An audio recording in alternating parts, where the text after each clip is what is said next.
Hi everybody, welcome to Tidal Wave Studio. My name is Patrick Damiani and today I've got a ton of mixing advice for you.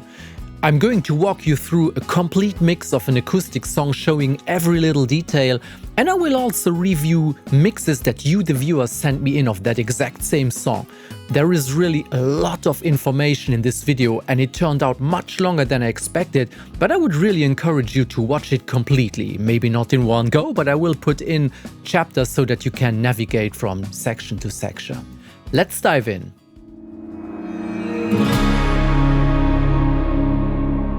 Okay, before we start to go into the detail of what has been done to this track, I want to talk a little bit about approaching the mix of a song. The very first thing I usually do when I get songs to be mixed that I didn't record myself is listen to the demo, get a feeling of what the song is about, how it's supposed to feel, and then make up my mind about what I want to do to the song.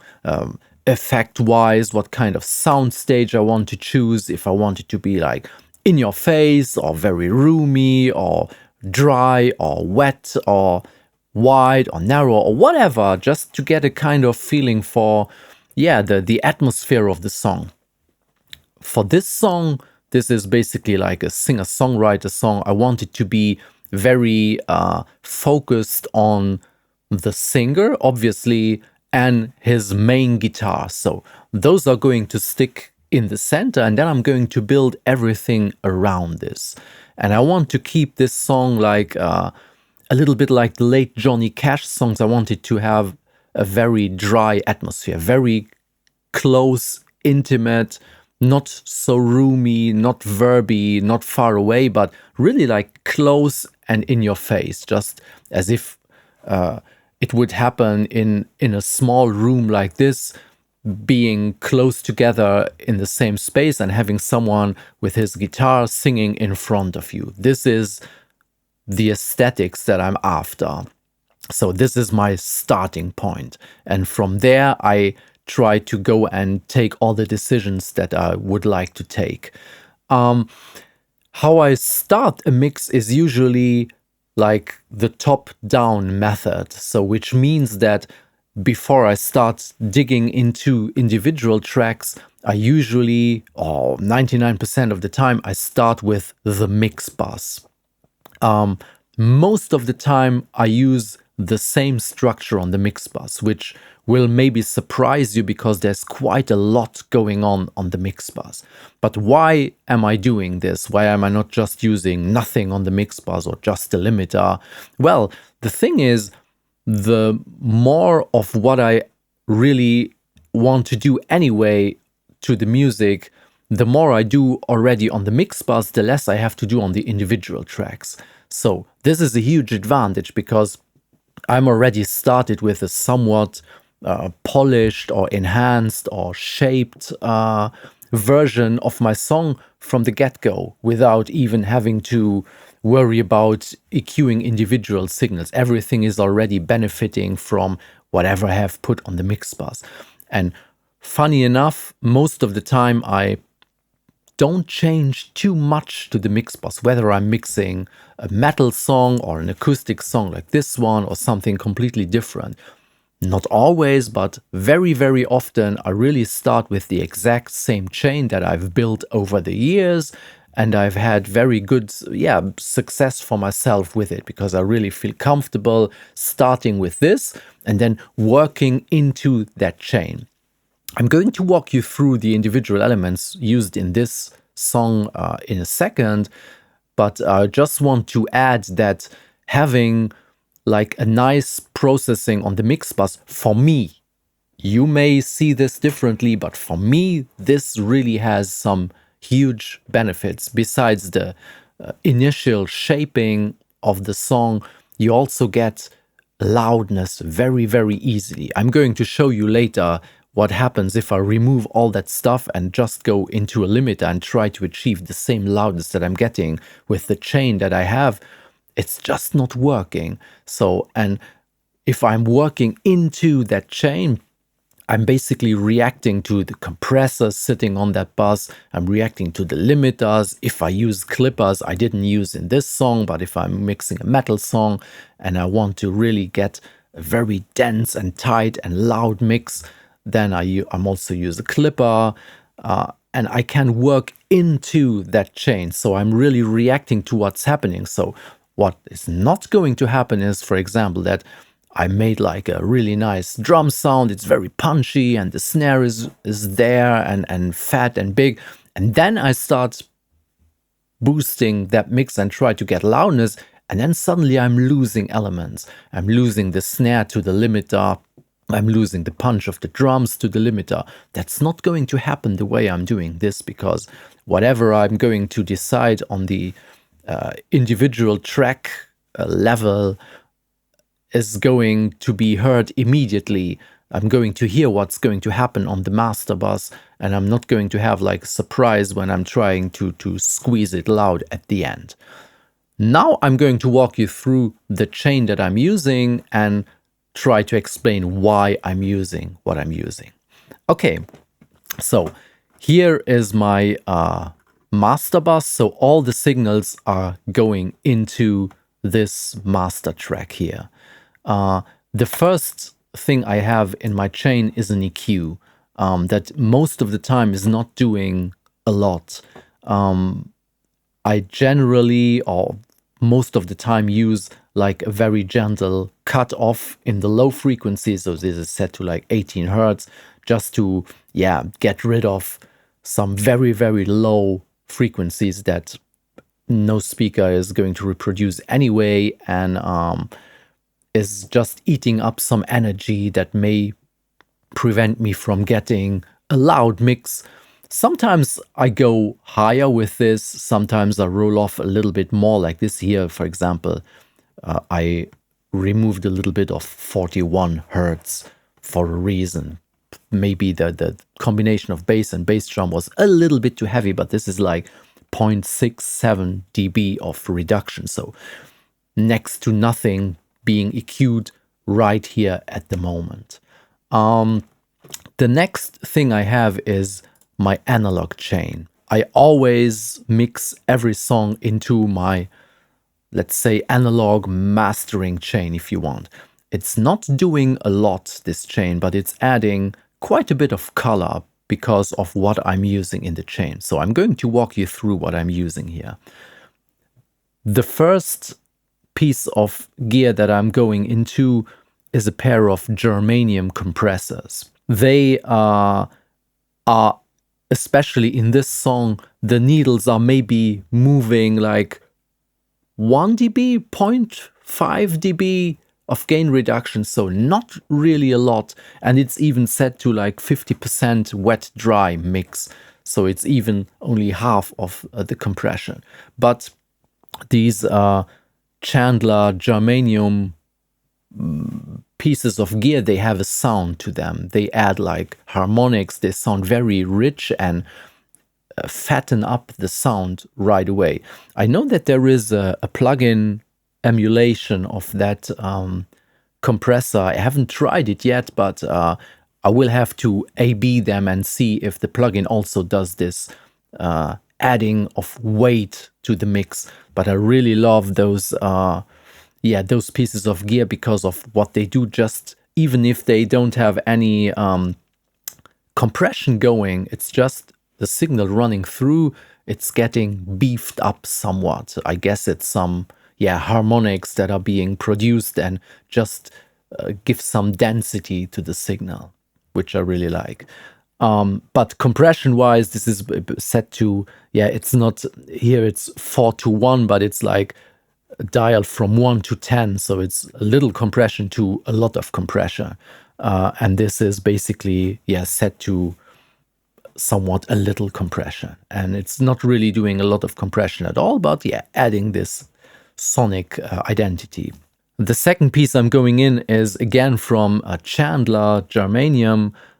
This is a pair of EQs, and I'm only using the passive section of the EQ on the Mixbuss, and this is basically like a Pultec EQ. It's not with tubes, it's with germanium transistors.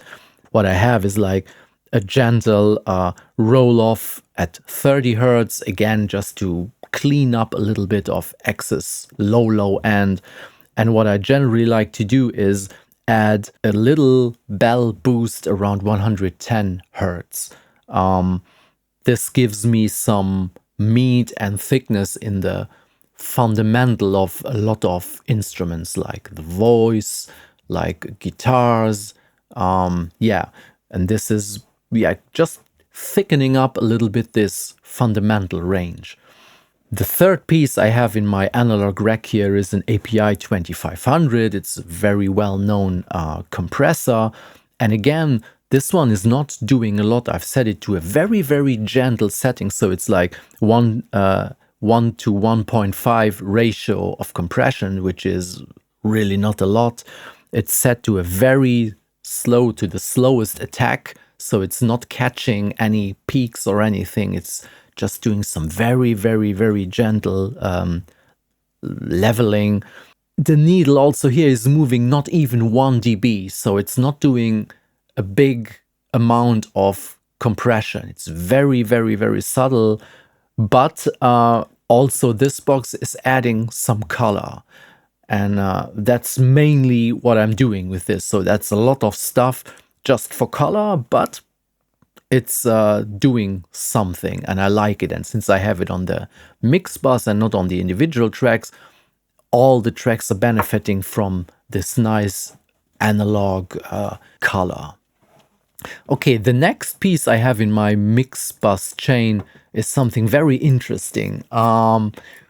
It's called Gullfoss, and this is basically something like an more or less automatic dynamic EQ thing, which I found a setting that works for me through almost any genre, and I'm using basically more or less the same setting all the time. And it's very gently like boosting areas that are getting a little bit too soft in some areas, and just taming some frequencies that are getting a little bit out of control in some parts. So it's basically stabilizing dynamically the whole mix all the time, and it's working really great. I don't have it set to very extreme settings, so it's not doing like 10 dBs of reduction or boosting at any time, but it's like 1 or 2 dB here and there, and just calming down the signal all the time.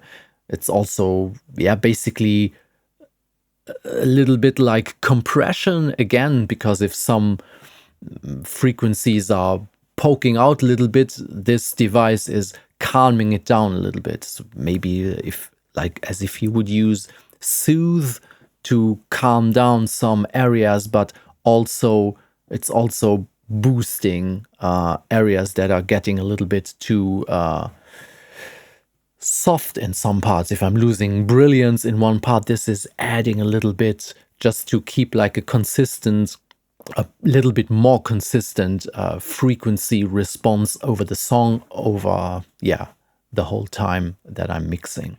The next plugin I'm using is a Manley Massive Passive Emulation, and this is doing some quite heavy lifting. There are some things that almost always happen when you are mixing. This is, you get some masking of elements. If you have like 10, 20, 30, 50, 70 tracks that are playing at the same time, some areas of the frequency range, they just build up more than others, and you almost always want some general, gentle brightening up of a mix. Because if you're just playing back raw tracks, they are raw, and everything sounds a little bit dull and a little bit boxy.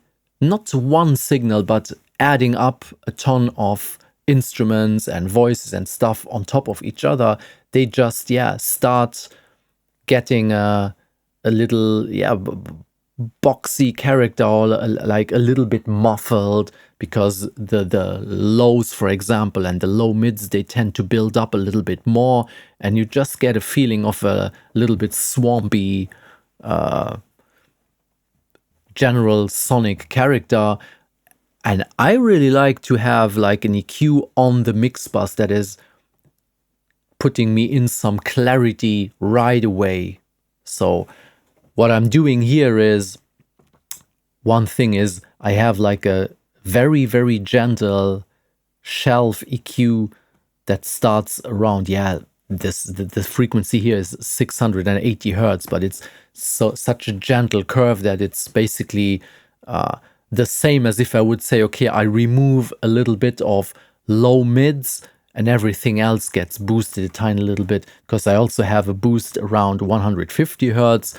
It's a little bit like the one I did on the Chandler, so boosting a little bit the low fundamentals, boosting a little bit the from the mids upward, which in consequence is more or less the same as if I would make a slight little dip around, let's say 300, 400, 500 hertz, where you often have a lot of build-up and you get like a muddy mix if you don't clean up that area a tiny little bit. So I'm making like a very gentle smiley curve with this EQ.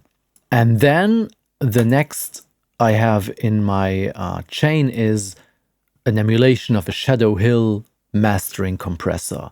And also this, if I'm just going into the song quickly, you will see. And it's been so strong. The needles are barely moving, but the summing up of all these devices definitely does a lot, and I'm going to show you in a second what it does if I bypass all that stuff on the Mixbuss. It's just completely falling apart, losing loudness, losing clarity, losing a lot. That's why I like to start with all that stuff on the Mixbuss right away. And although every device does just a tiny little bit, it adds up enormously. And the big advantage of having not one piece of gear, like one compressor doing all the lifting, all the compression that you want in total, is that it's much less obvious. If I would try to get like, half dB of compression from this, half dB of that, half dB of that, then maybe I have like 5, 6 dB of compression in total. But if I would like to make this with just one compressor or one limiter, then you would hear it. It would start to pump. I would not be able to get the same kind of loudness and compactness without having like more pumping artifacts or stuff like this. So this is my way of doing it, sharing the workload between different pieces of gear and adding up all the little elements. Like I'm using effects like reverbs and delays and stuff. I don't usually put a lot of one, but I use it like spices, a little bit of everything instead of a whole lot of one flavor. We still have 2 more plugins on the chain. I know some people are going to roll with their eyes and think, what the fuck is he doing? That's too much stuff on the Mixbuss. But it's working for me. You may have a different approach. You will see other professionals have a completely different approach. You will have people that tell you you should not have anything on the Mixbuss. But hey, it's art. This is my way of doing it. I'm getting the results I'm after. I'm happy with it. My clients are happy with it. And I'm just showing you what I'm doing. And you can either try some of this stuff or go a completely different way. There is no right or wrong in all what I'm going to show you here. As well as when I'm going to listen to your mixes that you send me in. It's very subjective, a lot of what we are doing here. So everyone has its own way of doing things. This is my way. I like it. And I'm just showing it. Okay. The next second last plugin that I'm using is Slate FGX. I've been using this for as long as it exists. I don't know, 20 years or something. And I really like it.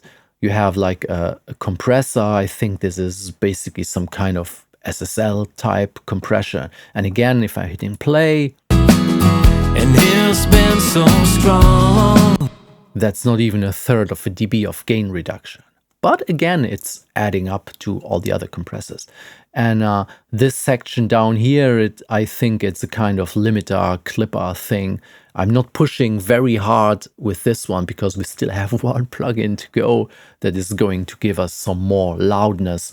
But before I had the next plugin I'm going to show you, this was usually my last plugin in the complete chain, and I was able to get some really nice, clear loudness out of only this, like boosting the gain in this limiter clipper combination. And it's doing a pretty good job of getting you a great loudness without getting ugly crushing and pumping effects. It's doing a really great job. The final plugin is one that, since I have it, I'm using it really on every mix. This is the God Particle by a company named Cradle. I think this one has been developed or co-developed by Jason Joshua, which is a very famous mixer. And apparently this is emulating his mastering chain, and apparently he's only using this one plugin if he's using a plugin on the master. And sometimes if I have very soft music where I don't want a lot of processing, sometimes I use also only just this one plugin on the master bus because it's doing also already a lot. I think there is some multi-band compression going on, and definitely some limiting and some clipping. So whatever you feed into this, you can really get very loud and very clear and very present result with it. Sometimes I use it on individual tracks if I have like a drum group or something that I just want to boost individually on a channel. Sometimes I put this one on and just use this like as a group boosting device. So now I'm going to show you a little A/B of if I'm running a section of the song through all the stuff on the Mixbuss, and then I'm going to switch to like an empty Mixbuss where I just put an L2, like a standard limiter, and I'm trying to get the same loudness with just that limiter, and you're going to see what's going to happen. So let me just jump into a chorus here, and now let's listen to what it sounds like with the way I have it set up now. And it's been okay, and it's been so strong.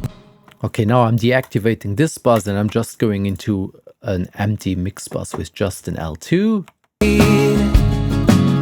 And it's been okay, and it's been so strong. Singing his. I would never usually use this kind of limiting on a mix bus, like squeezing out 6 dB of limiting, but I try to match the loudness impression of the song. I'm going to play that again, and then I'm going to switch back to my mastering chain, and then you're going to hear the difference. And it's been okay. Okay, let's go back to what I used. And it's been okay, and it's been so.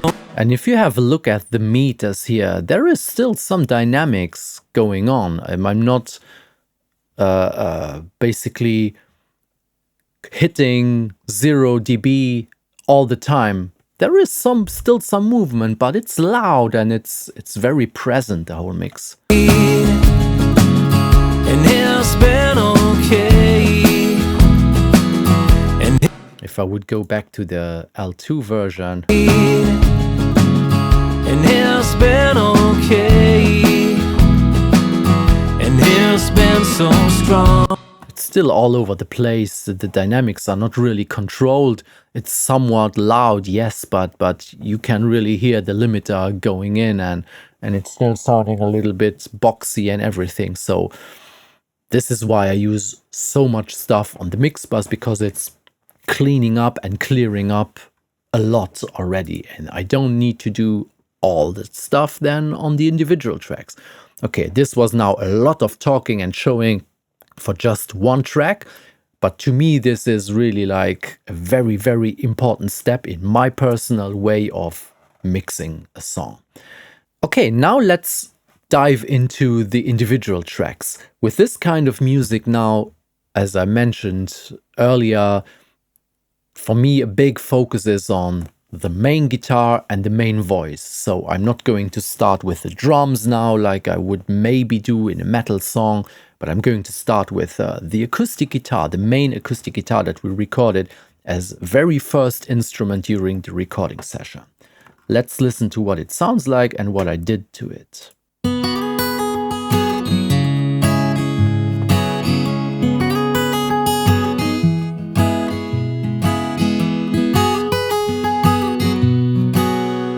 First of all, I can see I have some automation going on because Michele, the guitar player and singer, he played some nice little licks to do. I wanted to have them enhanced a little bit, as well as, for example, if I'm going to have a look at the automation curve here, for example, in this part here. Strong, singing. I really like this little phrase.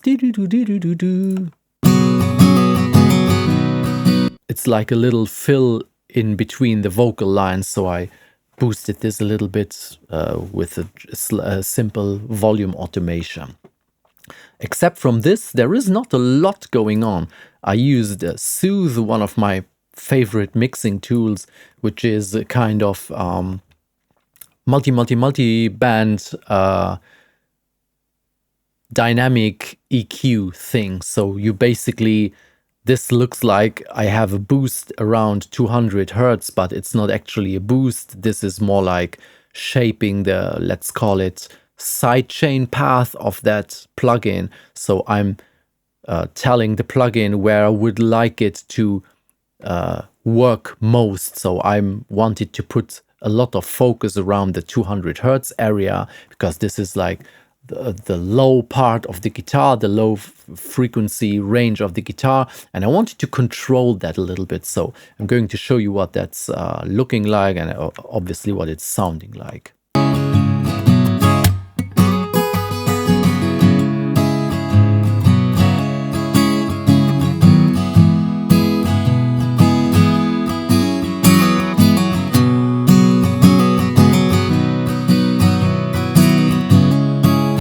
So I'm basically compressing the lower part of the guitar only here.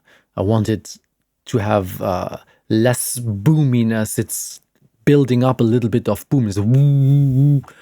It's not super bad, but I wanted to have it tighter, and this is tightening up the low end of the guitar. Next we have an EQ that is not doing a whole lot, so I have like a very slight presence boost, like around 0.92 dB, and removing 1 dB of 155 hertz, and cutting off the low end below, like, but as it's set to 67 hertz. There is nothing really useful going on a guitar.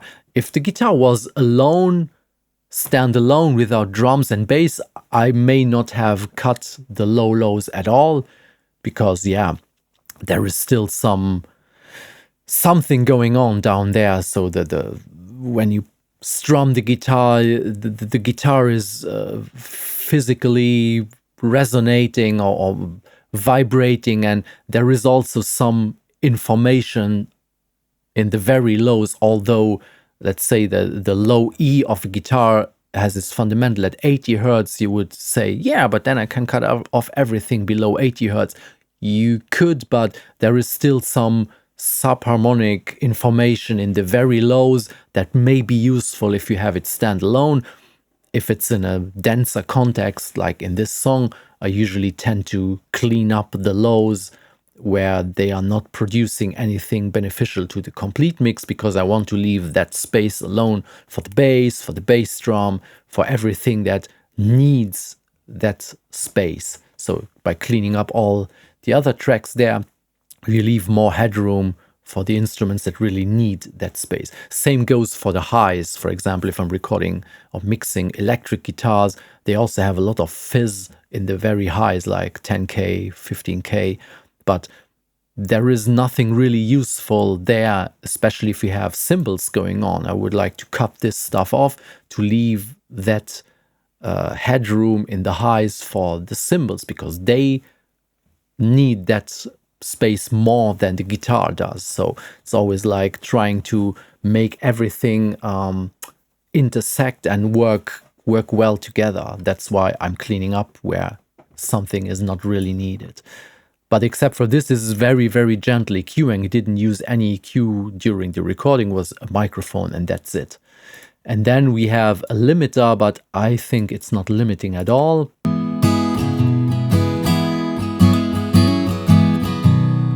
It's not limiting, it's just basically boosting gain. I like to use limiters instead of, let's say, a gain plugin or just a fader, because I can, in this case, I'm boosting 20 dB.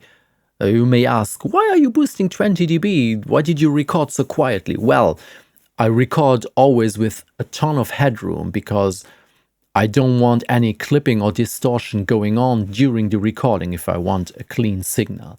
So I'm recording in 24 bits, so there is no need to record hot. I have a huge dynamic range, and even if I leave like 20 or 30 dB of headroom above peak, I still have a very fine resolution that is, yeah, always even much better quality than, let's say, a CD, which only has 16-bit.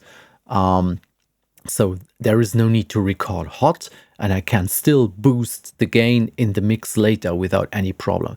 And why am I not using the fader or a gain plugin but a limiter? Well, this is what I call is a safe way of adding gain. I can add gain, and in case there is a peak that's shooting out, the limiter is catching it safely without me having any clipping going on that track. Yeah, that's basically why I'm doing this. And I don't want to go way above 0 with my fader. This is just, I could do it, it's going up until plus 12, but it's just, I don't like to see faders going up there and hitting the wall up. I could do it, but I don't want to look at faders that are above 0. That's my way of doing things. And that's also one reason is it just doesn't look right to me. I don't know why. And the most important reason is if all the faders are at maximum 0 dB, then I know that none of the signals is clipping because I'm using a lot of limiters on individual tracks. Most often they are not really catching any peaks. They are just there just in case that something would want to jump out above the gain that I'm adding. So the peak is caught before it's going to do some unwanted clipping on the track. That's all for the guitar. There is no compression except the low end compression that I'm using with Soothe. I don't use compression a lot on like strum guitars because I don't want to lose the energy or the how do you say that, the naturality of all the strumming. It's going to get pretty dull if you use wideband compression. You're going to lose some attack on the strumming, and since here the performance is nice, it's sounding nice, so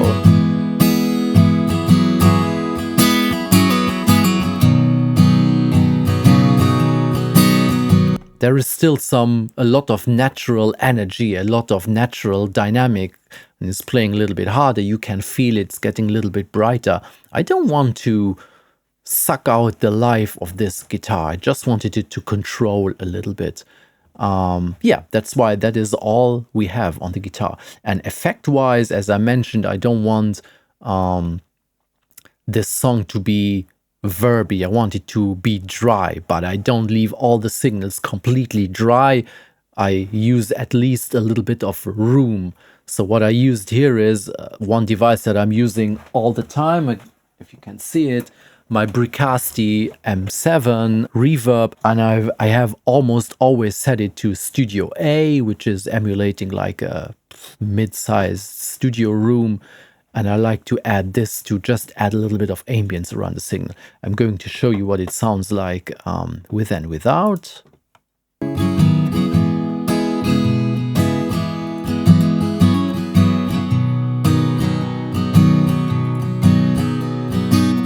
I'm going to send it out a pre-fader for a second so that you can hear what the actual reverb is sounding like.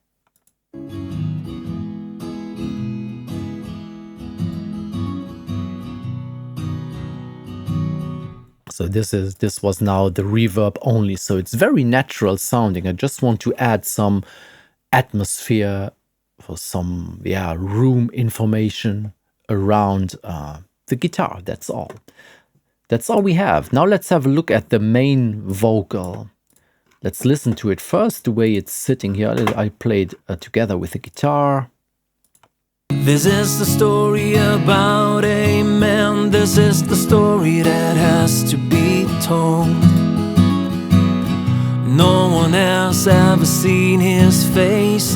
No one ever heard his name. Okay, effect-wise, I don't also have a lot of stuff going on. There is a little bit of reverb. It sounds less in the context than in the solo track because you always have some masking going on. Sometimes you would be surprised how much effect is on an individual signal, but you don't hear it so obviously because it's getting hidden behind all the other elements of the mix, so all the other instruments. So here, if I listen to the voice in solo, this is the story about, especially when I hit stop, you can hear the reverb tail behind. And love can. So what I have is again some Bricasti, a tiny little bit of like small room stuff. I have an emulation of an EMT 250, which is set to below 2 seconds, so not too long. I don't want like a long reverb tail.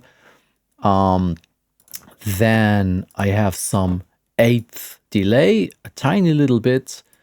I'm using Echo Boy here, 8th delay with some high cut and low cut so that we are just getting like the mids of the repetitions of the echo.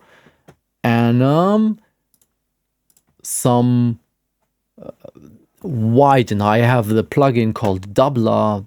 I really like to use this because it's just giving some stereo size to a signal. You should not exaggerate this because then it's getting a little bit phasey or a little bit weird. But what this is doing is I have one signal pan to the left, one to the right. One is tuned up a tiny little bit, like 6 cent up, and the other 6 cent down. And then with a tiny delay, which is like 10 and 24 milliseconds. So you have like basically double and triple of the voice, but it's set in at such a low volume that it's just getting a little bit larger, and you get a little bit more size and a little bit more presence of the voice with using this artificial doubling trick. And this is all. Usually I have a very big array of effects, like a lot of delays, a lot of different types of reverbs that I'm adding in, like spices during cooking. But this song doesn't need a lot, if you ask me. So that's why only a room, a little reverb, an 8th delay, and this slight widener for the lead voice. That's it. There's not more going on. And let's have a look at the plugins that we have on the track, basically the treatment of the voice itself. I have a de-esser. No one else ever seen his face. No one ever heard his name. I'm using the FabFilter Pro DS. It's doing a great job because you can really select the range it's supposed to work in. And it's working nicely. Then next I use AMAC mastering compressor. I have never used it for mastering, but I like it on individual tracks. What I especially like with this compressor is that you can EQ the sidechain path of the compressor, which means that you can EQ the signal that the compressor is actually listening to while deciding what to or how to compress. And this is helping me reduce the sibilance of the voice. I have boosted 12K by 12 dB in the sidechain path, which means that the compressor is listening very carefully to the high end of what I'm feeding into the compressor, which means that it's reacting quickly to S's, T's, and K's, and basically all the consonants that have a lot of high frequency content, which means that it's mellowing down all the sibilance and all the sharpness in the consonants by reacting to them a little quicker and a little bit more sensitively, instead of just using like a flat sidechain signal. That means getting a softer vocal sound by using this compressor. No one else ever seen his face. But it's not doing really a lot. You can see it's catching a peak here and there. I'm not using really heavy compression. Let's go into a little louder section here. But in the end, he won't believe. It's not doing a lot. It's maybe doing a dB or two of reduction.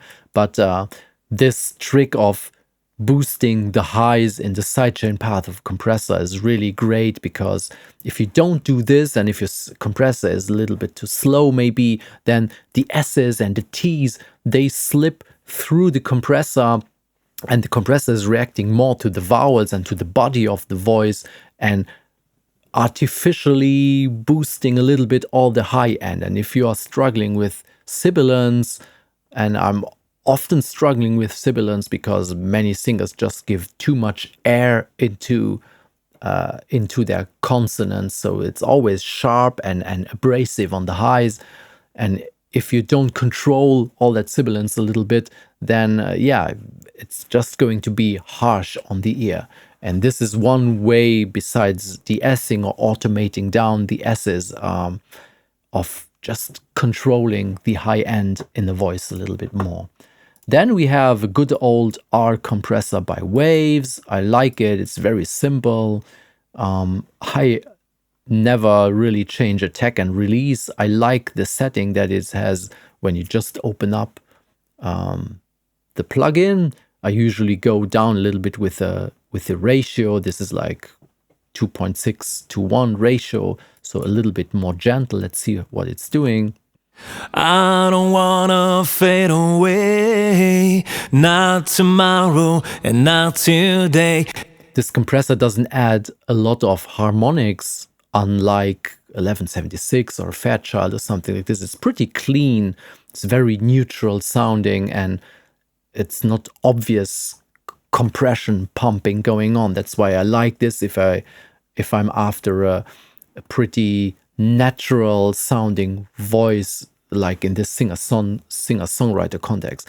If I would go more into metal or rock, I would maybe use an 1176 with its more aggressive in its behavior and adding a lot of harmonic overtones and giving you more dense sound. But here I like to have like a more gentle compression going on. Then some soothe, a little bit the same thing as with the guitar, controlling the lower mids a little bit. Let's see what it does. This is the story about a man. This is the story that... Yeah, so basically doing some frequency selective compression. I want to calm down the voice in the lower mids a little bit by using soothe. So just compressing, what is it here, around 500 hertz. And again, this is the area where you tend to get like a little boxy sounding signal, or it's getting a little bit nasal, or it's always hard to come up with terms to describe what something sounds like, but basically you're gaining clarity if you can get a clean low end or the low mids cleaned up. I don't want to carve out too much here because this is where the body of the voice is sitting. You wanted the voice to be thick and meaty, but controlled at the same time. And this is why I like to use Soothe or any other dynamic EQing. You can do this also with Pro Q3 or Pro Q4 by FabFilter, just doing like frequency dependent dynamic EQing and controlling certain areas a little bit more than others. Speaking of Pro Q4, I think I use this to also use it as a de-esser a little bit. Let's listen to this. And if you like to see him, he's watching birds from his cabin seat. Yeah, I basically put up a high frequency band and put it into spectral mode. It is in spectral mode, which means that it's acting a little bit like Soothe. So it's, you say, yeah, have a look at this frequency range. And then if there are some frequencies within that range that exceed a certain threshold, then you just pull down these frequencies, not the whole band like a multi-band compressor, but within this band it goes more into detail. And basically you can go here in this section of this band and adjust this, it's called spectral density, whether it's going to go with 1 million tiny little notch EQs or if it's going to make some more broad strokes. Here I'm somewhere in between, but if you have a look at it, he's watching birds from his cabin. It's not pulling down the whole section as it would if I was just in the dynamic mode, but the spectral mode just goes more into detail while zooming in on the range that you have selected here. And this is basically like a very fine de-essing process. And then rolling off some lows, because this song is not super low. Michele doesn't have a very low voice, so I can cut off gently, what is it here, below 94 hertz, because there is nothing going on there, and I want to leave that space for the bass and the bass drum and the low part of the guitar. Then finally we have a limiter that I'm suspecting not to be really limiting a lot. And if you like to see him, he's watching birds from his cabin seat. It's catching some peaks, but it's not like limiting all the time. It's basically getting some safe gain by boosting the gain with the limiter plugin and catching some peaks that are going above threshold. That's it. It's again a little bit like with Mixbuss, more individual elements, so different compression stages that share the workload, the general workload. It's not one compressor doing all the lifting, because it's getting more obvious if you just doing all the compression with one device. You're going to get more obvious compression artifacts, and especially with signals that I want to pay a lot of attention and say they are very much in the spotlight. I want them to have a processing that is less obvious and keep the naturality of the signal by just letting different pieces of gear or plugins do the work and share it. So it's like if you would have to lift 100 kilo and you lift it yourself, you may be able to do it, but you're going to feel it in the back. But if you say ask 5 buddies to help you, then everyone is just lifting a part of the weight and it's going to just feel lighter. This is the best analogy that I can come up with this thing of sharing the workload, and it's not feeling so obvious as if you would have to do it with one device. So so this is my, let's say, the main instruments, the main guitar and the main voice, where I started with, and then built everything around it. What else do we have? Let's have a look at the drums. I started with the overheads here with the drums because it's not a metal song. I'm not so obsessed with great bass drum sound and great punchy snare sound. I want the overall sound to feel right for the song. So I usually then go in and have a look at the overheads and the rooms, and then add in the individuals just as I feel it. So let's have a look at the overheads and what I did to them. By the way, I'm using parallel compression on drums. I'm almost always doing this because I like to have the sound of compression and the amount of details that are coming out of the sound of compression, because you're getting more information. Let's say everything which is soft in volume in the drums is getting pulled a little bit up to the surface by using compression. But I also want to keep the original dynamics. I don't want the drums to sound compressed really too much. I don't want to lose the dynamics of the playing, and by using parallel compression, I'm using the best of both worlds. So I have the dynamic version that is playing all the time, and I'm adding in some little bit more heavy compressed drums parallel, so we get the sound of compression without losing the dynamics. And the compressor I'm using here is the stock compressor of Pro Tools. Let's have a look at what it's doing. And if you like to see him, it's doing 6 dB of gain reduction, so it's not a huge lot. It's set to 2 to 1. I'm not going in aggressive with this kind of music because I don't want a super punchy metal sound. This is not the right song for this kind of drum sound. I want it to sound very natural, but it's adding in some some details. Let me solo the drums for a second, and then I switch in and out the parallel compression so that you can hear what it's actually doing.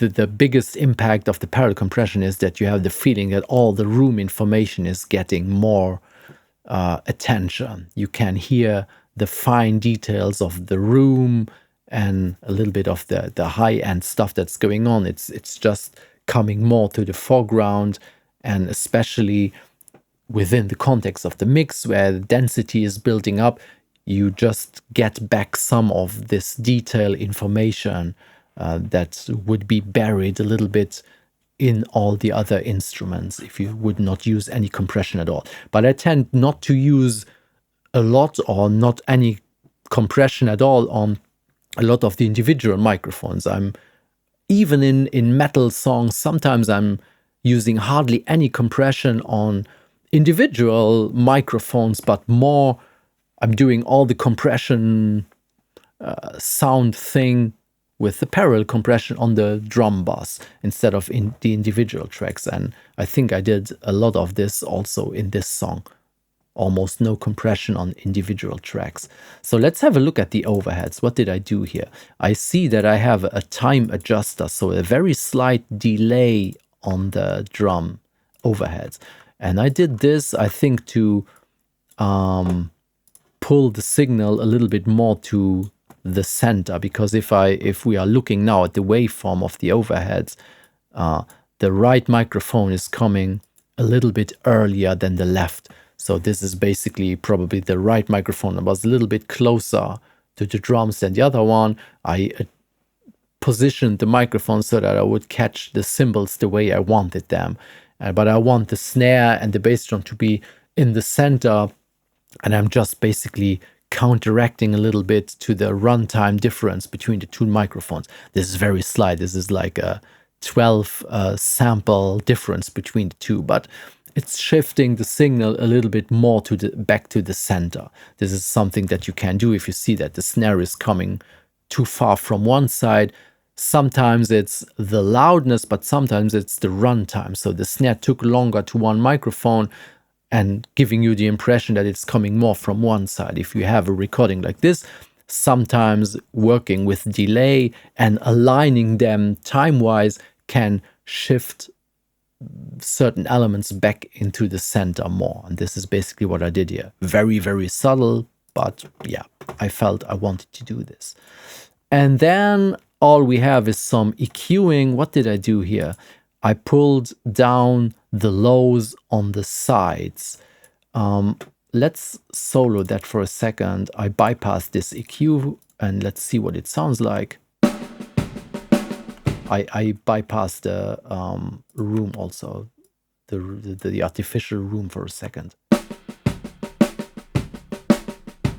Yeah, I can feel the lows of the bass drum a little bit too much on the side. I didn't want this. I wanted to keep the drums, especially the low end, dead in the center. And I can do this by just putting a low cut that is acting on the sides only. So I'm removing low end information from the sides, but keeping all the low end information from the center. So I'm not losing too much low end, but making the low end mono basically. And then I removed some resonance here. Let's see what this does. If I solo this, if I bypass the whole thing, listen to this, there's a little resonance in the snare that I didn't like too much.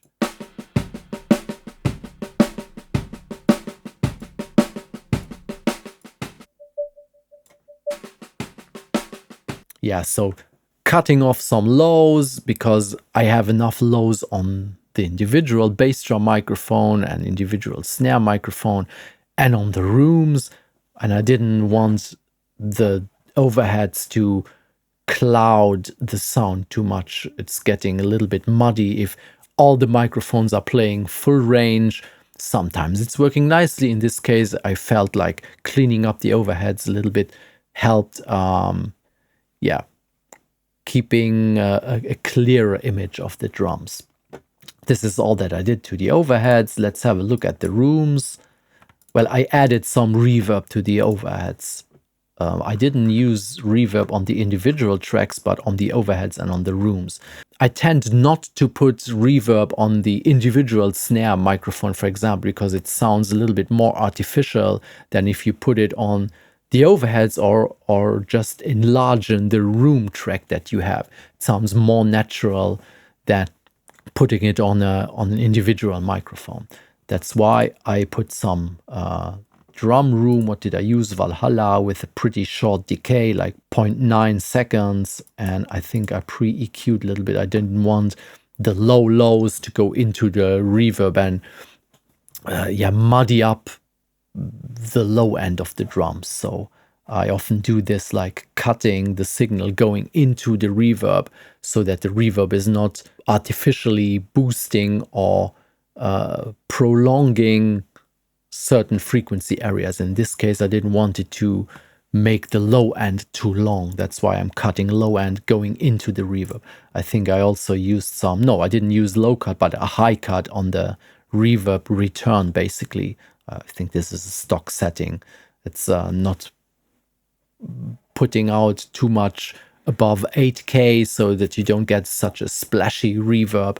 And I could have used the low cut of the reverb return, basically of the reverb plugin itself, but sometimes it's better not to go in with low end at all into the reverb, so you don't get a reverb tail of the low end. That's not really helpful a lot of time on the drum reverb.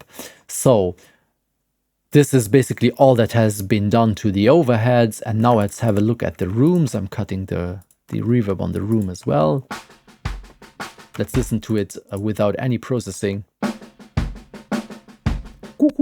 It's too much. I didn't want all that low mid stuff going on in the room tracks too much, so I added this is dynamic EQing with the Pro Q4.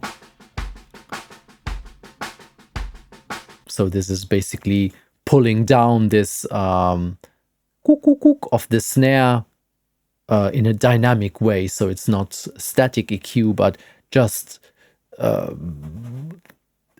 pulling down certain frequencies a little bit more when they are playing louder. So this is like stabilizing the signal. Sometimes dynamic EQing is really great because it's evening out the performance also a little bit. So if sometimes one snare hit is not dead center, you are more to the rim, then you are accentuating some ringing of the snare more than if you're hitting it in the center.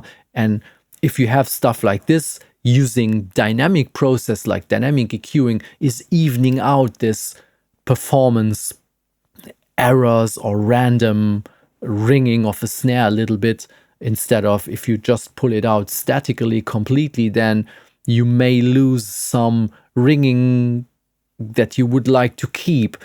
I often prefer to do this dynamically, just to even out it without sucking all the life out of the microphone. This is what I did here. And then I have another Pro Q3. I think I started with this one and then decided to add some dynamic processing. I could have done everything within one plugin, but I think I obviously started with the Pro Q3, doing some static things, and then in the second stage I came back to using some dynamic controlling. But what I did here is also removing also some resonance thing of the snare that I didn't like. Let me bypass it. Yeah, there's some stuff going on there that was just not so pretty to listen to, and I just cleaned that up a little bit. Let's listen to overhead and drums together. Yeah, there's a lot of reverb. It sounds like a lot solo, but it sounds pretty dry in context. So this is what masking is doing. When all the instruments coming in, you think it's very, very dry, but listen to how much reverb I'm actually using. In context, Amen, this is the story that has to be. The drums sound very dry, but there is some reverb going on. Yeah, so this is basically very minimalistic treatment on the overheads and on the rooms. What did I do to the snare? I think I did a little bit more to the snare. Let's listen to this in solo for a second. I bypass all the processing for a second. So what I did is, I used a multi-band compressor to get rid of the bleed of the cymbals into the snare microphone.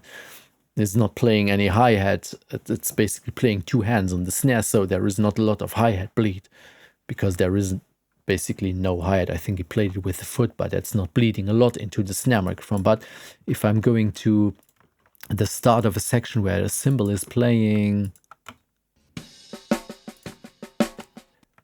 it's very soft. There is not a lot of bleed going on, but I think as soon as I boosted it a little bit, I have the limiter. As soon as I increase the gain a little bit, you can hear the ksh of the cymbal, but I got rid of it by using this multi-band compression trick. So basically what I'm doing is pulling down the high end, and then I use this upper frequency band in an expand mode, not a compression mode, but expand mode, which means that every time he's playing, that hit is exceeding a certain threshold, and this expander is pulling up the high end again, but pulling down the high end when the snare is not actually playing. So what I'm doing is I'm keeping the high end of the attacks of the snare, but pulling it down on the sustain. So the cymbal bleed is getting sucked down, but I keep the freshness of the attacks of the snare by this. I think I have some look ahead, so it's seeing every hit before it has been played, so it's really reacting very quickly, putting back the high energy into the hits, but pulling down, like, what do we have here? 14 dB of high end on all the cymbal bleed. So this is really great trick to get a clean snare track without losing the attacks. If I would just EQ down all the high end, the snare would sound like this. But now like this, we have the attacks on the hits because they are put back in just for the attack part, but not for the sustain part. So listen to the cymbal. If I bypass this, it's pretty sharp. And if I put it back in, so high end is gone for the cymbals, but not for the hits of the snare. Then what else do we have? Pro Q4, what is this doing? So I have a static band for this. A little frequency part of the snare that I didn't like too much, but this is a dynamic band and it's just pulling down a little bit of bass drum bleed basically out of the snare.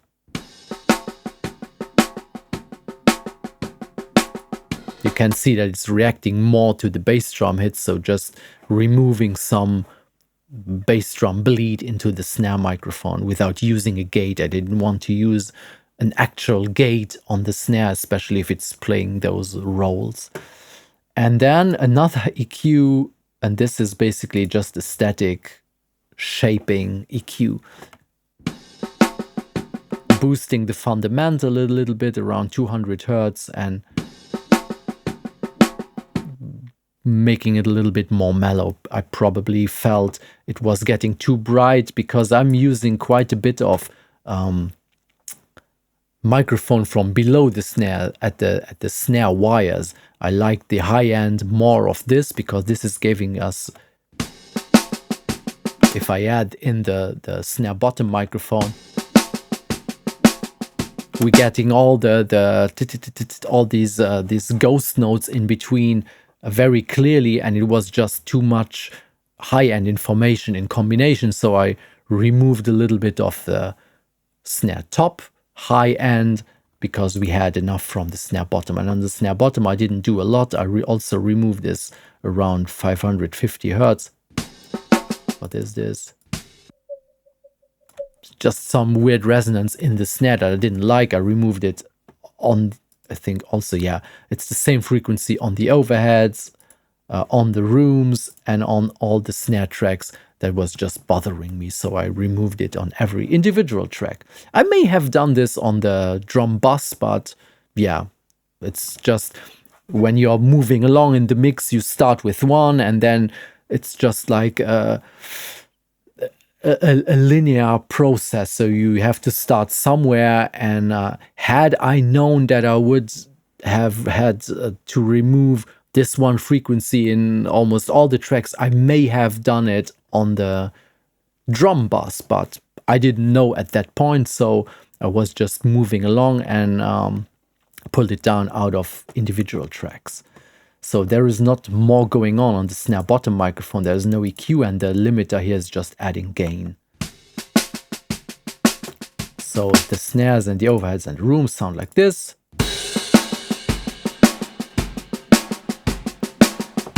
Okay, add in the bass drum and the hi-hat. The hi-hat, what is the hi-hat doing? Oh, there is more snare on the hi-hat than hi-hat.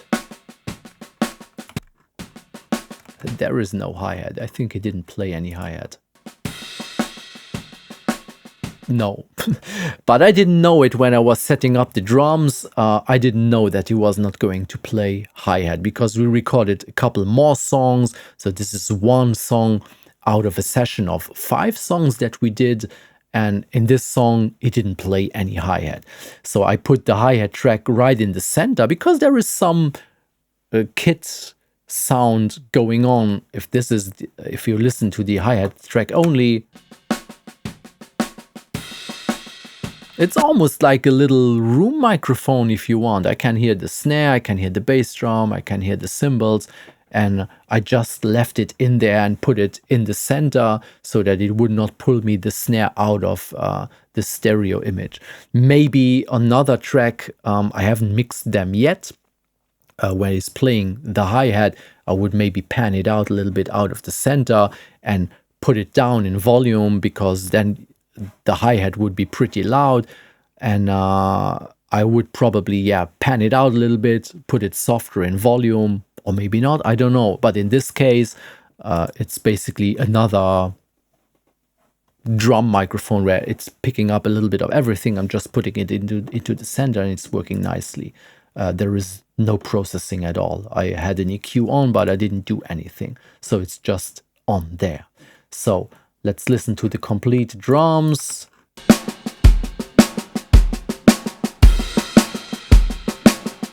There's a lot of focus on the snare, because it's, yeah, it's the main thing. The bass drum is just putting the 1 and the 3, but the snare is doing basically the whole groove of this. It's the most important part of this drum set. So if you are listening in context,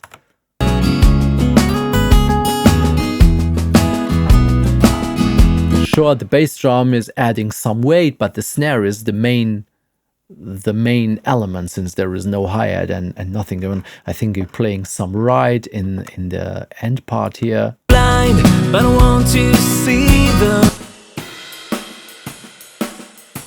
I didn't use a ride microphone because there is enough of simple information on the overhead and on the rooms. On the bass drum, the only thing I did was remove some kick, because I didn't want a too clicky kick, and I removed some, yeah, mids.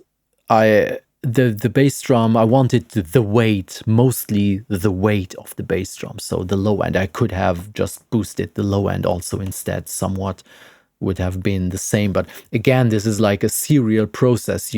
If you would know upfront every move that you're going to do within the mix, you may end up with a different curve or a different approach. But you start somewhere, and then it's like, I want a little bit less click, and listening in context, and then I think I'm going to pull out also some mids, and then you end up with a curve that you may also have done inversely if you would know upfront what you're going to do. But sometimes you just end up with whatever you end up, because it's, yeah, the process that has been happening over a period of time.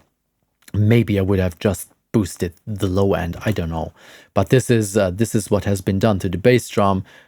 I didn't want it too clicky and too MIDI. I just basically really wanted only the weight from the bass drum microphone.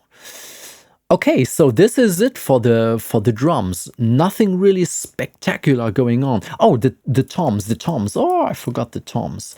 What did I do here? I think I gated them. Usually I cut them clean, but for some reason I used gates. Let's listen to the tom solo, the small rec tom. I used silencer as gate plugin. I don't use gates very often. Most of the time I really cut it manually, but somehow it worked fine this time. Yeah, you see the gates, sometimes they catch stuff that's not supposed to stay in there, but it didn't bother me a lot. So in a metal song, maybe where I'm maximizing tightness and everything, I would cut everything clean and see that everything is really tight, and I can boost all those elements a lot without getting any bleed into that microphone. But in this more mellow, easy kind of music, yeah, I'm not boosting anything drastically at all, so I don't mind if there is a little snare hit passing through the gate here and there. It's not going to bother anyone. So I use this as a gate, and then some EQing. I didn't use any EQ on the way in so that I could show you what I did in the mix. So boosting some, yeah, this is interesting because I boosted the low end fundamental of the tom by using a low cut. If you are using a low cut that is very gentle, you don't get this peak, but you can, by increasing the Q factor of the low cut, you can basically boost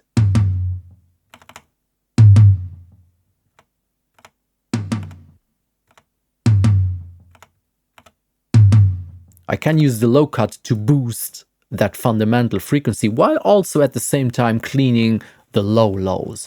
And this is basically what I did here. Just put a slighter, narrower Q factor so that the EQ or the filter is starting to resonate, and I'm using it to my advantage to, instead of using a bell EQ to boost that frequency, I just used the low cut to boost that frequency. Cut out some mud in the low mids, some boxiness, and adding the tiniest amount of attack to the tom. That's it. I think the same thing, the same thing on the floor tom, just a slightly lower frequency because it's tuned a little bit lower.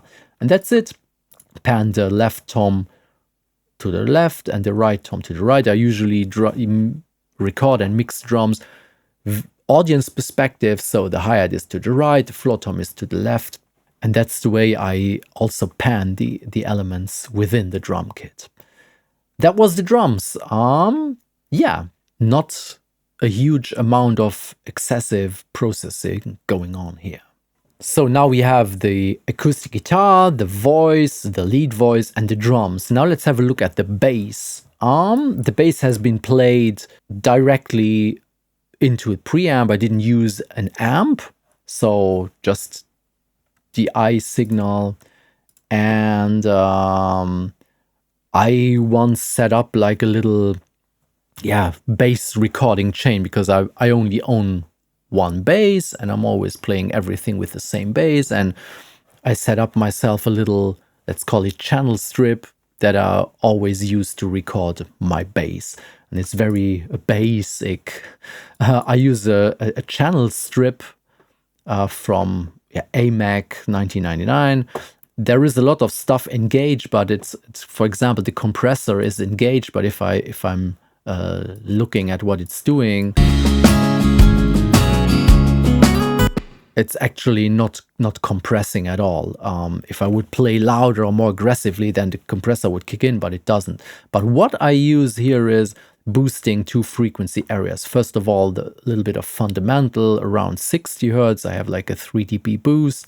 And one area that is often, not always, but often beneficial to boost on the bass is around 501k, let's say, like the 7, 8, 900 hertz-ish region.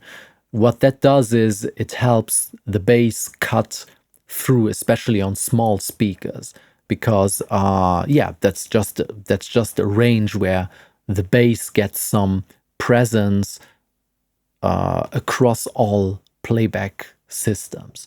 And this is what I did here. Where is that 650 hertz? My bass tends to react nicely to this kind of boost.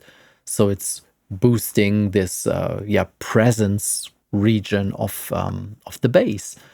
And doesn't do much more than this. I have like a low pass filter set to 9 kilohertz. There is nothing going on above there anyway, and like a low cut at 24 hertz. So basically no compression here, just a little bit of EQing. Then I use black box saturator tool that is doing some very, very, very gentle saturation. Let me see what it sounds like when I bypass it.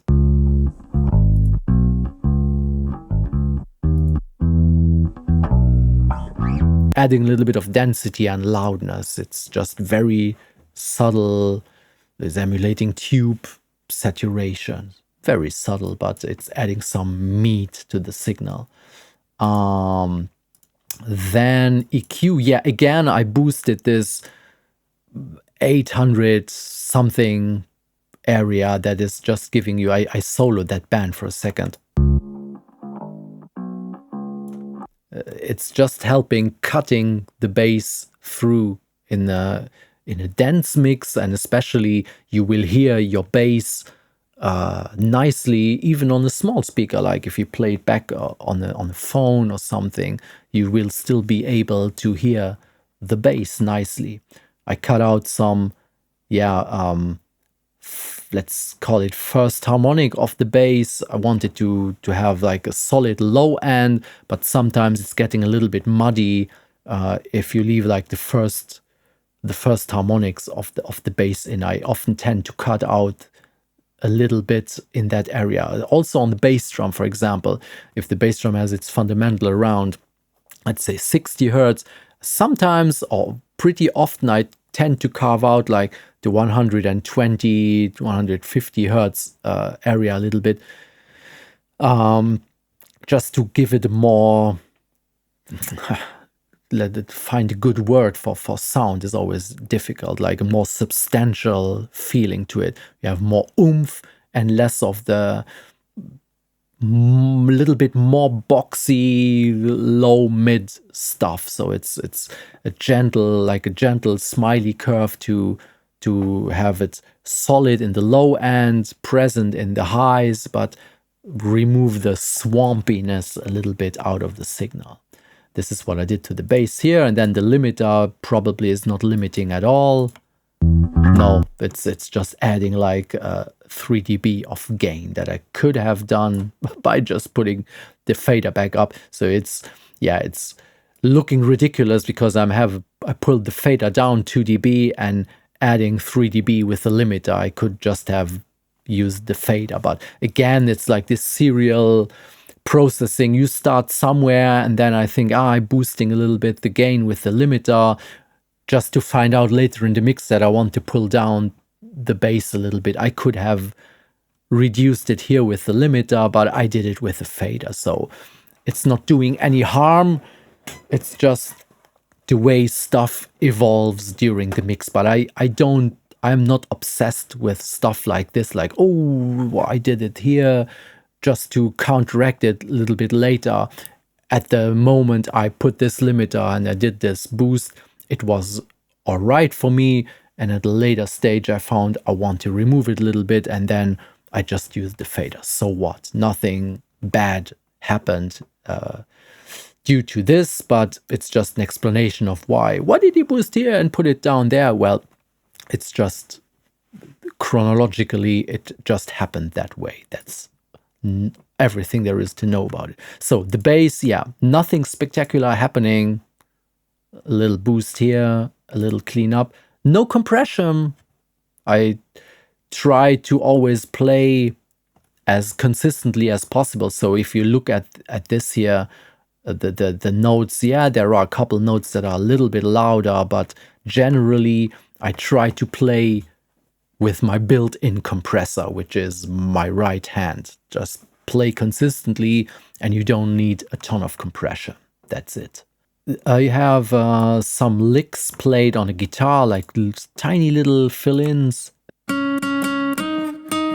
Yeah, these the EQing is not really worth mentioning. It's like pulling down a little something that was bothering me and cutting some low end. But I used some saturation just to let these licks cut through a little better in the density of the mix. So the saturation and the distortion that you hear while this is in solo, it's pretty dirty, but you don't hear this distortion in the context. But it's helping. Distortion or saturation is giving you density to a signal. So I wanted some density. I wanted this little to be clearly audible, but without being really loud, like in a dynamic way loud. I want it to be dense so that I can put it in softly, but being well heard. And this is where saturation and density comes in handy, because it's just like squeezing that thing into like a little power ball that is, you can hear it, although it's not really, really loud, just because it is dense. It is subjectively loud without being measured loud, if that makes sense. Then the limiter again, probably not doing. Oh yeah, it is catching peaks. So adding even a little bit more density in that case. And here, using the output of the limiter as a gain thing. I pulled also down the fader, but again, this is like at some point I used this to use my gain control, and then sometimes I use the fader. There is no wrong or right, as long as in the end it sounds the way you want it to. Just go nuts with your gain here and there. There is a lot of talk about gain staging between going into plugins, and this, I'm not obsessed with this at all, as long as I don't hit red lights where I don't want to have red lights hitting, so no unwanted clipping within plugins or something, then I'm fine. What is interesting about this gain staging thing is that some plugins, for example compressors, you need to be within a certain volume range in order for the plugin to be able to do its job. If the signal is so low that it is always below the lowest possible threshold that you can put in, then it is of no use. So you need a certain volume going into the compressor for the threshold to be set properly. And if you are much too loud that the compressor is like an 1176 where you don't have like a threshold control, but you go in with input volume, and if your input volume is already so loud that even at the lowest setting you're already compressing like crazy, then you have to go in a little bit softer. This is all the gain staging thing between plugins that I'm doing. It just has to be somewhat reasonable. But I'm not like, it has to be minus 18 dB, blah blah blah. Just do whatever sounds nice, and do it in a way that the plugins or the gear that you're using has a chance to behave correctly and work within a range that it is comfortable working in, and then all is fine, and no unwanted clipping, and then you're good to go. But there is no problem with like boosting 10 dB in the limiter here and putting 10 dB back on the fader later. If that's what was happening during the process, then it's what was happening during the process, no problem. By the way, just a tiny little bit of 200 EMT 250 reverb on the guitar here. Just a little bit of short reverb, that's it. No delays or no fancy effects going on. What do we have here? A Hammond at the end. I don't think that I have any processing on this. It was just two microphones and that's it. Let's listen to this.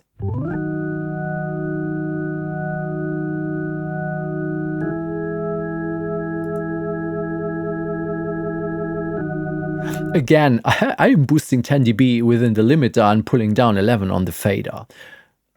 The reason is, while I was recording, I wanted to hear the Hammond nicely, but I didn't want to go in too hot. I didn't want to unintentionally clip my input signal. So I went in easy with my preamp, but since I wanted to hear it clearly while recording, I put in the limiter, boosting it so that I could hear it nicely on the headphones. And then I just left that setting because it's not limiting, it's just adding some gain. But during mixing, I was just pulling down the volume again with the fader. That's it. That's why basically this Hammond has zero treatment on it. It's just the way it sounds in the room. Okay, shakers. I used 4 shakers and I didn't use any processing on those except for one. I see that I used some saturation. This is something that I really like to do. If I bypass this, put it back in. Yes, we have some volume increase, but also it's getting darker and denser, especially with small shakers like a little egg shaker that this probably was. It's so small, it's tiny, it doesn't have a lot of substance. But for example, this Devil Lock saturator from Soundtoys, I like it especially on percussive stuff and on shakers a lot, because it's it also has this darkness knob, which is probably just a high-end roll-off in the saturation portion of the signal, but it's just adding this weight and density and somehow creating subharmonic stuff. Let me see if we can see this in the EQ that I'm using. if I bypass the devil lock, so this area here, and I put it back in, it's adding some stuff here in the mids, and I'm also boosting it a little bit further. So I wanted more meat on this shaker, just to be a little bit more substantial. But the other ones, I have a ton of limiters, but they are all basically just gain plugins. No processing on those shakers. And I like to combine shakers so that it's like an array, and you have like a wall of shakers, just like sometimes you double guitars just to get more mass and more. It's not that one guitar that is poking out here, or that one shaker that is playing here, but I wanted some groove, that some high frequency content groove that a shaker is giving you, but I wanted it just to be there, and not like one shaker, but like a complete bundle of shakers. And it's sounding like this. And it's also, by using different sounds on the left and on the right, it's giving you some stereo spread. This is very important, because since we have all the main stuff, so the main guitar is in the center, the voice is in the center, bass drum and snare are in the center, the bass is in the center, everything is in the center. And yet, when I'm listening now to the song, it has some width, because the two extra guitars I'm going to show you in a second, they are panned hard left right, the shakers are panned hard left right, and that's already enough to give you a nice spread, so you get a nice stereo image, although most of the important stuff is sitting nicely in the center. Yes, speaking of those guitars, where are they? Here they are. This is just like very easily played stuff.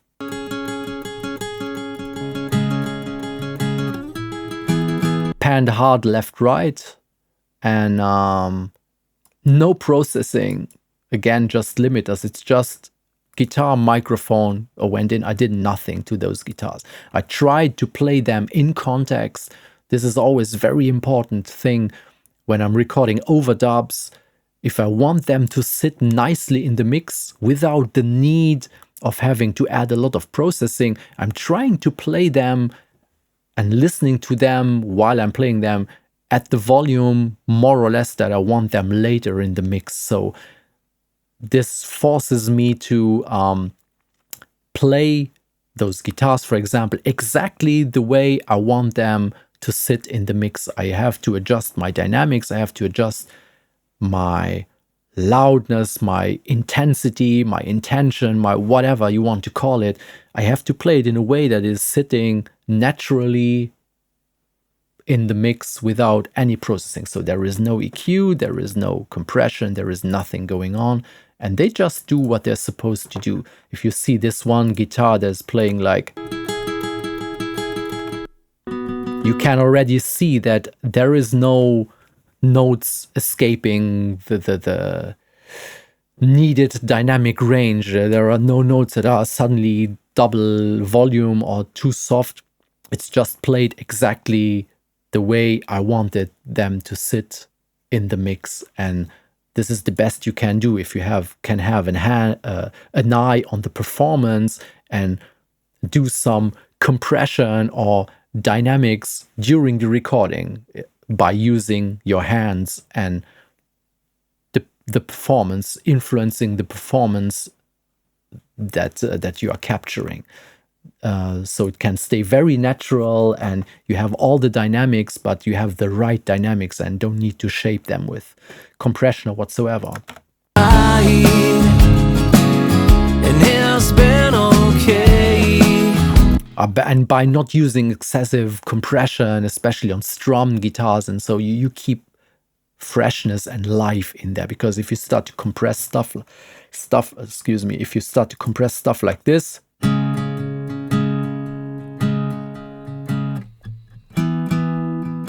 if you really compress it too much, it's getting dull, you're losing somewhat high end, and you just lose some life. I want to keep a little bit of life in all that stuff here. So This is the guitars. I also chose this song for this little mixing challenge that I would like to call it. It's not a competition. There's no winner. It was just like I wanted to give you, the listeners, the opportunity to work on a hopefully more or less well-recorded track and shape your skills a little bit and give it a go without having a session that is completely overwhelming with a bazillion tracks. So this is really like drum, bass, 3 guitars, some vocals and some shakers. That's it. It's easy.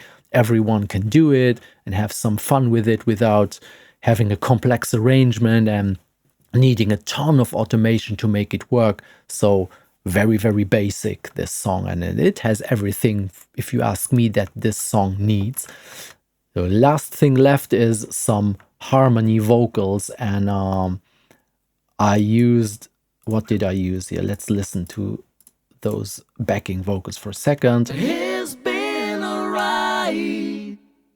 A very little bit of reverb, also a little bit of precasti room, a little bit of EMT 250 reverb, like with a 0.9 second delay, reverb length, tail length, and some tiny amount of eighth delay that's just like a little slapback echo, giving you some sense of space in the mix. And then I used some soothe, because there's also a thing, if you record every source of a song at the exact same spot in the exact same room, which I did here because I recorded the backing vocals in here as well as all the overdub guitars, then although the room is treated and everything is fine, if there is a tiny buildup of something, let's say in the mids, or if my voice is producing some mids that just stack up, if I have like 6 tracks of backing vocals, then these 500 hertz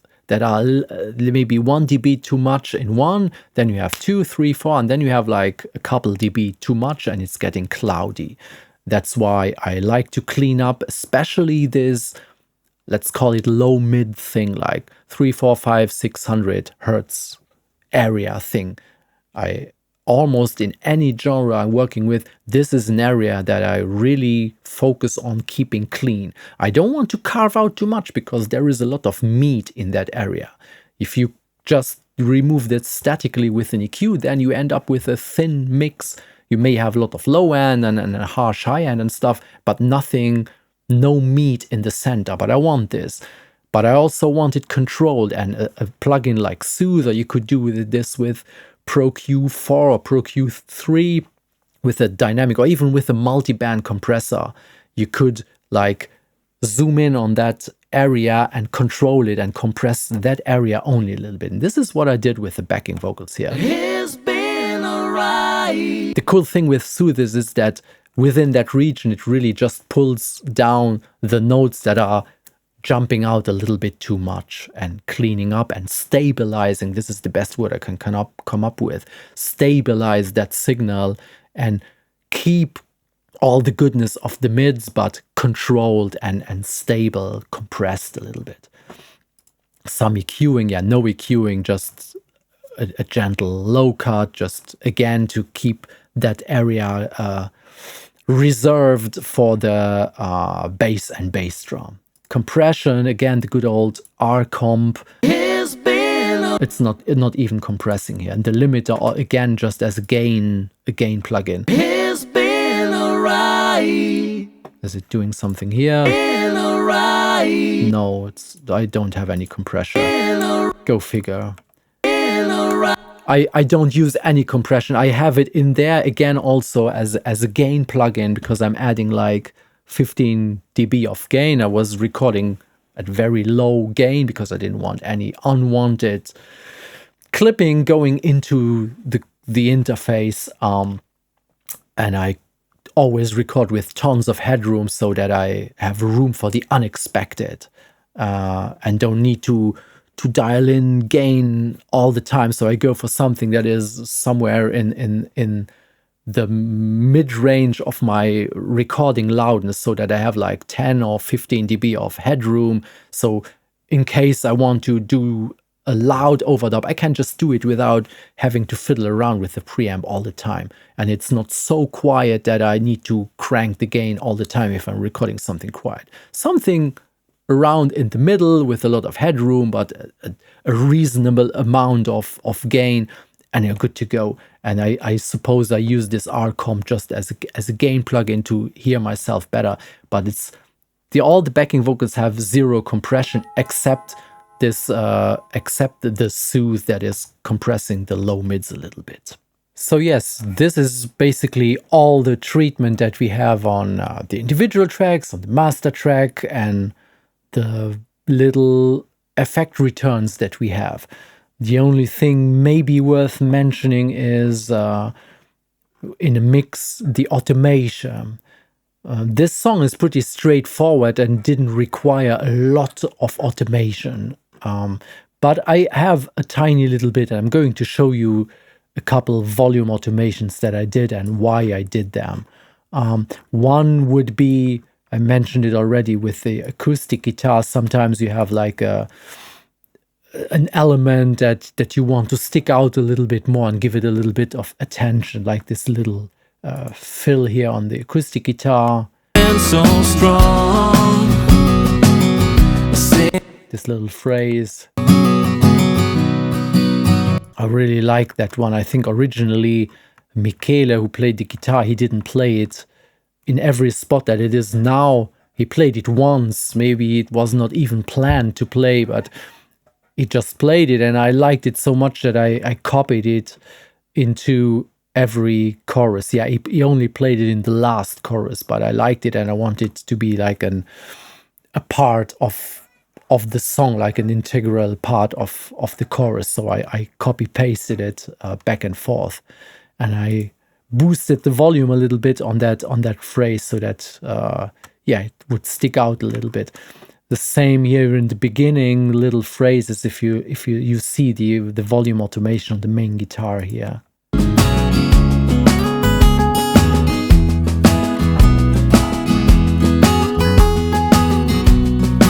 So it was supposed to be like become like a challenge response things like between the main guitar and the overdub guitar. So this would be like which one is that? It's one of these two. Then the overdub guitar.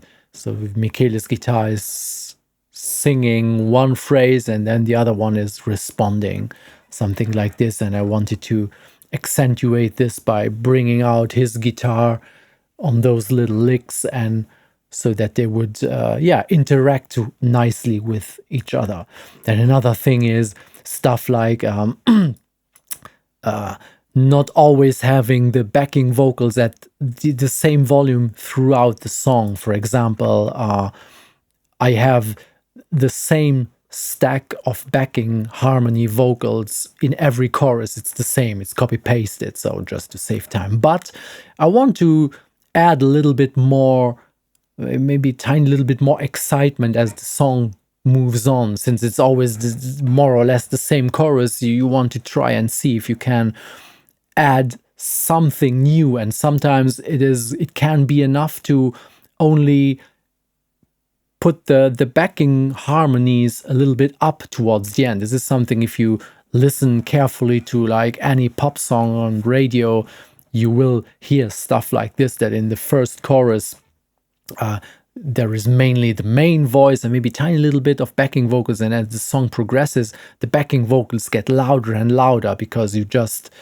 try to use the increase in volume of this more colorful background vocal as ear candy. It has been there from the beginning, but you just put it louder and louder, and you get a sense of dynamic increase as the song moves on. And this is something I did also here. So in the first chorus the backing vocals are softer, then in the first half of the first chorus they get louder, and then in the second chorus, since we already come out of a more intense second verse, I start already at the same volume that I ended the first chorus, but then I go even louder with the backing vocals. And in the last chorus, I just build it so that I'm building intensity throughout the chorus, although it's always the same, that we have some kind of progression going on in the song. But not much more than this, a tiny little bit of automation on the voice. I think I may have done some automation or clip gaining on the lead voices. I maybe reduced some S's or individual syllables that were poking out a little bit and just clip gain them down. So as if I would say, yeah, I take this one, is a little bit loud, and I pull it down, put some crossfades so that it's compressed a little bit at the source. I may have done this or may not. I can't actually really remember. But in a more complex and more opulent song, I would have a lot more automation going on, like also delay throws and more change in reverb moods throughout the song. This is too straightforward, and it does, if you ask me, it doesn't call for a lot of crazy stuff going on. It's very straightforward. It's a guy with his guitar singing a song.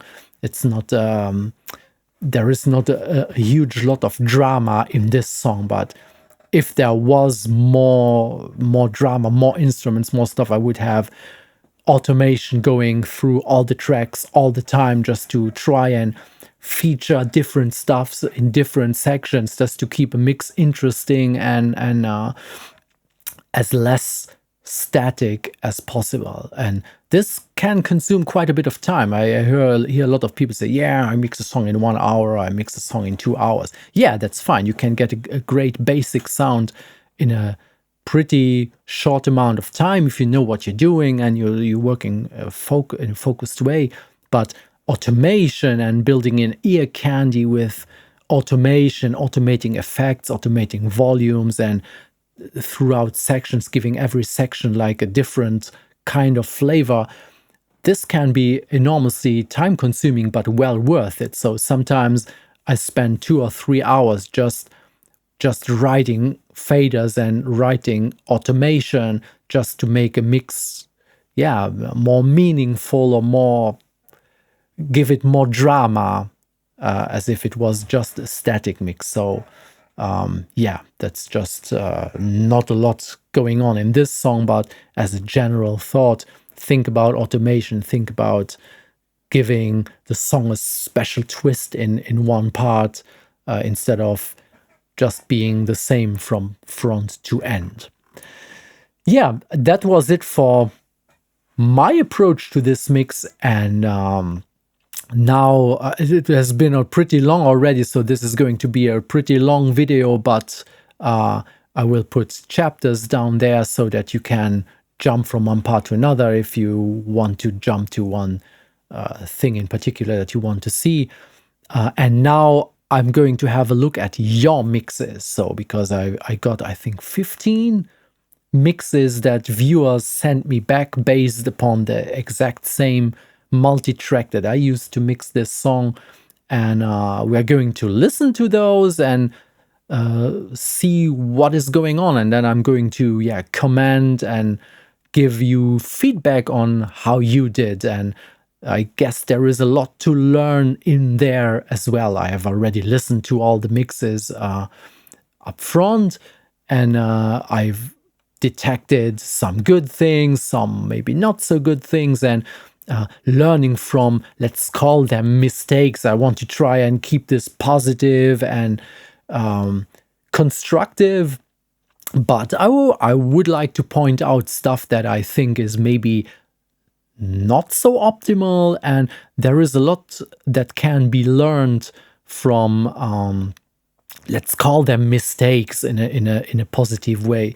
There's a lot that can be learned by mistakes. I've learned enormous amounts of stuff in my whole life by doing mistakes, or figuring out later what I could have made better, or So I hope that you stick with me listening to all the other mixes and having a look at what may have gone a little bit sideways and in some parts, what could have been avoided, and take something out of all that stuff.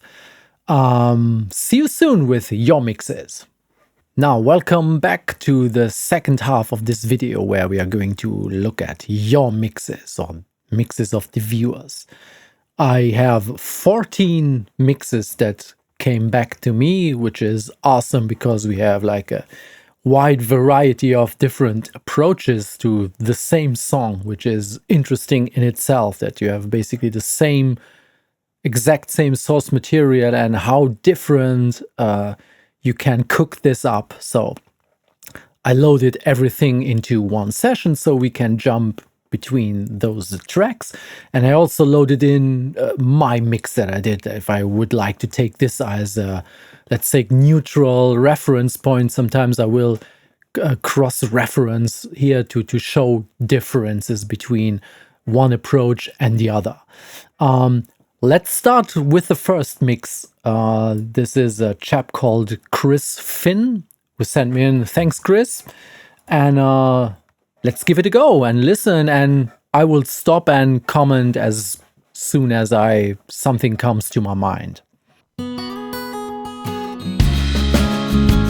I will already stop right here, especially listening on headphones. I have already checked all the mixes also over the speakers, but when I'm listening now over headphones, the separation between left and right is extreme. So the main guitar is sitting completely on the left.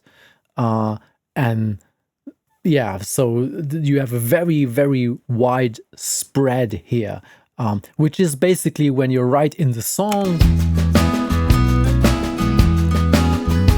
which can be a nice thing. I personally like the approach, especially with this kind of singer-songwriter thing, that the main guitar is sitting where the singer is. So that is like they are building one unity. So it's the one with his guitar and they are sitting in the center, and everything is built around those two. But it is one possible approach.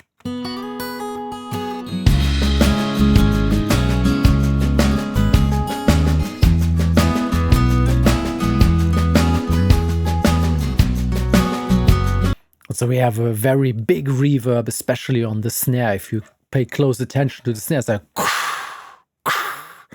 which is sounding nice. It's one way to do it.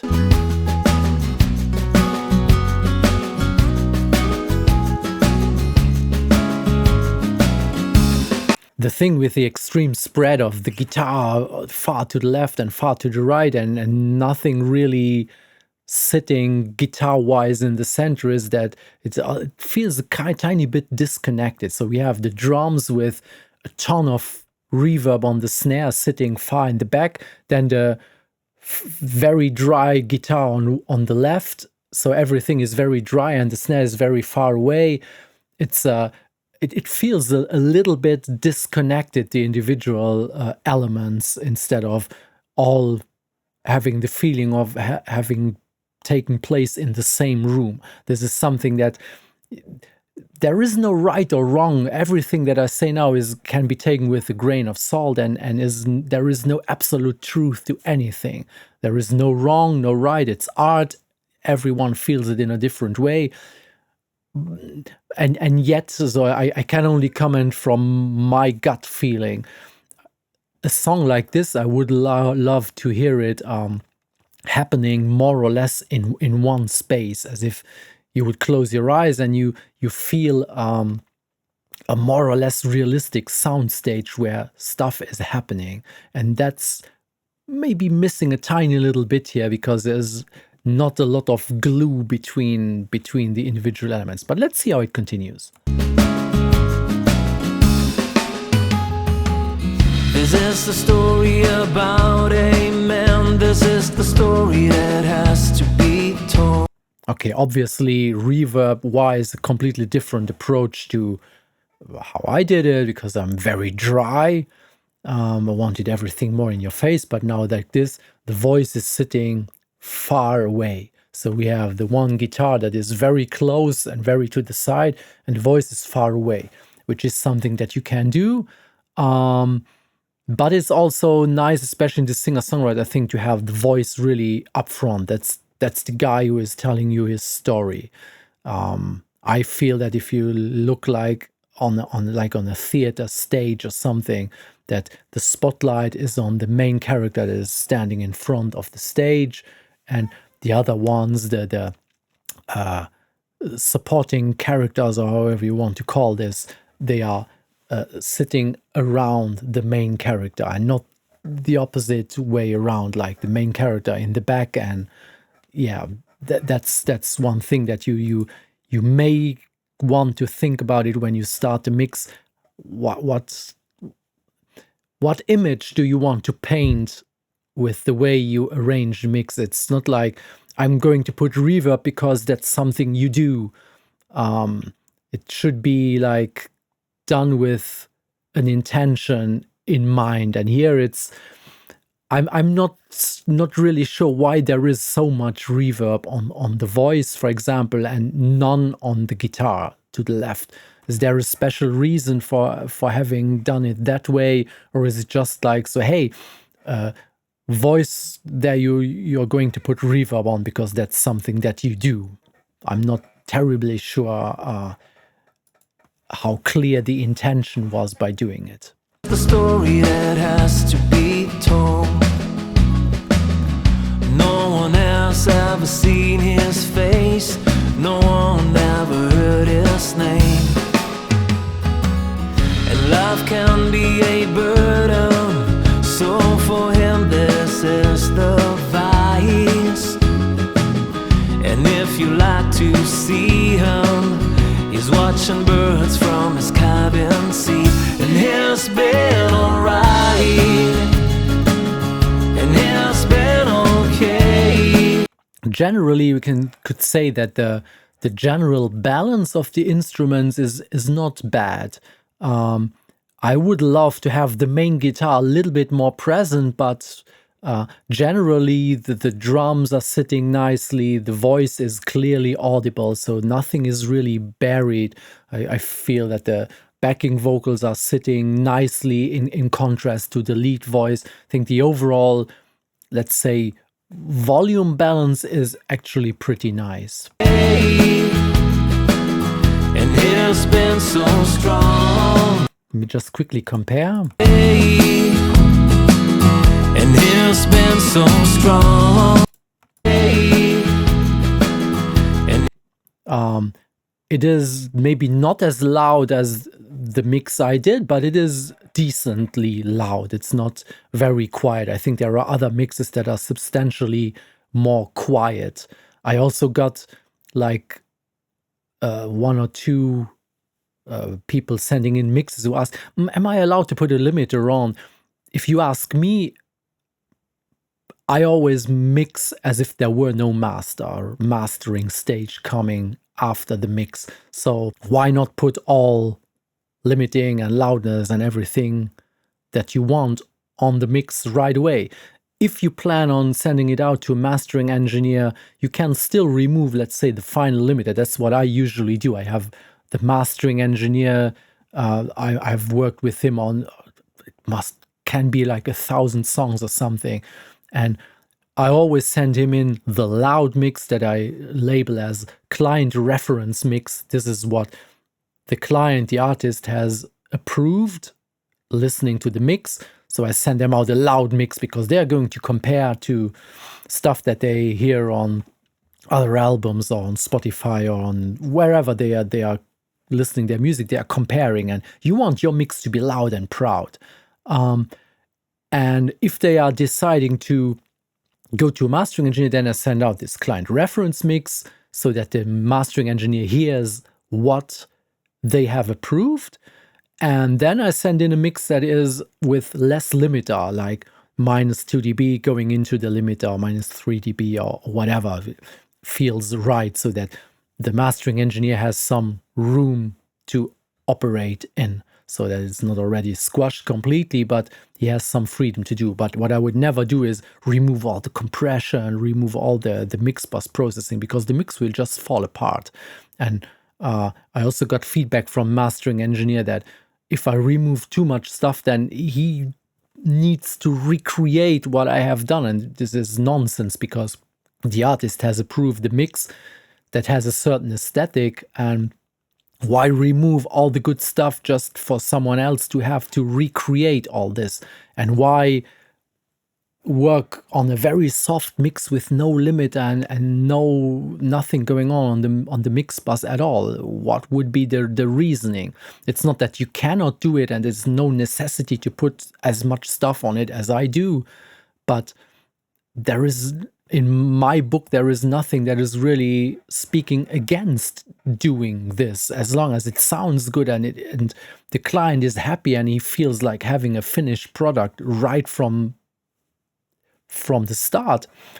What could be wrong with this? So now the mix from Chris has a decent loudness. We could improve on this if we wanted with some more mastering, but it's not super quiet. Been so strong, singing his song,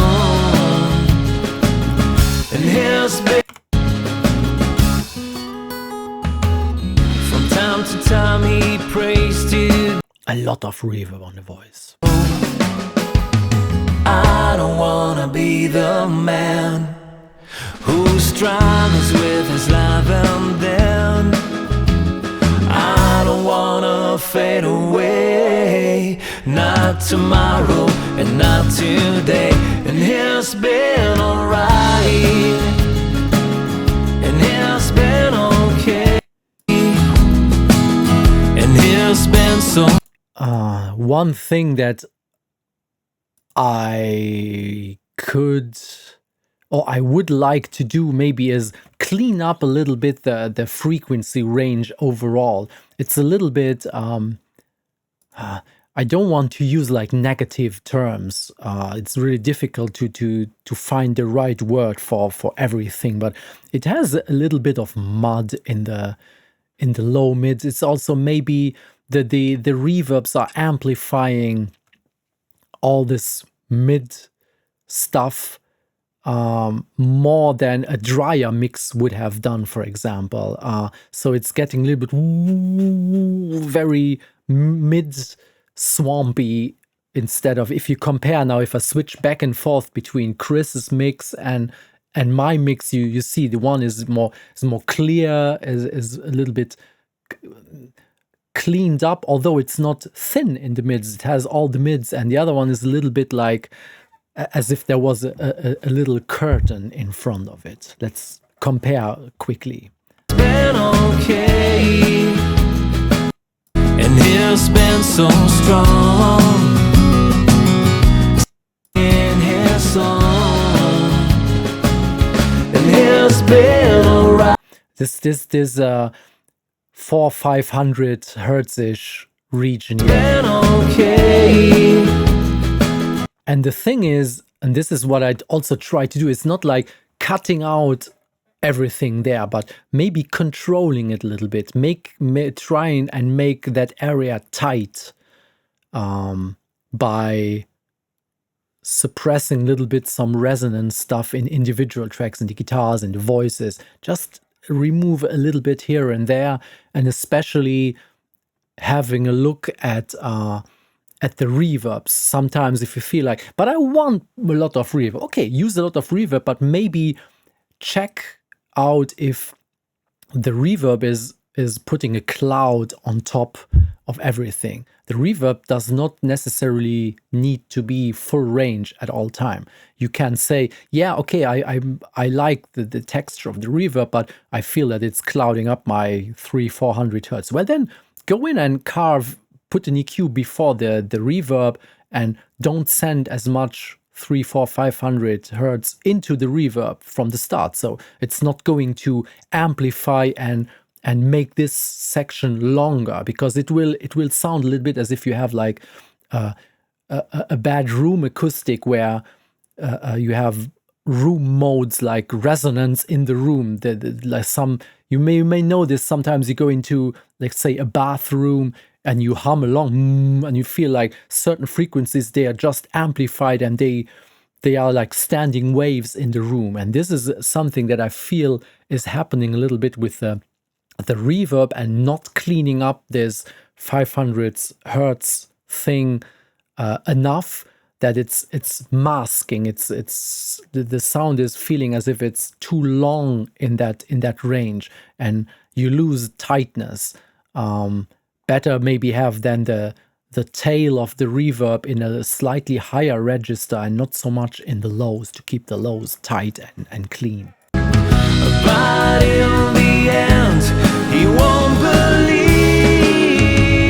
Here there's some harshness, for example, on the, from the end. These are areas that I also often try to see if there are like frequencies that poke out sometimes, that get some harshness. I show you what I mean here. This area here. Listen to what on the note, on the word the, but in me, and it's poking out in a harsh way. This is something that could be controlled either on the track or on the Mixbuss. I think with the Gullfoss that I use on the Mixbuss, that's taking care a tiny little bit.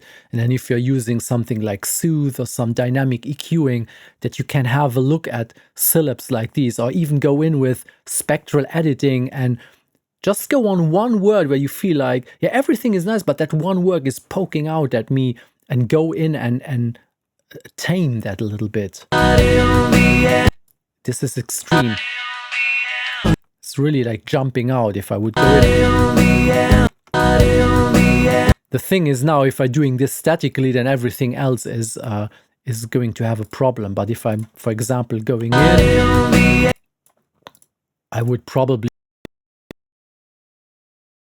editing. I can already really see that here. This is really here, this area poking out. If I go in and attenuate this a little bit, let's see what that does. Can you feel, maybe I overdid it a little bit now, but how soft the V sounds now and before. And this is also something that, for me, a classy mix takes care of stuff like this. Not just general broad strokes and a static treatment of everything, but if you listen to it and something is poking at you, do an automation, do a fix on the spot on one track, or you could even do it on a master like I would do it. I would not do it as extreme as I did now, but I just wanted to show you the difference. You won't believe, and it's been alright, and it's been okay. But overall, it's a nice mix with the little things that I mentioned, but it could also be like this. One thing that I noticed, by the way, is I aligned all the files that I got. And if you look at one thing, this is also one thing that I would encourage you to have a look at. How does my file start and how does it end? Don't assume that it will be going to a mastering engineer anyway. Clean up your starts and your ends of the mix. I want to show you an example of how I did my file. So the music starts here, and I have a little bit of, let's call it pre-roll. So if I hit play, there is enough space so that the beginning is not completely cut off, but it's not absurdly long. And especially the beginning is clean. So I took care of fading in the beginning so that there is no noise, nothing. So there is no hard cut. It's exactly the same at the end. So I have like a clean fade out up until into perfect silence at the end. Whereas if I have a look at the files that I got in, this one even starts with some kind of bump here. They start with some noise that may be some Mixbuss processing, some processing on the track, some plugins emulate some analog noise, which is fine. But you may want to have a look at how does your file start. For example, this one here, all that noise in beginning, I would probably go in and do a fade and then re-render that file with a little bit of clean pre-roll. I undo this now so that I didn't change the file. But that's one thing that is worth having a look at, especially if you want to upload it to a platform or you deliver it to somebody that you are mixing for, that they get like a clean file with a clean start, with no pop or bump or hiss or whatever in the beginning or at the end. Cool. Thanks, Chris. Let's have a look at the next mix. This is from Mircea. I think he is from Romania. Let's have a listen to Mircea. I hope that I don't butcher your name. I'm sorry. Let's listen to your mix. Also worth noting immediately, I also opted not to put the main guitar in the center, but a little bit off center, probably to leave some space for the vocal. This is something many people do, is like nothing in this, or as little as possible in the center to keep space for the vocal, which is fine.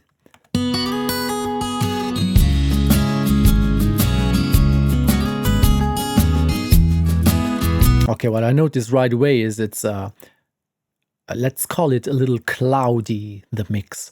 I'm missing presence. There is a lot of low end going, and then the mids are kind of carved out a little bit, and there's not a lot top end going. Let's continue to listen.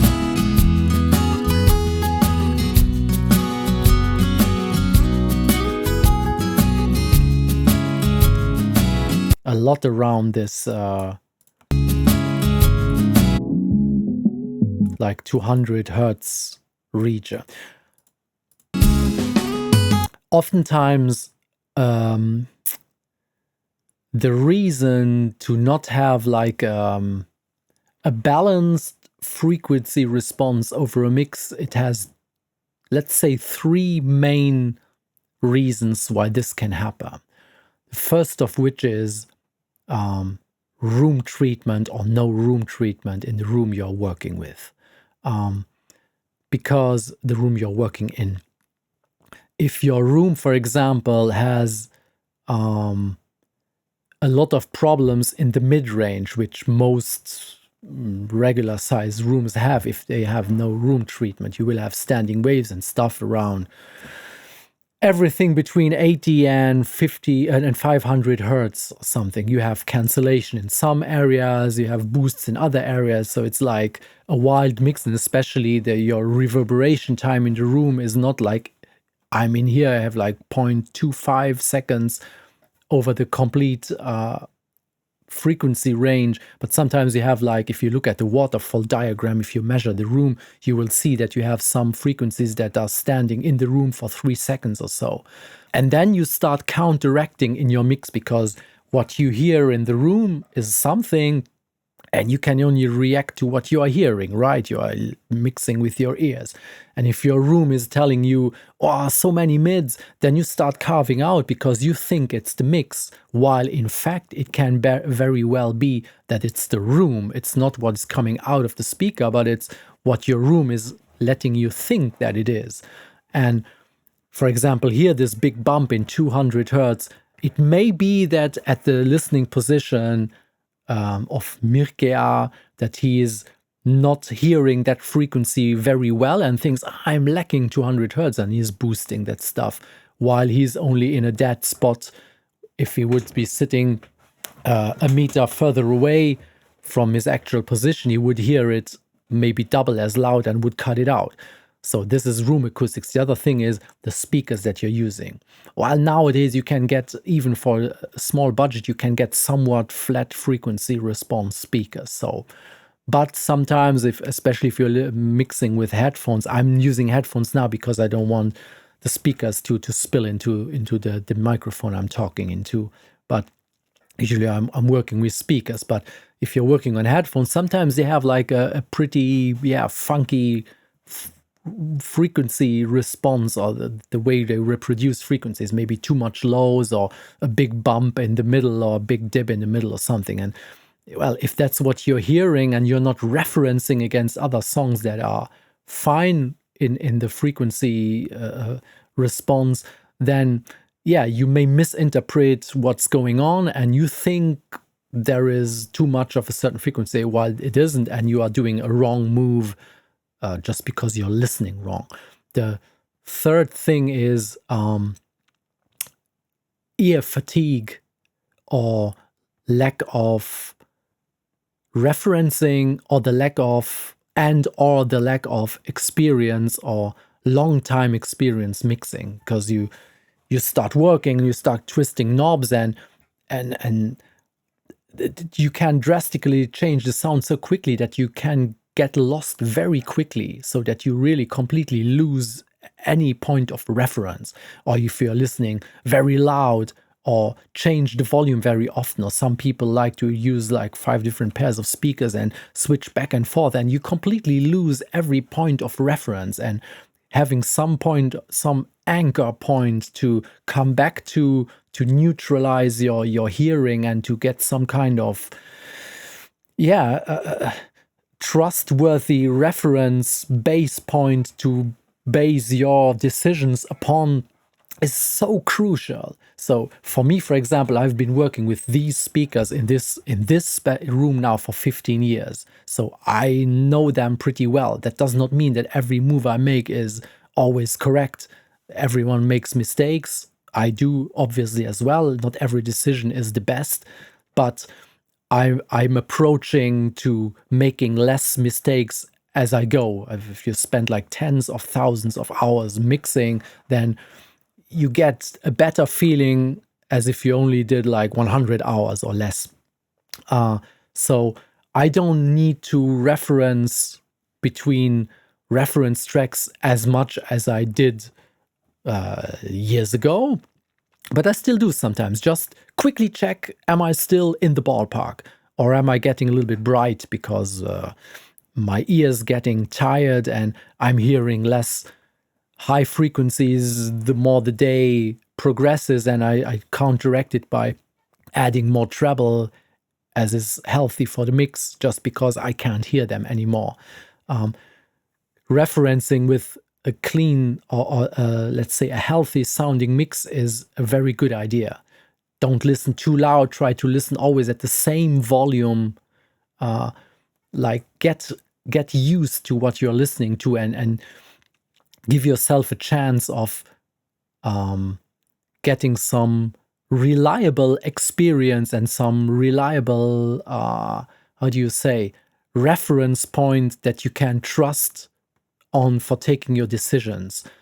Because if your room acoustic is bad, and you switching monitors all the time and switching volume all the time and never reference, you get lost so quickly. That happens within minutes, and then you listen to it and you think everything is cool, and for you it's sounding cool, but as soon as you compare it to a healthy mix, then you will see obvious problems. And here, this 200 hertz area and everything being a little bit like this tells me that there is one, two, or all of the factors that I mentioned involved.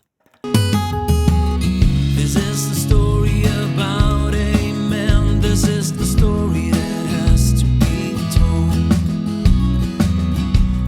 No one else ever seen his face. Funny is that since I already put out the video, like the middle music video clip of this song, there would have been, let's say, the original reference for this song.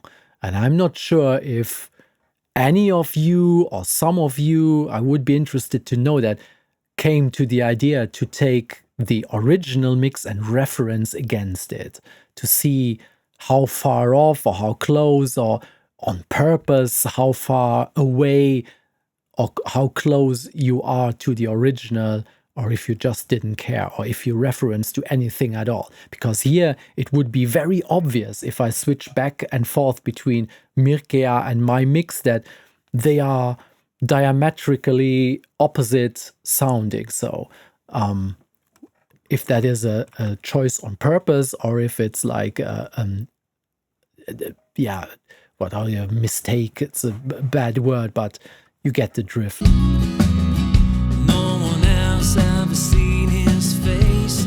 No one ever heard his name. Also, what I see now is that the track is clipping.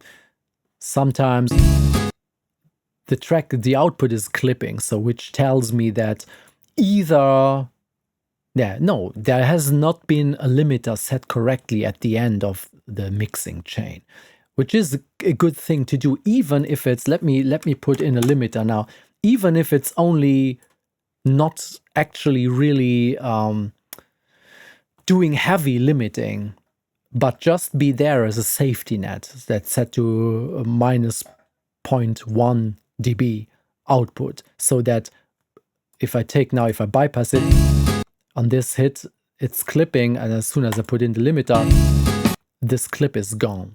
So you could catch all these clipping peaks, pull down the master fade a little bit, then add in a limiter and catch back the missing volume in a safe way without having like clipping into the converters then.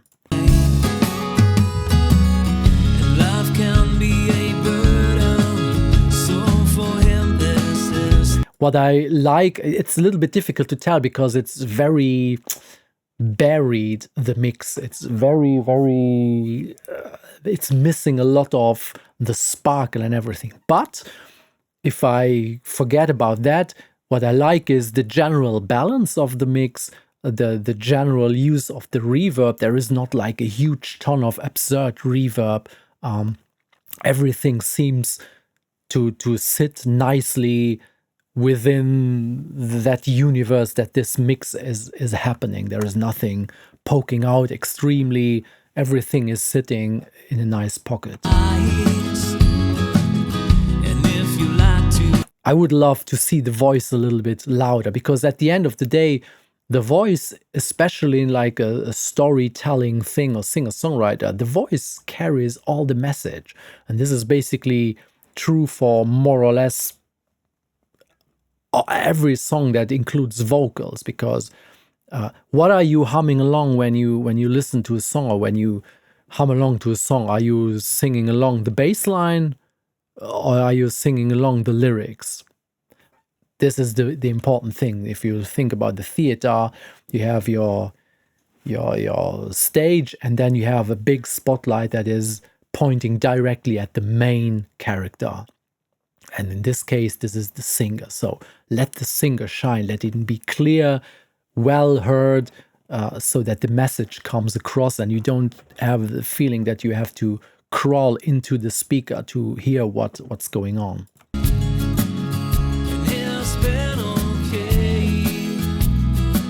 Here is that now the shaker is coming in, and the shaker is almost louder than the drums.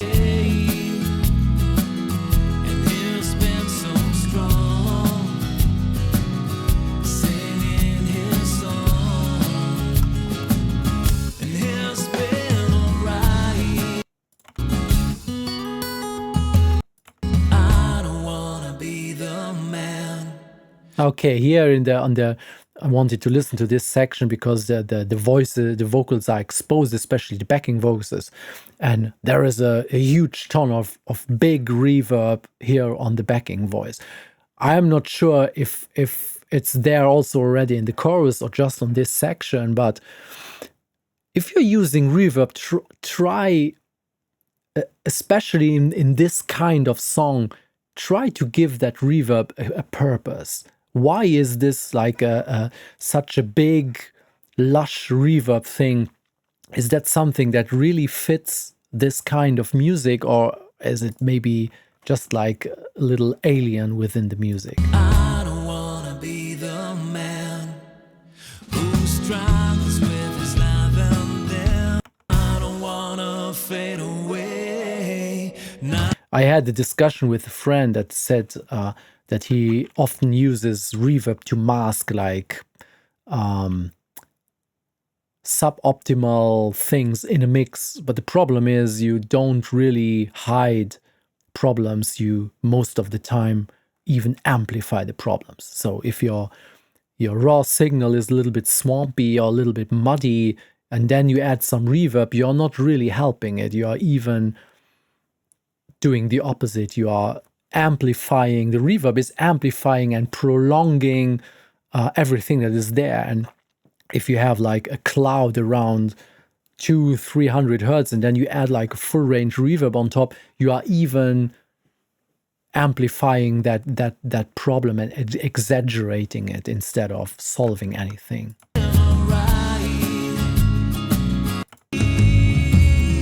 He has very, very bass heavy.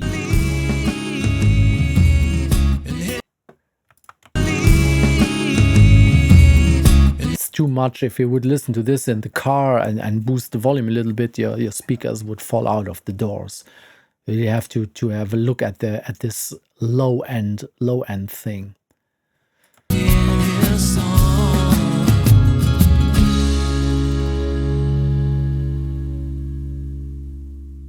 Interestingly, I can hear like the hiss coming out at the end. I don't know on which signal.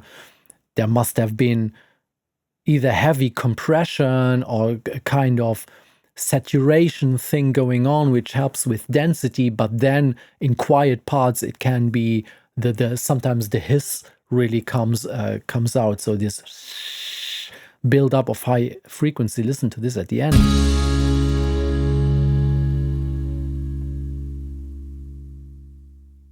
Sometimes in the context you don't hear the hiss and it's not a problem at all. It can even act as a kind of glue between, or add some analog real world thing, whatever, can be fine. But when it's exposed like this, what you can do is, for example, if you have hiss that's coming out, sometimes you have it on the bass, you add some saturation or some amp simulation, and then suddenly you amplify a slight hiss that was there before, but now it's like 10 times as loud, and then in an ending like this, it's suddenly jumping out. What you can do is you put like an automation of a high cut just on the end, and you put it, let's say, on the bass. I would do something like this and record that automation.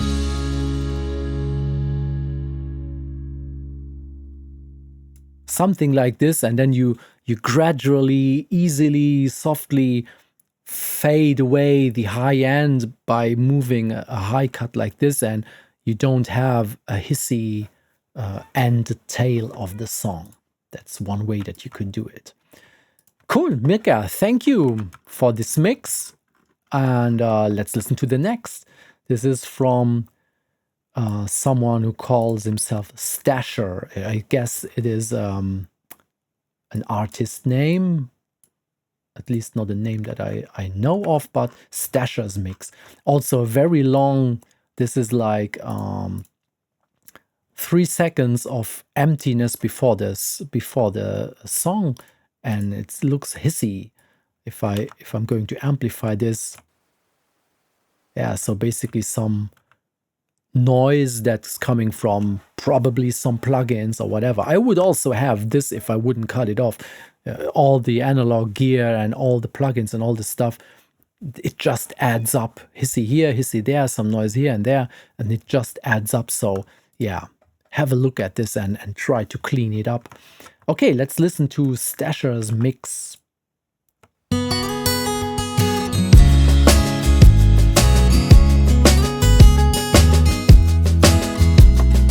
Stasher likes bass drum. I like the very start because it's clear and not cloudy, but then the bass drum hits in, and although there are no rules for how loud the bass drum should be, there is no exact number to put in, but this is very loud. It's overpowering everything else. It's like very, very loud. Probably Stasher is coming from another genre, like maybe electronic music, where the bass drum plays another role as in this music, but for this context, the bass drum is far too loud and it's far too punchy. It's like like really like very, very loud, and it should be ideally more gentle, far softer, not so punchy. It's not a rock song and it's not an electronic music song. It's like a singer-songwriter song. It can be mellower.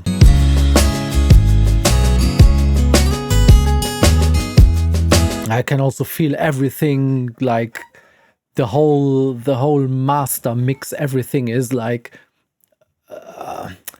getting pulled down a little bit with every bass drum hit, because it's just triggering whatever has been on the Mixbuss a little bit too much.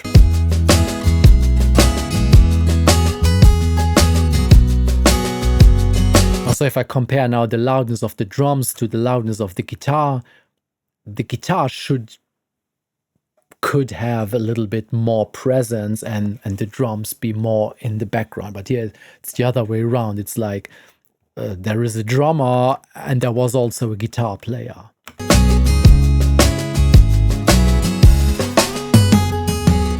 This is the story about a man. This is the story that has to be told. No one else. Good thing is when the vocals come in, they are loud and clear.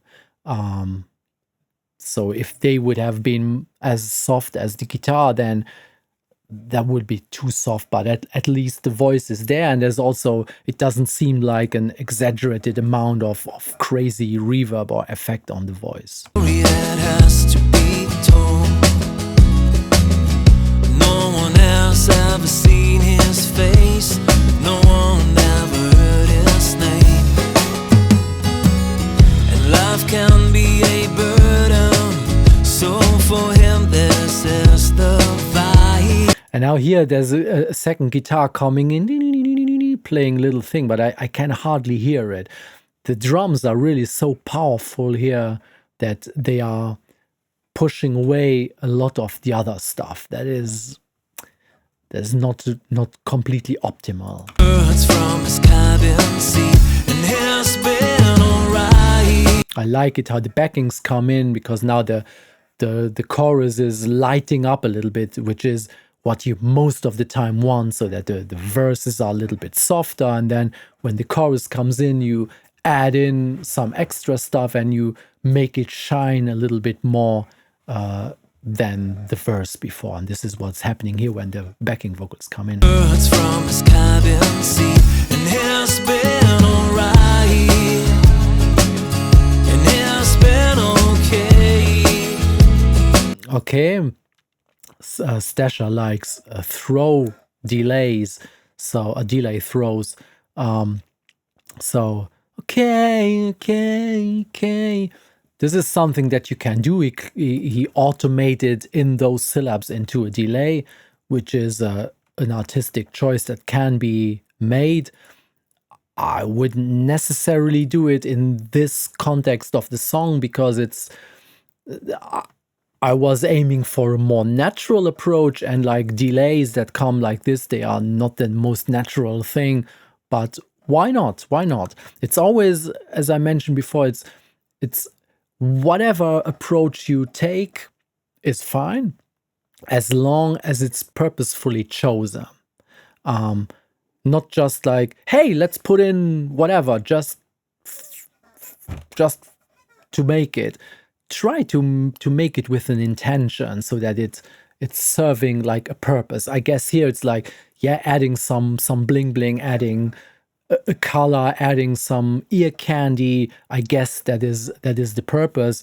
It's not the most natural thing, but it's a nice touch that it has been automated in there, and it's not like an echo that is there all the time. So there has been some work put in to give some nice accents.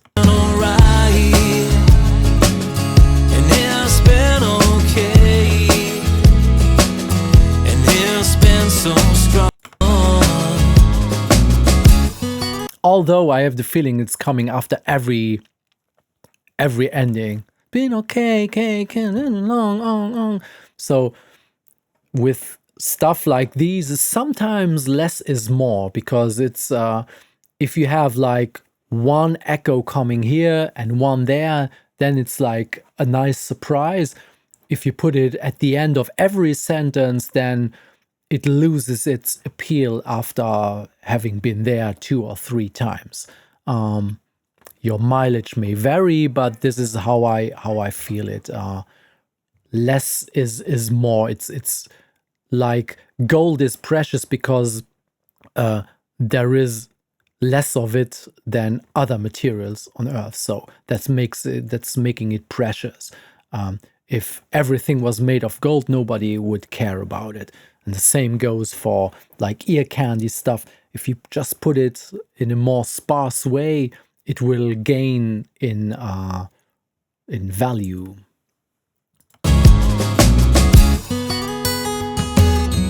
Yeah, put the main guitar in the center, which is a cool choice. I don't wanna be the man. Oh, interesting. Mono reverb or delay reverb on this. I don't wanna be the man. I wonder if this is on purpose or if it's just sitting as a plugin, mono plugin on the lead voice. You can use mono reverbs and stuff if you have like a dense mix and don't want to cloud up everything with a lot of stereo reverb delay cloud.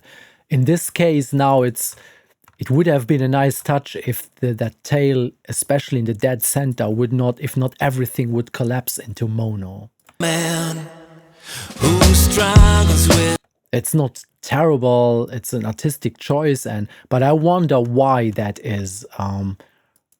I like to use delays and reverbs that are always stereo, even if it's a delay, and it's not a ping pong delay, but I always use some kind of spread. Be that the left delay time, if that's, let's say, 400 milliseconds, then right is 420. So they get like a spread due to time difference. They don't arrive or come out of the speaker at the same time and maybe have a slightly different color, and that gives them some spread. If left and right is exactly the same, then it's mono, then it's coming out of the center.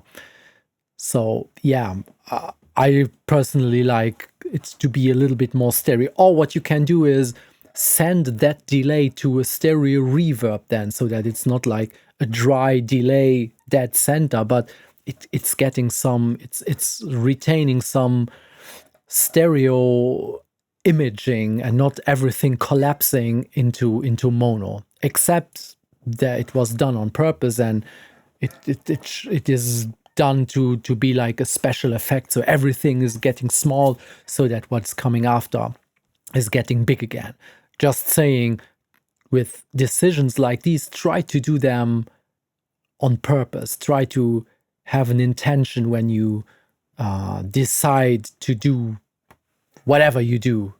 Why is it mono? Is it on purpose or is it an accident? That's the question. Man who struggles with his life, and then I don't wanna fade away. And it's been alright.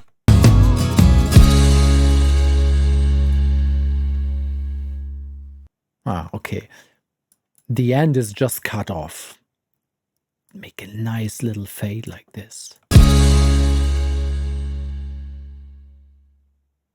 So you don't have like just cut off end like we had here.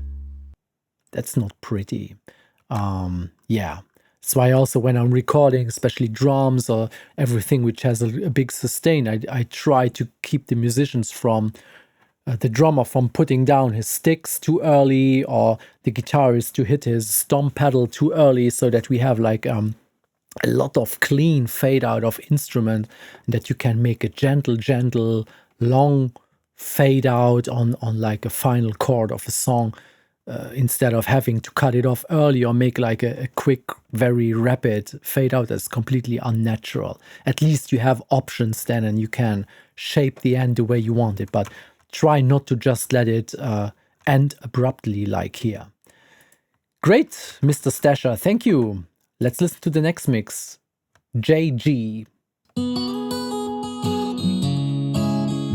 Okay. He opted to change the arrangement and go for guitar only and don't let the drums come in right away.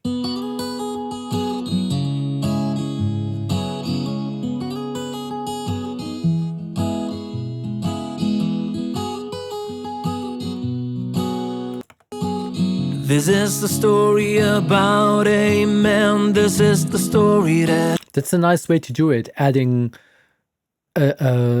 more drama to the song by giving it a different build-up. That's completely valid. It could have been that way. Why not? Why not? Sometimes also when I get tracks to mix and I have the feeling like, yeah, it's nice the way it is, but why not try to strip it down a little bit in some places just to give it more possibility to have more build-up? Why not? That's what JG did, and why not? Sure, it's sounding fine also. Out, amen. This is the story that has to be told. Tasteful amount of reverb, if you ask me, and also the relationship between the guitar and the voice is fine. No one else ever seen his face. No one ever heard his name.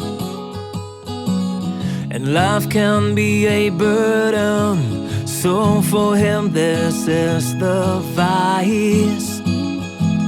And okay, interesting. He now put in the second guitar, but with a lot of reverb. But here that's now a lot of reverb, but it's in a nice way because it's adding like a fairy aura around the guitar. It's not like, it doesn't feel like a guitar anymore, but the big amount of reverb, it's making it more like a kind of pad, high-end pad around the main guitar. I like it.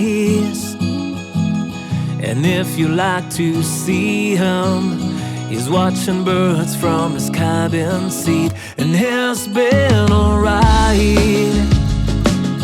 and he's been okay, and he's been so strong. He's been okay, two things. The drums also a little bit like one of the previous mixes. For my taste, they are too punchy. They knock hard, and not sure if it's the best choice for this kind of music, but yeah, tastes are not all the same. So obviously this has either been JG's taste, or he's maybe coming from another kind of music and is used to treat the drums in one certain way, and is maybe not used so much to work with a little bit more mellow kind of music. And I would encourage always also to have a look at or listen at some songs within that genre and see how are they treating instruments. Are they hitting hard? Are they more soft? Are they more roomy? Are they more... So what's like a kind of approach to a certain music genre, and so that you don't put in an element that's completely alien within that genre. That's one thing. It's always a matter of taste, but I feel it's really hard hitting.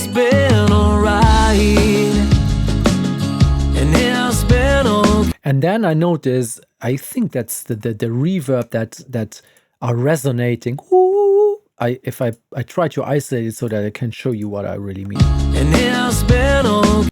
Here on here.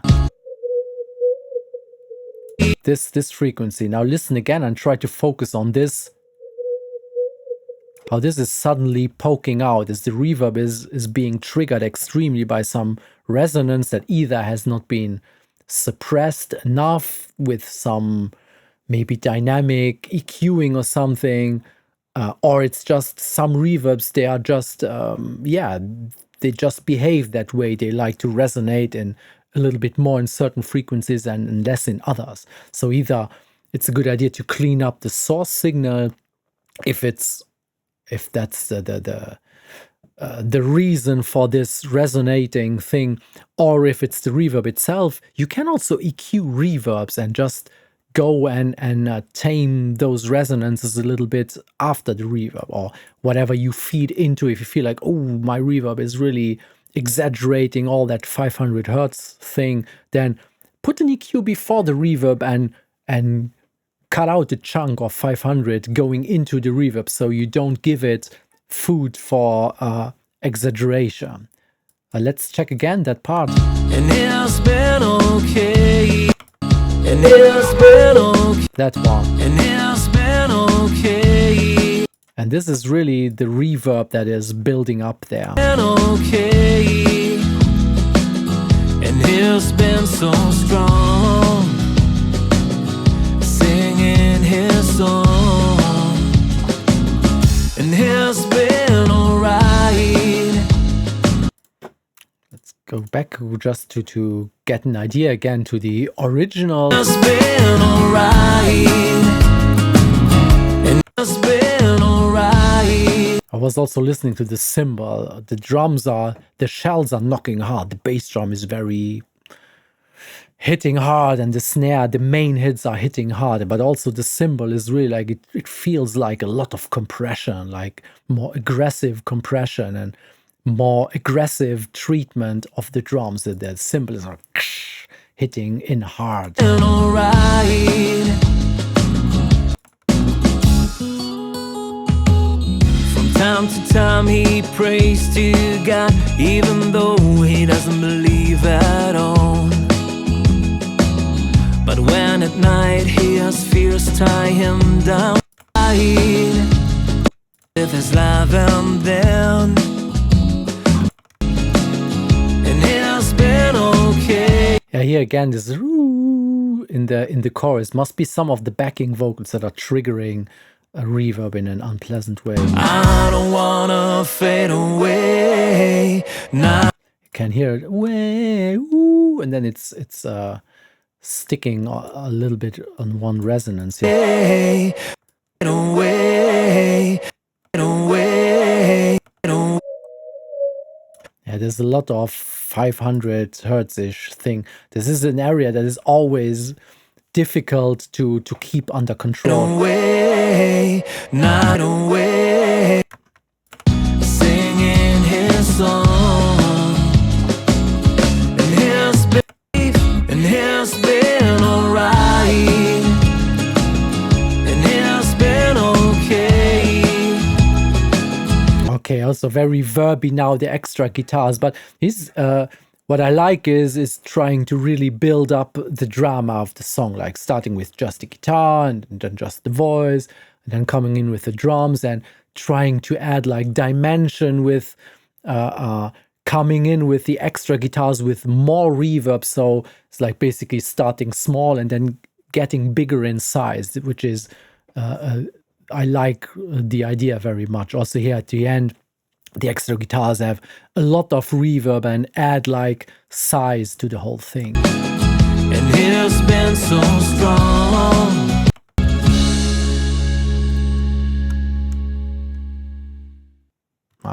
Very short ending, but at least it's a clean fade out. Cool, thanks JG. Simone, I don't know if it's Mr. Simone or if it's Madame Simone, but this is his or her mix. Let's check it out. Also a little bit of noise at the beginning.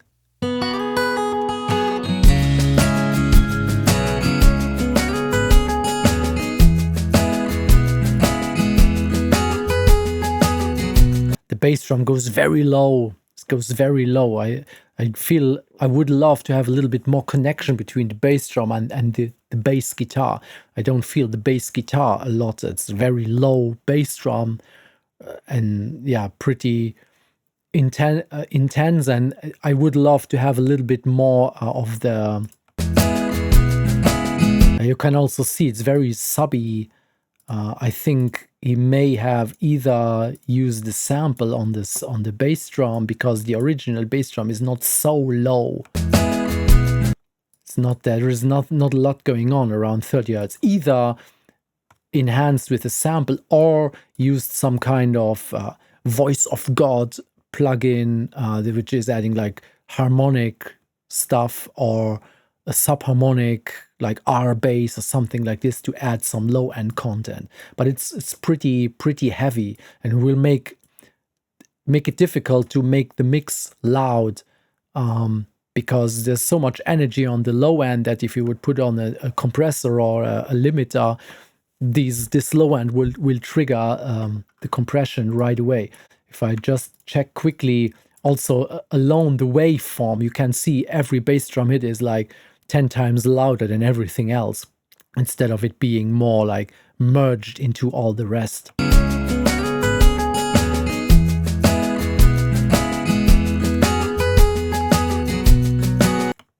This is the story about a man. This is the story that has to be told. No one else ever seen his face.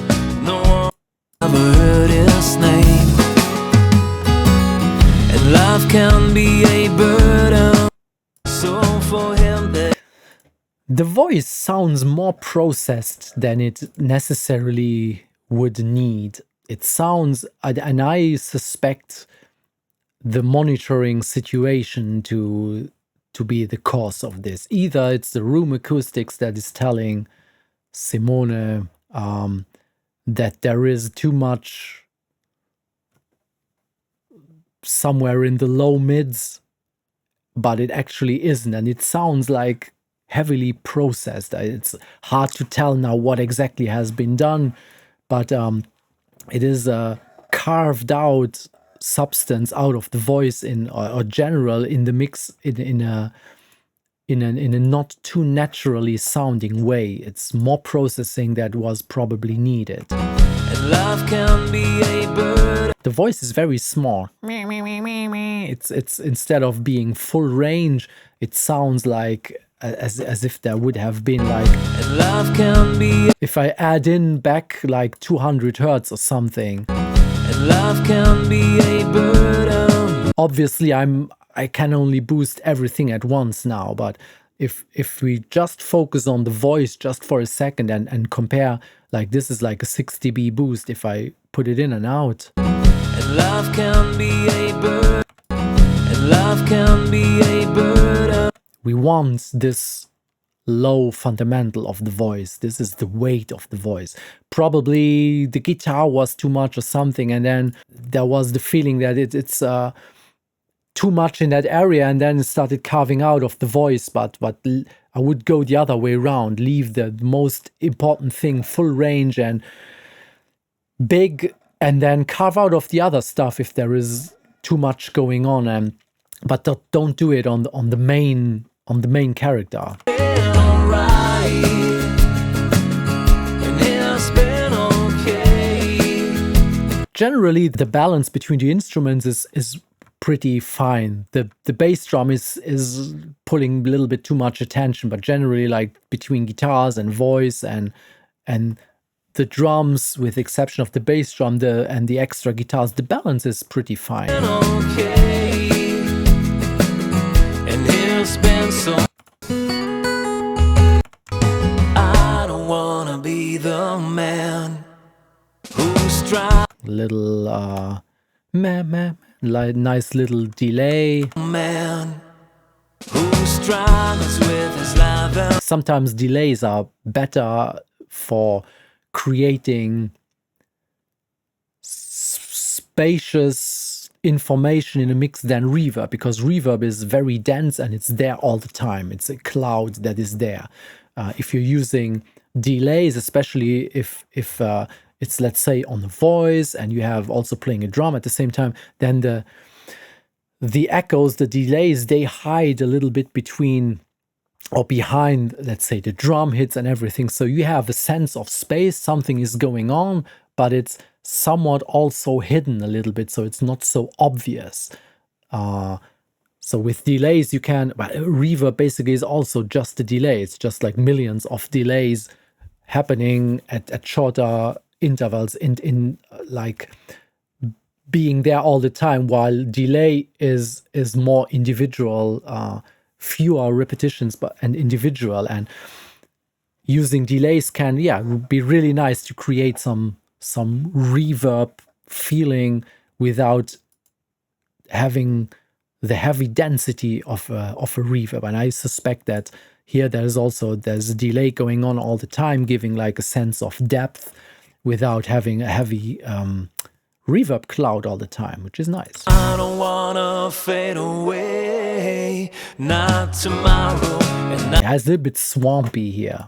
wanna fade away, wanna fade away. A lot of like 600-700. Wanna fade away, wanna fade away. So I'm missing a little bit down here, and if I would love to have a little bit less of this honky 500-600 thing and a tiny little bit of this 200 thing. Wanna fade away, Instead of wanna fade away. it's getting thin and nasal instead of being full and somewhat cleaned up in the mids. Been alright, and it's been alright. Let's have a look at the end.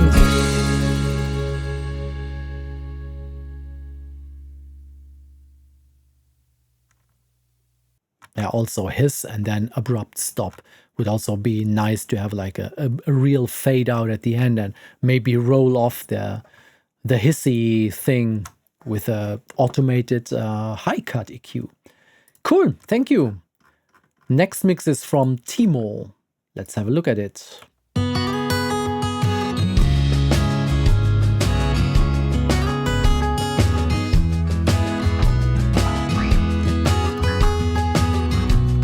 It was pretty quiet, so when I was listening back, I already added an L2 without even touching peaks, but just to get some volume. So it's very quiet, the mix. If I compare it now to the one I did,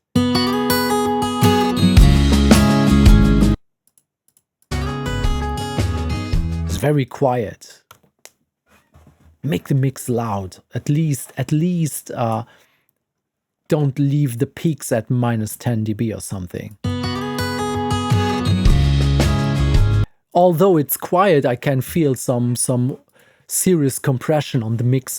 When the drums kick in, you can really feel that everything gets sucked down a little bit.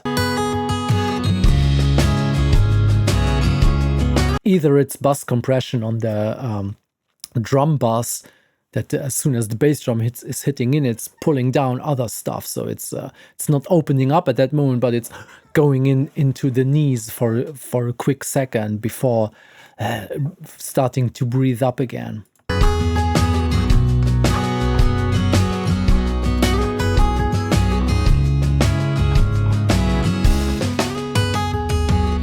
This is the story about a man. This is the story that has to be told. No one else ever A little bit the same as with the previous mix. There is a lot of stuff going on the vocal. It's too quiet. I have the feeling that I have to crawl into the mix to really hear the vocals clearly. And it's also, let me see if I... ever seen his, A lot of low end. ever seen his face. No one There's a lot of stuff missing here in the center. It can also be like the listening environment, depending on the speaker, the room situation, but there is a lot of low end, but not a lot of lot of information in the mids here. ever seen his face. No one ever heard his. Obviously this is too much, but it starts getting presence back if I just take an EQ very broad and I just go in and lift back the mids again. Ever seen his face. No one ever. If I'm just trying to focus on the voice now. Ever seen his face. No one ever heard his name. Around 1 kilohertz, it's just bringing back some presence of the voice. I suspect that there has been a good chunk cut off in that area. Maybe the speakers were telling it's too harsh, or maybe it's like a reflection from the room that is telling Timo it's too harsh in that range and is cutting it, although it would have been okay to leave it in. Ever seen him? And if you like to see him, he's watching birds from his cabin seat. And it's been alright, and it's been okay. The backing vocals are pretty loud, so they are almost overpowering the main voice, but that's also due to the lack of, let's say, presence in the lead voice. So everything else, even the bass, sometimes I have the feeling also there's some distortion, saturation on the bass, and sometimes the bass is poking out more at me than the lead voice, but the lead voice should be the thing, the main thing, and build everything around the lead voice. I don't wanna be the man who struggles with his life, and then I don't wanna fade away, not fade away. It's a lot of low end stuff here. I'm almost sure that I will see here if I just use this as an analyzer. Wanna fade away. All this rumble here. This would be nice to, because there is nothing else except the voice, and Wanna fade away, wanna fade away, wanna fade away. all that stuff here that is rumbling. I listen now on headphones that go pretty deep, but there I can really feel like I suspect there is a lot of compression on the voice, pulling up all the soft stuff. And since I didn't use any low cut on the recording, then obviously every room has some kind of noise in it, and now it's pulling up all that stuff a little bit too much, and it's rumbling around a little bit here. And if that's all the time there, then it's adding up into the space that would be best occupied by the bass drum and the bass and so on. So it's okay to go up and clean up that rumble down here. Fade away, wanna fade away. Instead of leaving this rumble stuff here. And it's been okay. But the overall, the balance between the instruments, except the voice being buried a little bit, is quite nice. It's everything sits nice. Also, the panning is nice, so I like that. And it's been so, and it's been okay. And it's been Put a nice little reverb and delay stuff on the little fill guitar. Give it more like a solo guitar feeling. been okay. And it's been so strong, singing his song. And it's been alright, and it's been okay. I really all the time want to remove some of the sub-low stuff here. There's a lot of energy down here that's really going to make it hard to make that mix loud, because it's just eating up a lot of energy. Let's listen to the end.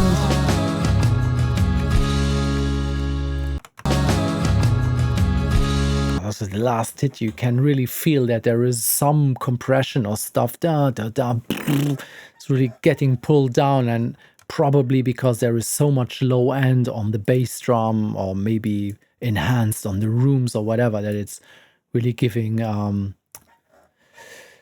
big trigger incentive to whatever compressor is sitting either on the drum bus or on the mix bus. Cool, thanks Timo. Also some hiss at the end. That can have, maybe that was on the bass or something, and could have been rolled off a little bit. Okay, Jose Padilla. I hope I don't butcher your name. It's a listener from Mexico. Let's listen to his mix.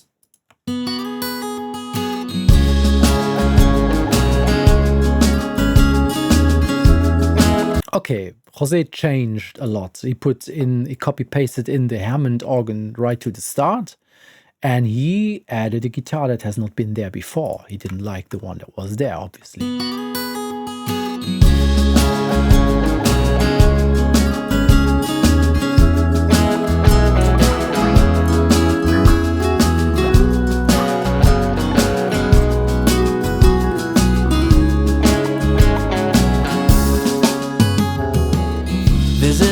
That's the thing, you can do this. If I was the client and I say, hey, Jose, could you mix the song for me? It's not necessarily then what I would expect to be done, because I had something in mind when I recorded the stuff that I recorded, and I had something in mind why the Hammond only comes in at this middle 8 part and not early, because I wanted some fresh sound coming in later in the song and stuff, which does not mean that it could not be exactly like this. But when you're purely mixing the song, adding in new instruments that have not been there before is a risky thing, because you may like it very much, but the artist may not like it at all. Or he may like it at all and say, yeah, cool. Yeah, I was missing this. But Jose was just swapping the guitar that was there for another one, so he didn't like the one that was there. But that's something that should maybe then be discussed with the artist up front. And yeah, but it's nice to have a fresh color, and sometimes it's also okay just to have the courage to do something. Just go for it and try it, and at the risk of it being rejected then, and then you should be okay then if the artist then says, no, get rid of that, I want my guitar back. Then hopefully you are then not offended and think, yeah, but I like the guitar better. This is something that you always risk if you take too much, initiative and do something that nobody really asked for. But it can also turn out to be accepted very well. And love can be a burden, so for him this is the vibe. Okay, he put in the Hammond from top to start from the top up until the end, which you can do, but then you lose the effect that something new is coming in. If it's there all the time, then if everything is loud, everything is quiet. So you don't have this extra anymore. But yeah, I like the Hammond as well, so I don't mind it being there. Also, it's a little bit swampy in the low mids, I must say. And love can be especially here again, also the reverb is sounding as if it could benefit from having been low cutted either on the way in or on the way out, because I can hear like this low frequency of the voice is triggering the reverb that is sitting on the voice, and it's just messing up a little bit the fundamental range of the voice and making it cloudy and busy down there. And love can be a burden, so for him. So in that area, if you listen to the reverb, it's like, ooh, it's almost like a standing wave in an untreated room. And love can be a burden, so for him this is the vice. And if you like to see him watching birds from his cabin seat, and he's been alright, and he's been okay.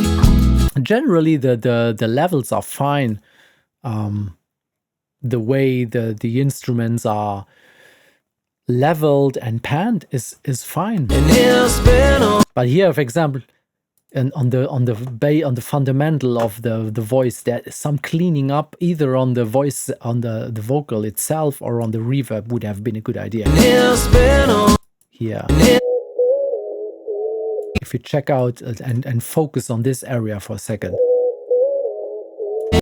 Now listen again in context. And he's been okay. It's really like poking out too much. You need to have an eye on stuff like this and go in and either automate an EQ or just have an eye on stuff like this, that you don't have like resonating stuff that's just, especially in this like 500, 3, 4, 500, it's getting swampy. It's like, ooh, you lose clarity and you lose like airiness of a mix if there is too much resonation going on there. It doesn't mean cut it out statically. We need meat there, but it should not have this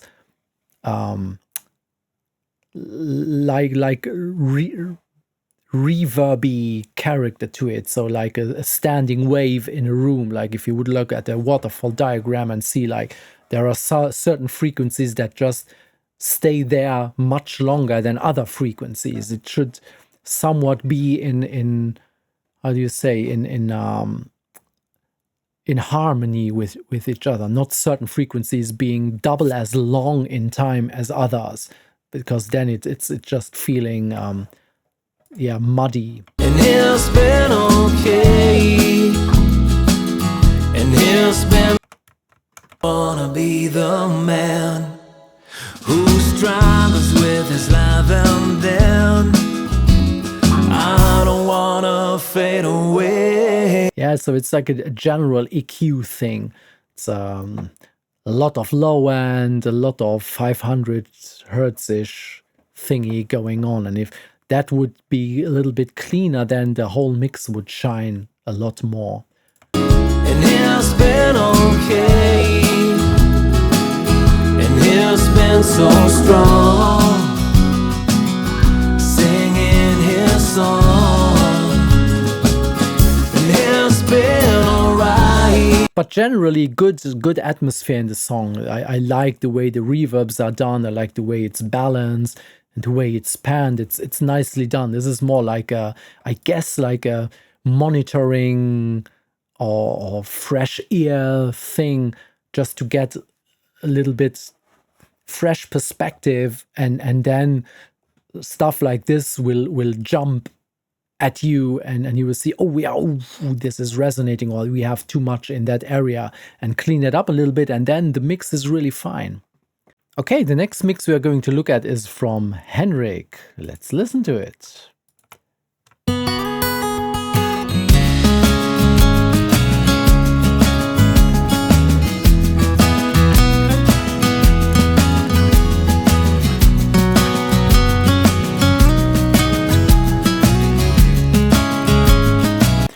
First thing I notice is this little fill-in guitar playing. It has a lot of compression.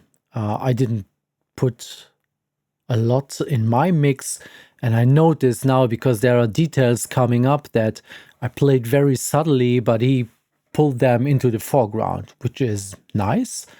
More details, but it's definitely more compression and more bringing up of small nuances than I had expected.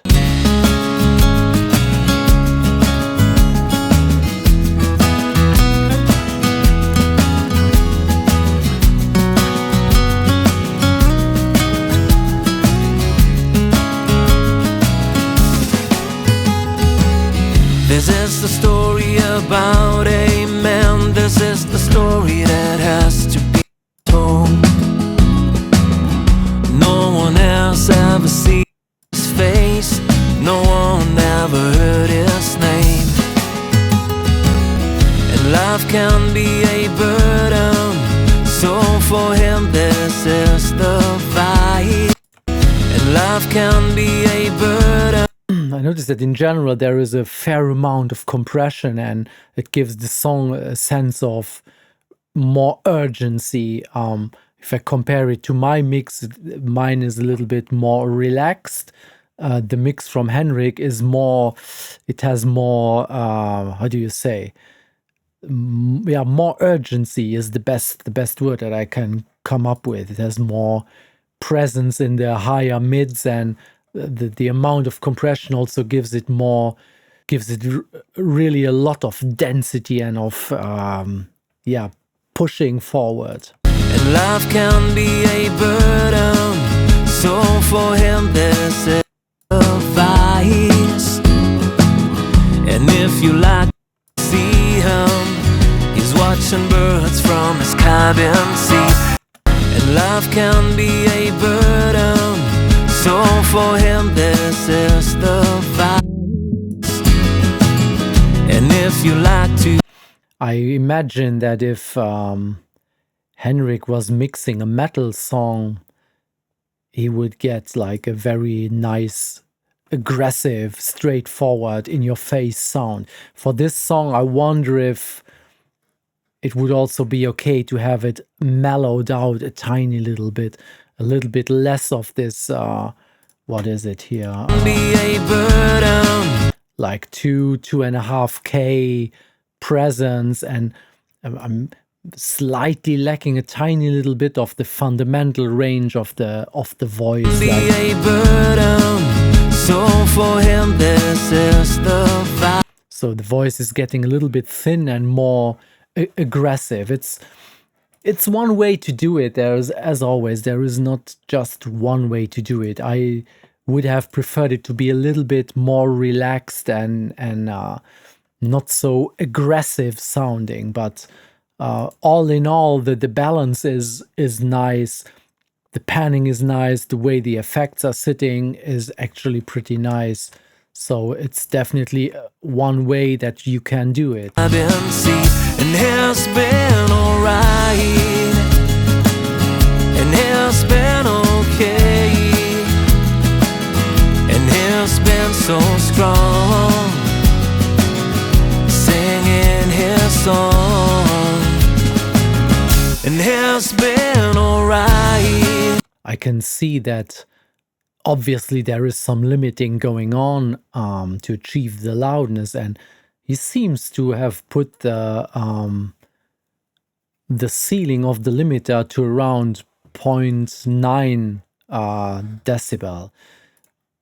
I think that some streaming platforms seem to require 1 dB or so of headroom in order not to clip internally or something, but I've also spoken to really highly decorated mastering engineers that have reassured me that you can definitely go up to 0.1 decibel of headroom, like peaks at minus 0.1, and that's absolutely no problem. There won't be any clipping during conversion into whatever format those streaming platforms are offering. So in this case, why I'm mentioning this is, since Henrik is going to -1 or minus 0.9 dB, he may as well have gone to minus 0.1, because he would have that 1 extra dB of loudness, because he was clearly after delivering a loud and very present mix. So why not just go up until under the ceiling? And he's been okay, and he's been so strong, singing his. Here, this little lick in the guitar would have been nice to pull it out a little bit, since everything is very in your face in this mix. Now we can feel that there is a little gap if this little lick on the main guitar is not been automated up. He's been so strong. There's nothing going on there at that point if I compare this. He's been so strong, singing. That would be nice to go into these pockets, since the little lick on the guitar previously was pretty loud. That would have been the nice counterpart to the additional guitar, so that always in the vocal pauses that there is some guitar action that can basically take the focus on itself.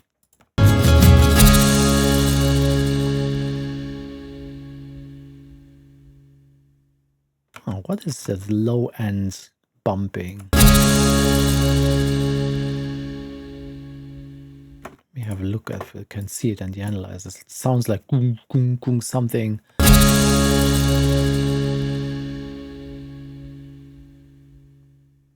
can see it, but I don't know what it is. Maybe on one of the tracks, maybe it was me while I was playing the guitar that I was still having my foot on the floor. So yeah, Hendrik probably didn't roll off all the instruments. I can also hear that a little bit in those gaps here. The man, wanna be the There is some low end information. It's absolutely not a problem. wanna be the man. But all this stuff down here, it could have been okay. I guess then it may have been on the vocal microphones. Wanna be the man.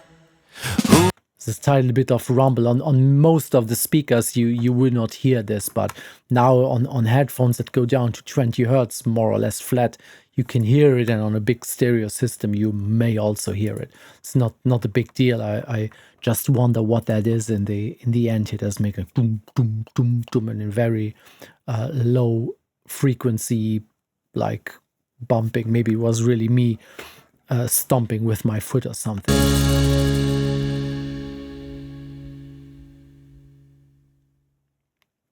Other than that, it's really nice. Everything that I had to say about it is just a matter of taste at the end of the day. And when you are working like as a commercial mixer, so people hire you to mix their stuff, then yeah, that would be the way. If I was now Henrik's client, he would send me the mix in, then I would say, yeah, I like this and that and that and that. I like basically almost everything except maybe ease down a little bit on the general compression and on the general aggression a tiny little bit, and then it's a very, very, very solid mix. Great, thanks. Next mix is from Jacob Rush. Let's have a listen.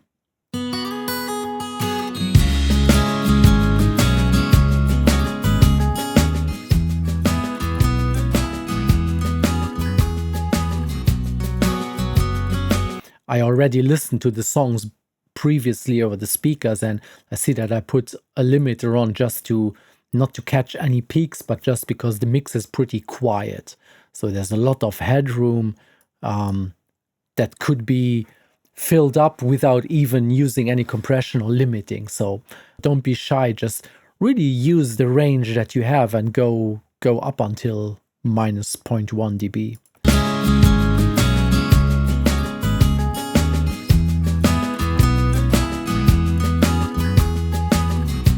Also here the kick drum is very prominent. You can also even see it in the waveform that everything else is much quieter than the bass drum, which lets me suspect either that Jacob really likes bass drum, or he's maybe more of the time used to working on other kinds of music. Yeah, here, of course, we want a solid low end, and the bass drum can also have a lot of weight, but here it feels more like, yeah, it's just a little bit too much. There could be more focus on like guitar. I'm curious to see where the vocals are sitting, and not so much punch maybe on the bass drum. It can have a certain amount of volume and weight, but maybe not so much punch. It feels a little bit disconnected from the easy mood of the song. This is the story about a man. This is the story that has to be told. No one has ever seen his face. No one ever heard his name. Life can be a burden, so for him this is the vice. And if you like to see him, he's watching birds from. I like the way the instruments are panned generally, except maybe for the bass drum. The balance is nice. There is the choice of reverbs and stuff is tasty, so nice. He put up the backing vocals pretty loud. That's also simply an artistic choice.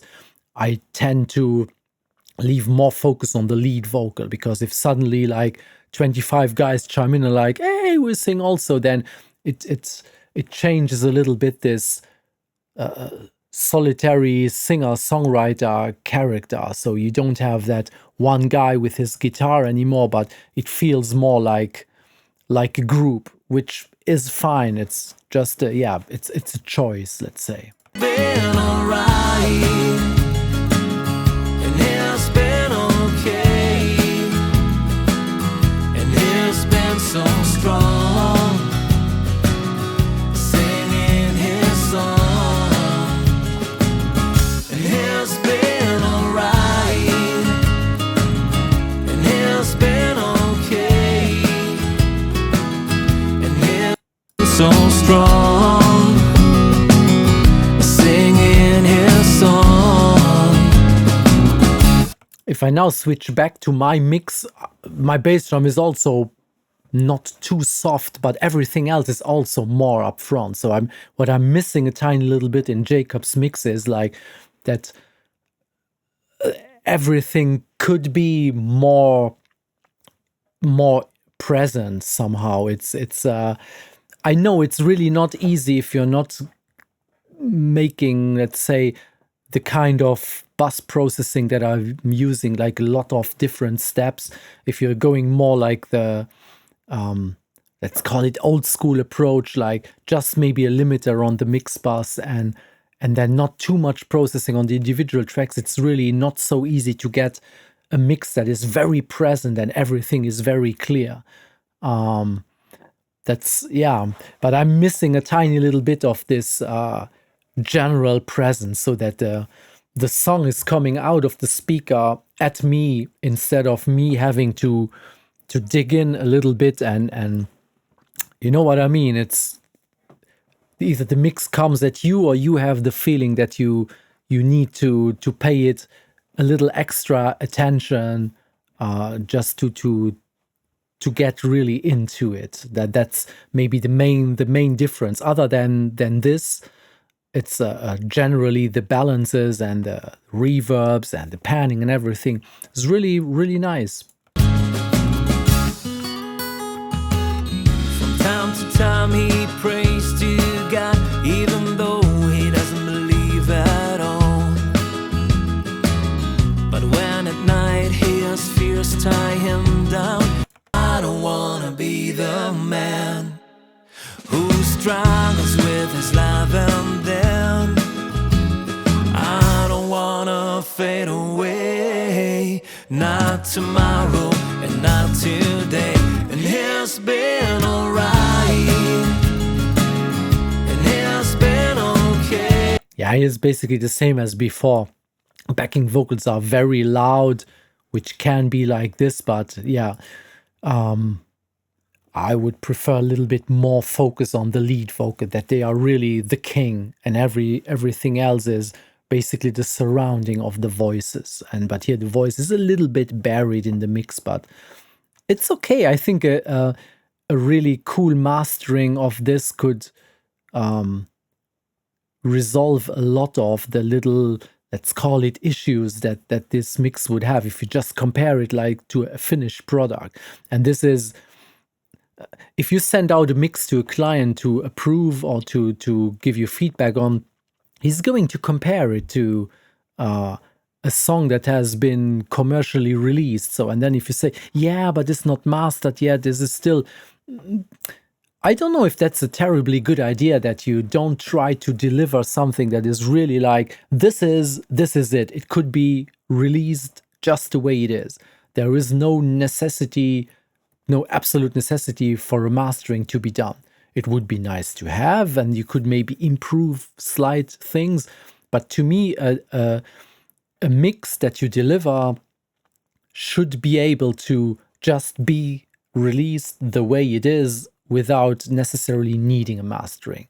And this is something that, if I bypass now the little loudness thing that I made, if I compare now the mix that I made with Jacob's mix, this is something that really strikes you then. It's been so strong, singing his song, and it's been alright. And this is something that would maybe then fall on Jacob's feet if he was going to deliver this mix to a client, because if he's going to compare, then although if you would just turn up the volume of Jacob's mix, it will compare differently. So if I would just turn down my mix or the mix of Henrik, which was very present, then the feeling may be different. So you have maybe obviously more dynamics in Jacob's mix, but at the end of the day, it has to compete against whatever is out there. So that's something that I would keep in mind, or at least maybe if you're not so certain about the mastering thing and think, yeah, but I'm not so good at it and a mastering engineer will do it better, you can also offer something like you do like the client reference mix, where you say, yeah, this is what it would more or less be if I would pump it up, but here you also have the dynamic version, so you can compare both. But at the end of the day, it's going to be pushed loud nowadays, so why not try to put it in right from the start, and also not risk that the mastering engineer is going to munch up something that was nice in the dynamic version. It's easier to work into a loudness mastering chain or whatever.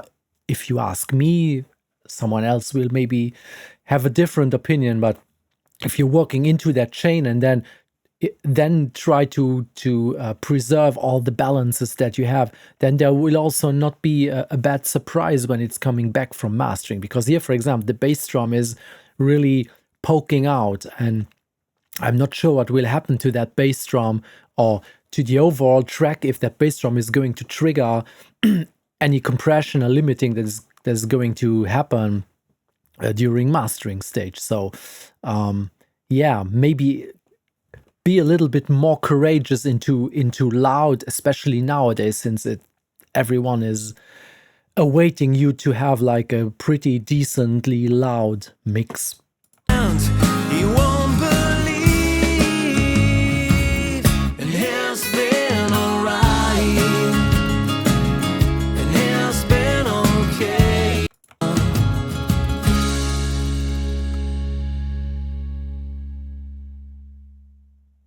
Nice clean fade out. Also the beginning was really well done by Jacob, so he has it's perfect this way. It's very clean fade in, but he left a little bit of pre-gap so that when you hit play, that is not like you don't risk to lose the first note to getting eaten up sometimes on the CD player, if anybody is even listening on CD anymore.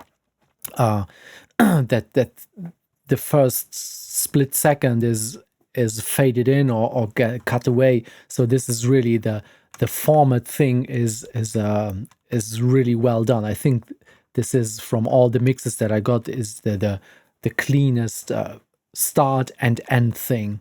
Yeah, thanks, Jacob. Now I have a mix from Nikos Mavridis, who is a really good friend of mine. He's a fantastic musician. He's a really great violin player, and he's doing a lot of violin recordings at home. And he's not a mix engineer, but he's enjoying doing his own stuff. And now he jumped in on the little mixing challenge and also made a mix of it. And let's listen to it and see what Nikos did.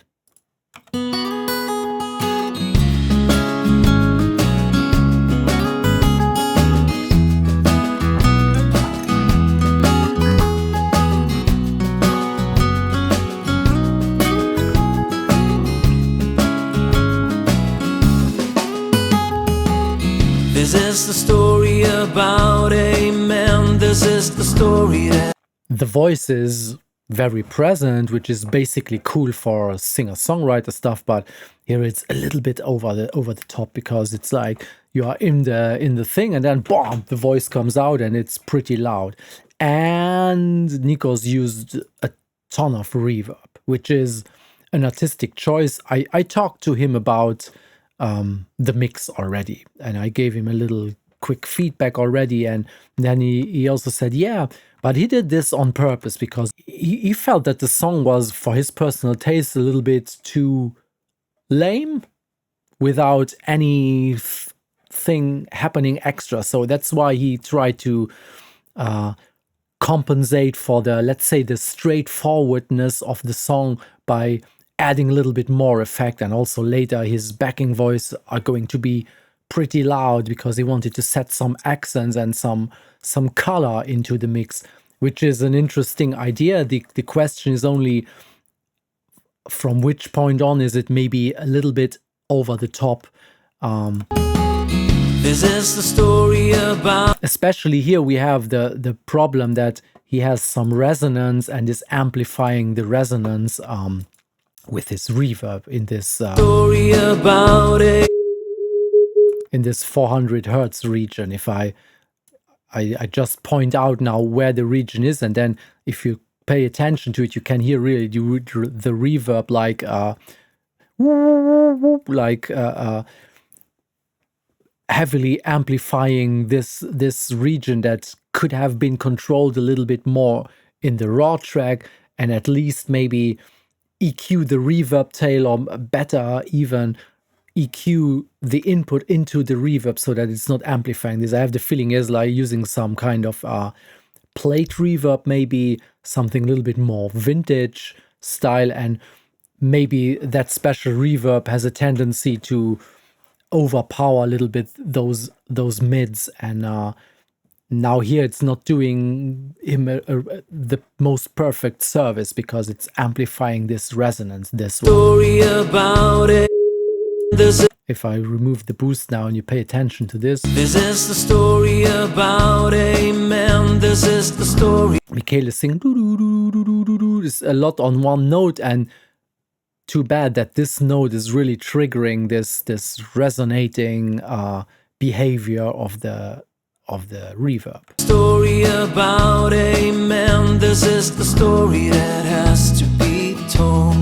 Also, when I'm listening to the drums, it's now a little bit, I'm not too used to listen everything on the headphones. I would have preferred to use the speakers, but you would have like a feedback with the microphone here. So, but I'm sensing that in this example and also in other tracks that I'm not really sure with the drums whether there has also always been taken care of the phase relationship between the individual microphones here, for example, the snare with the overheads and everything, because I'm missing a little bit of substance in the drums, like a little bit more in your faceness. The drums are there and I hear everything, but they sound a little bit hollow or a little bit weak. Let's pay attention to the snare for a second. No one else ever seen. If I compare it to my mix, listen to the low end, to the body of the snare. This fundamental, what is it, 150, 200 hertz thingy. This is something that is nice to have, like a little bit of weight, since most of the complete percussion thing is the bass drum and the snare. There is no cymbals really doing a lot, so to have this basic beat being very beefy and solid is a good thing. And I'm missing this a little bit in Nico's mix and also in a couple of the other mixes. If I compare again, listen to the body of the snare in my mix. No one else ever. And now we go to Nico's mix. No. It has a little, I think, this one resonance that I removed here and there, like 500-600-ish. Yeah, this gives it a kind of card boxiness a little bit, this frequency.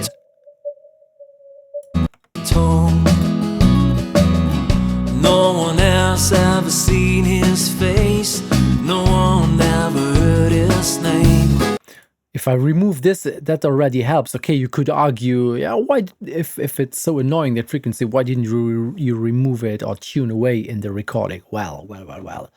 I didn't feel it to be an issue when we were recording, and at the time we were recording the drums, we only had the guitar, the voice, and the drums. There was nothing around, and there definitely was no mix. And on purpose, I also wanted to show the mix process and everything, and I wanted to record everything flat. Also to give you the opportunity to work on completely raw tracks. And also when I'm decomposing the mix that I did, that I could really show all this stuff, because if it's already baked in, then there is nothing to learn or to share if everything is already cleaned up. But this is something, yeah, that I'm hearing here, this like 500-600 resonance. It's annoying me, and it's taking away from the it's sounding less expensive with stuff like this. It's sounding a little bit more like a demo thing instead of an expensive, well-made mix. And it's often like a big array of small moves like these, this little resonance here, and then taking care of not too much resonance in the reverbs and the vocals, and then that the compression is tasty, and that the relationship of the instrument is tasty, the phase relationship is... It's not one thing that really messes up a whole mix or something, but it's the sum of all these little things that just gives you the feeling. You're listening to it, and then like you cannot say, yeah, it's lacking 300 hertz and then everything is okay. It's a lot of small things, and this is basically also a thing that often takes me quite a while to get a mix to feel expensive, for the lack of a better term, so that I listen to it and I feel like, yeah, that sounds like a finished record. And this is one thing that I'm missing a bit in, let's say, most of these mixes. Of course, you guys are doing this at home in your bedroom and doing it as a fun challenge. And for those circumstances, the results are great, no doubt. But now we try to see what can be done to bring that stuff to complete other levels, so that it's really like on par with whatever you hear in the radio. So you compare it and it's like, yeah, it's different, but it's as great. And this is the sum of all these little things, these resonating thingies. And sometimes it's nice to have the resonance also to learn to, when is it okay to leave it in and when is it okay to remove it out, clean up this 300 hertz mud thing. Yeah, but if you clean too much, then it's getting hollow, and it takes a long time and a ton of practice and hundreds of mixes until you get a real feeling of what is allowed to do, and when should you just leave it the way it is. And yeah, so whatever I say now, don't think that I just want to point out errors or I can do it better.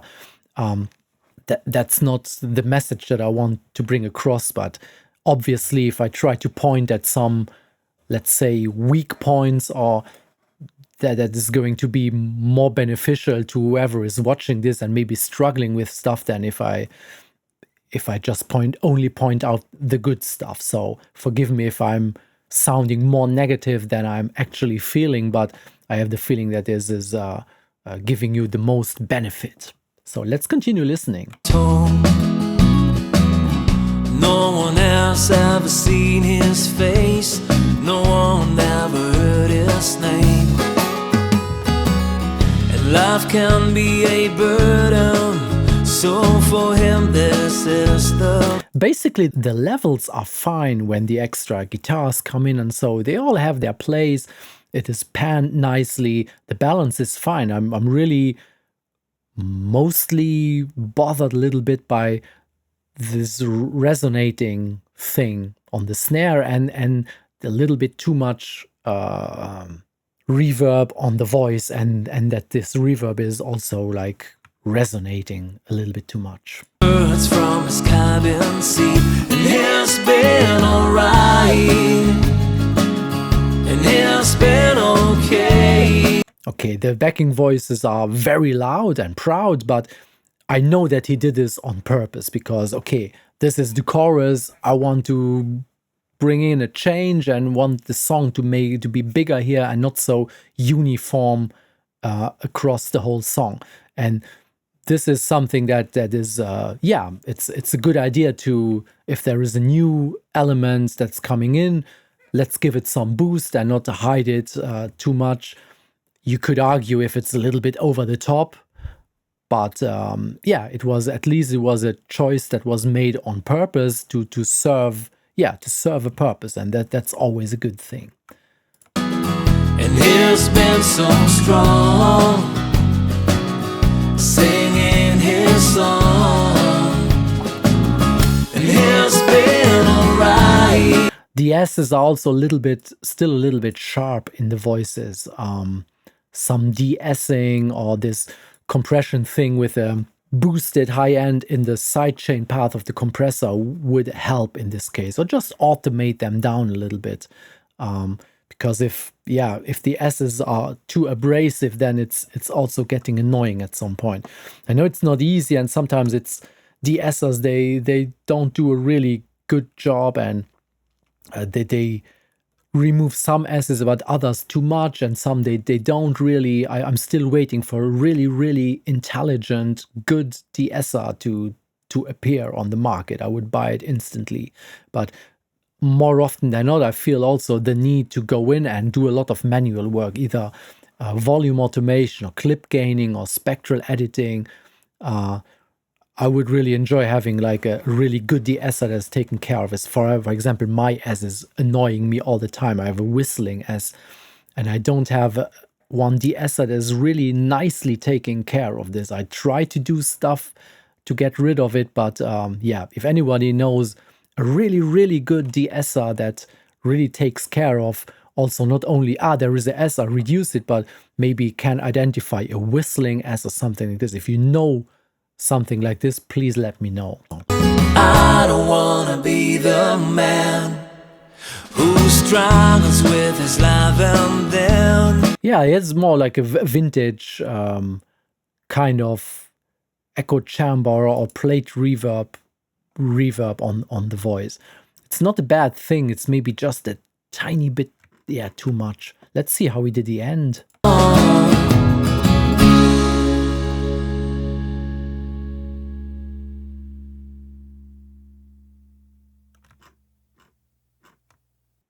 Yeah, not a real complete fade out, but at least it's not hissy or something. But yeah, this thing, it's always nice to really fade it out to a complete zero. Not that you, so that you don't risk to have like a pop or a crack or something when the track starts or finishes.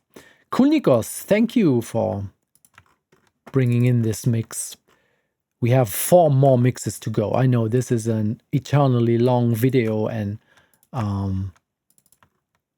but you can jump from chapter to chapter if you don't want to watch it everything. But I think every mix has some aspects that, yeah, can have some educational value if you want, or there's some takeaways from every individual mix.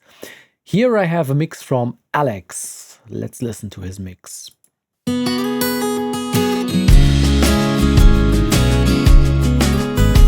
A lot of low end. Can really almost, although I'm listening with headphones, I can really feel it. I suspect there is like down to 20 hertz, a lot of big low end. And I wonder where that's coming from, because the bass drum was not tuned super low. Either he boosted a lot of low end, and this could be because maybe Alex mixed on not super big speakers, so maybe not feeling this low end so loudly, and thought it was a good idea to really give that much, but it's a tiny bit too much. It's sounding nice, just maybe a little roll off would also have been okay.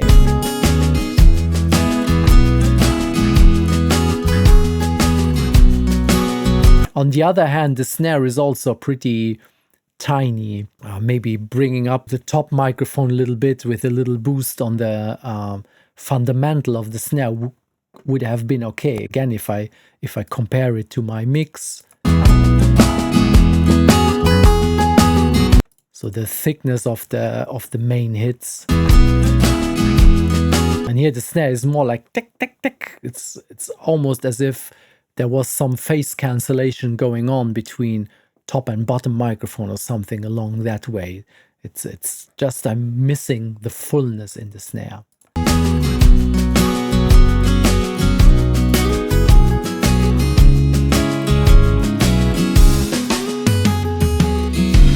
The toms, on the other hand, they are full range and fat, so they sound nice. This is the story about a man. This is the story that has to be told.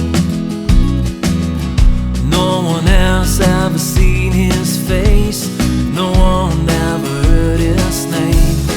Generally, the vocal sounds fine.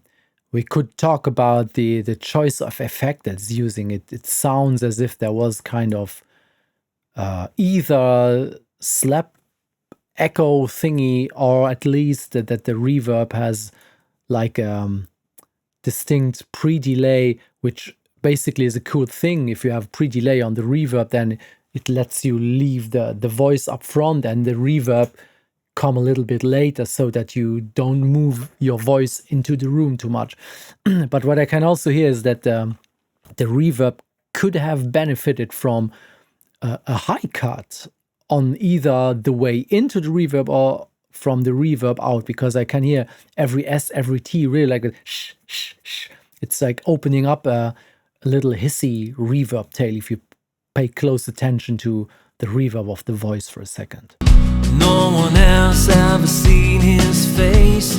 It's really like a splashy room. It's opening up extremely there, and yeah, that's something that you may or may not want to have. No one ever heard his name. It's a thing with reverbs that what is the best effect on a track? And then they say, yeah, it's an effect that you don't hear. Meaning that the best effect on a mix that you want to sound natural is one that does not pull attention to itself, or does not tell you, hey, I'm here, I'm an effect, I have been added artificially. So it's always nice if you get some sense of naturality, and this kind of splashy, essy reverb, I would have to imagine what kind of room would that even be where that is behaving this way. So it has an artificial behavior and this is distracting me. And now you could argue, yeah, but you're a sound guy, you are listening to stuff differently than the average listener, which is correct. But at the same time, your brain is used to perceive stuff in a certain way, and you would be surprised how quickly you detect that something is off, something is fishy, something is not natural. It's the same as if you look at an AI picture, although it may be really realistic at the first sight, but it's like something is off, and then you go look what is off, and then you see the guy with 6 fingers and a stare coming out of the wall going into the ceiling for no reason at all. And this is also something that when you're mixing and you want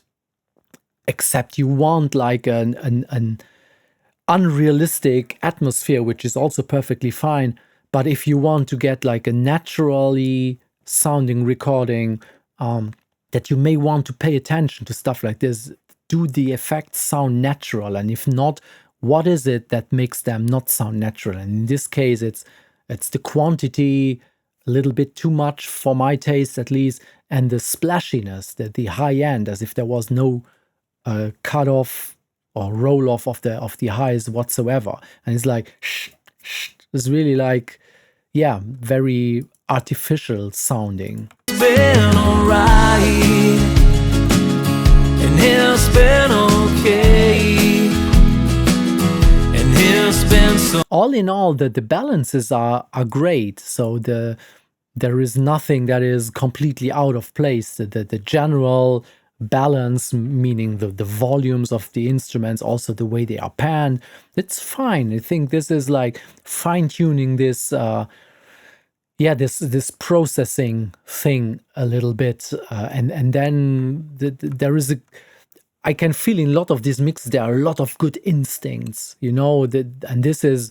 very important that you hone your instincts and really try to come to a point where you can mix intuitively without dissecting every decision that you take. So every EQ move, everything that you really, it's like writing a book. You know your alphabet, you know your grammar, you know your vocabulary, and now you just use this without second guessing. How is this word spelled exactly anymore? You just know this. Then you can focus on the important stuff, the creative part of everything, and let a lot of the other processes just go by instinct and by intuition. So, and here I feel that most of you have had a good intuition about the volumes of the instruments and also the general panning, so that it's like a nice balanced stereo image. Not,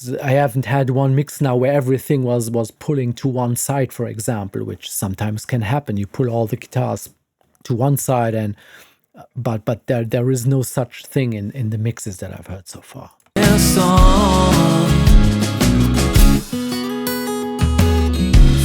I don't wanna be the man who struggles with his life, and then I don't wanna. Yeah, it's the sheer size of the room that the voice is happening. It's just too big. It's let me listen again to the. His fears tie him down.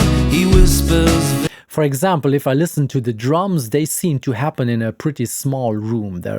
I don't think there is any reverb on the drums, and then on top this either slightly phase cancellation thingy on the snare that gives the whole drum a slightly boxy character.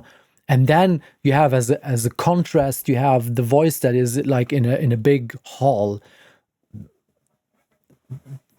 It doesn't mean that every element always needs to happen in the same place. There are a lot of examples of brilliant mixes where the drums are dry and the voices are in a big room, but they somehow feel right.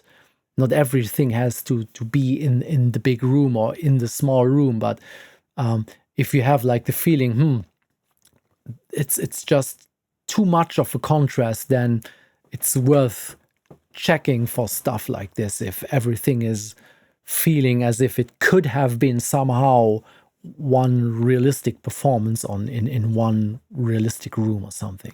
Agency,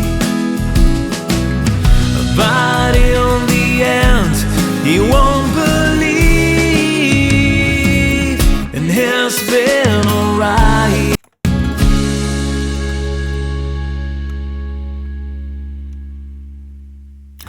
I think it's the bass that has this hissy thing.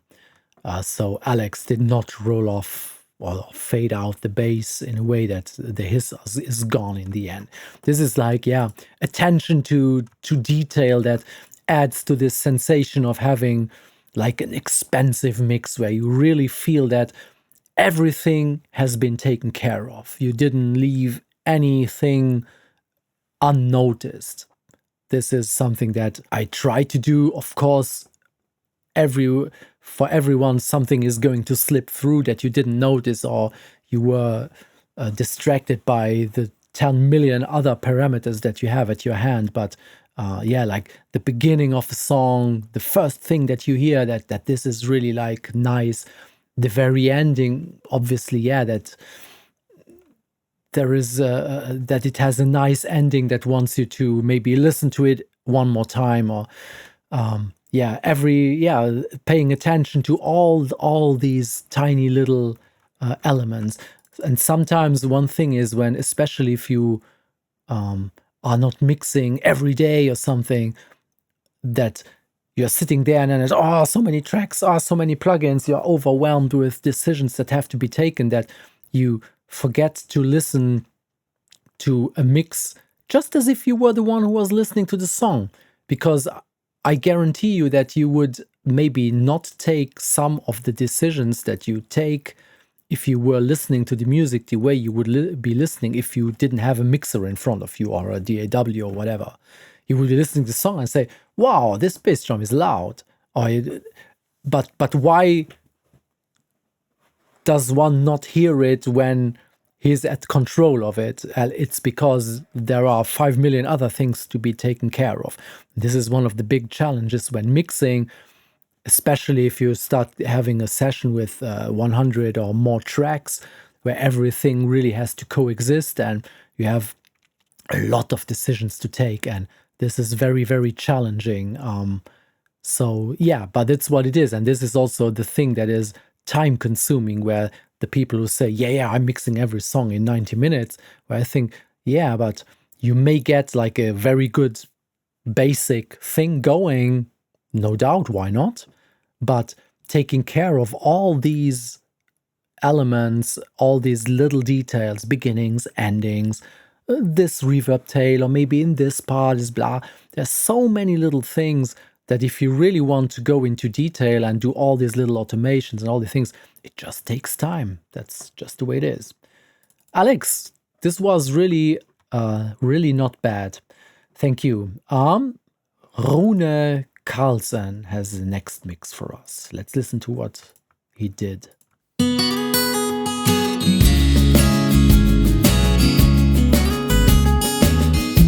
Okay, you hear a lot of processing going on.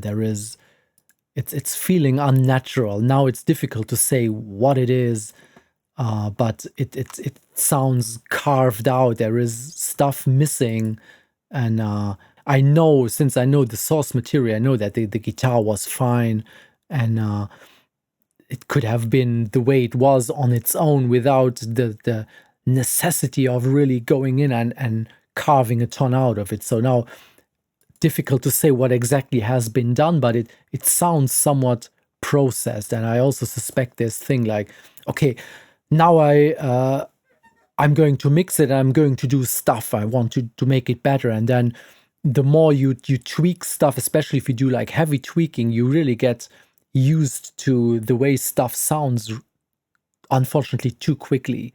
And then this becomes your new reality. Then you live within this new sonic world that is not sounding very naturally anymore, but to you it is. So for whatever reasons, maybe monitoring, room treatment, whatever, made Rune take the decisions he took. But at this point, if you are going away pretty much from the original sound or from a natural sounding thing, I think about it's a good idea to cross-reference or listen to something that is objectively really well made, or maybe listen in this case to the original mix that at least, even if you don't agree with everything that has been done in my mix, for example, at least this is the one the artist agreed on, and it is the way that the producer thought it was supposed to sound. So this is something that you can base decisions on, because if you just do your thing and never ever reference to other tracks, then you can get lost really quickly. It happened to me a million times, and it just happens. You get used to whatever you're listening to so quickly that you just lose perspective.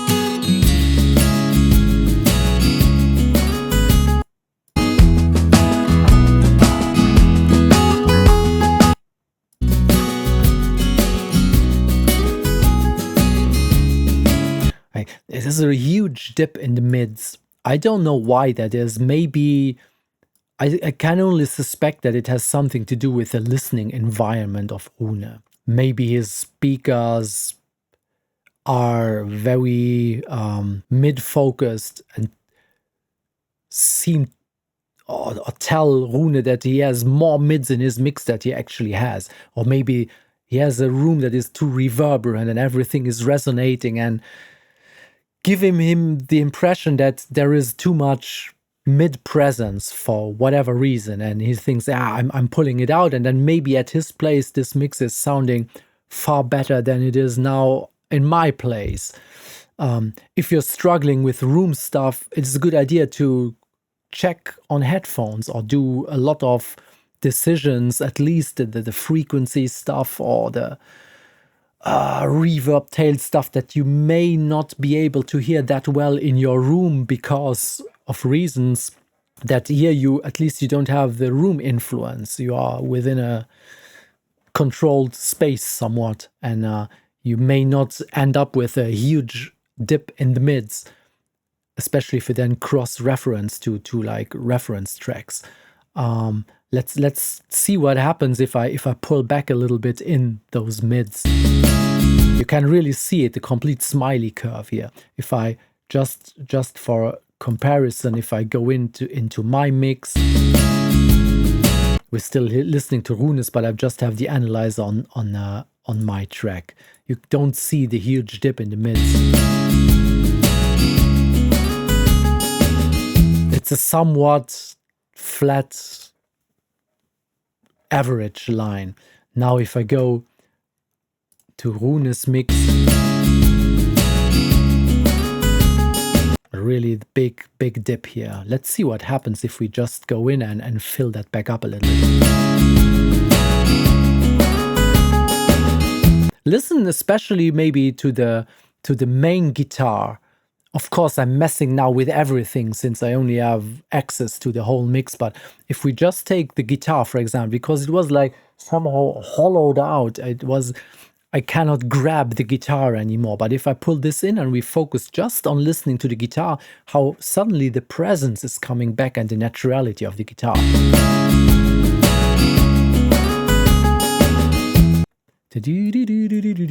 Especially that phrase. Let me go. Now if I bypass this again, just losing some definition. And of course, yeah, if you have a smiley curve, means a lot of lows, a lot of highs, no mids, then now I have the feeling that the lows are exaggerated, but I cannot tell for sure if we have too many lows or if it's just the lack of mids, which is, at the end of the day, it's almost the same thing. So it's like a smiley curve. It means either too little mids or too more bass and too much treble. But definitely, yeah, carved out too much.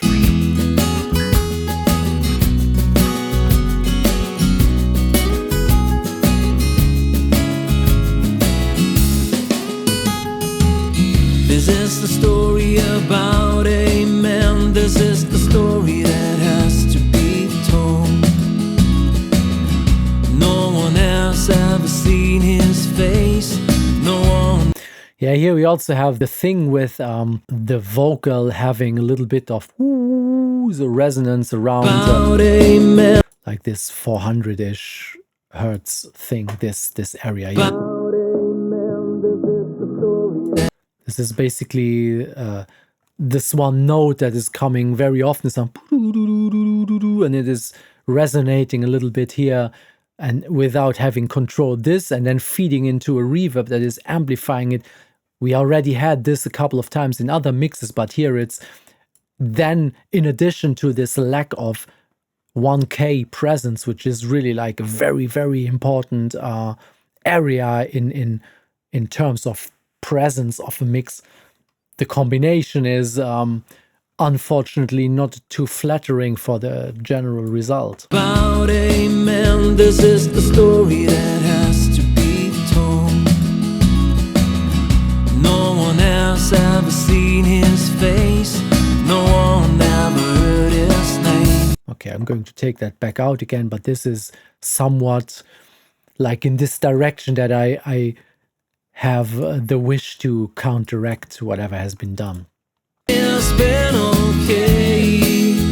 There's a more subtle dose of backing vocals, which I like, so that the main voice stays basically in the focus and the backing voices are just surrounding slightly, just adding a little aura around the lead voice, which is really cool. And it's been okay. And it's been so strong. And also, again, here, the basic balance is really nice. The instinct regarding balancing the levels of the instruments and also the panning is very good. So this is, I think, really the issues with this mix have to do with the listening environment. And then, of course, you have the thing, as is like with in medicine, just because you know the sickness does not mean that you know the cure.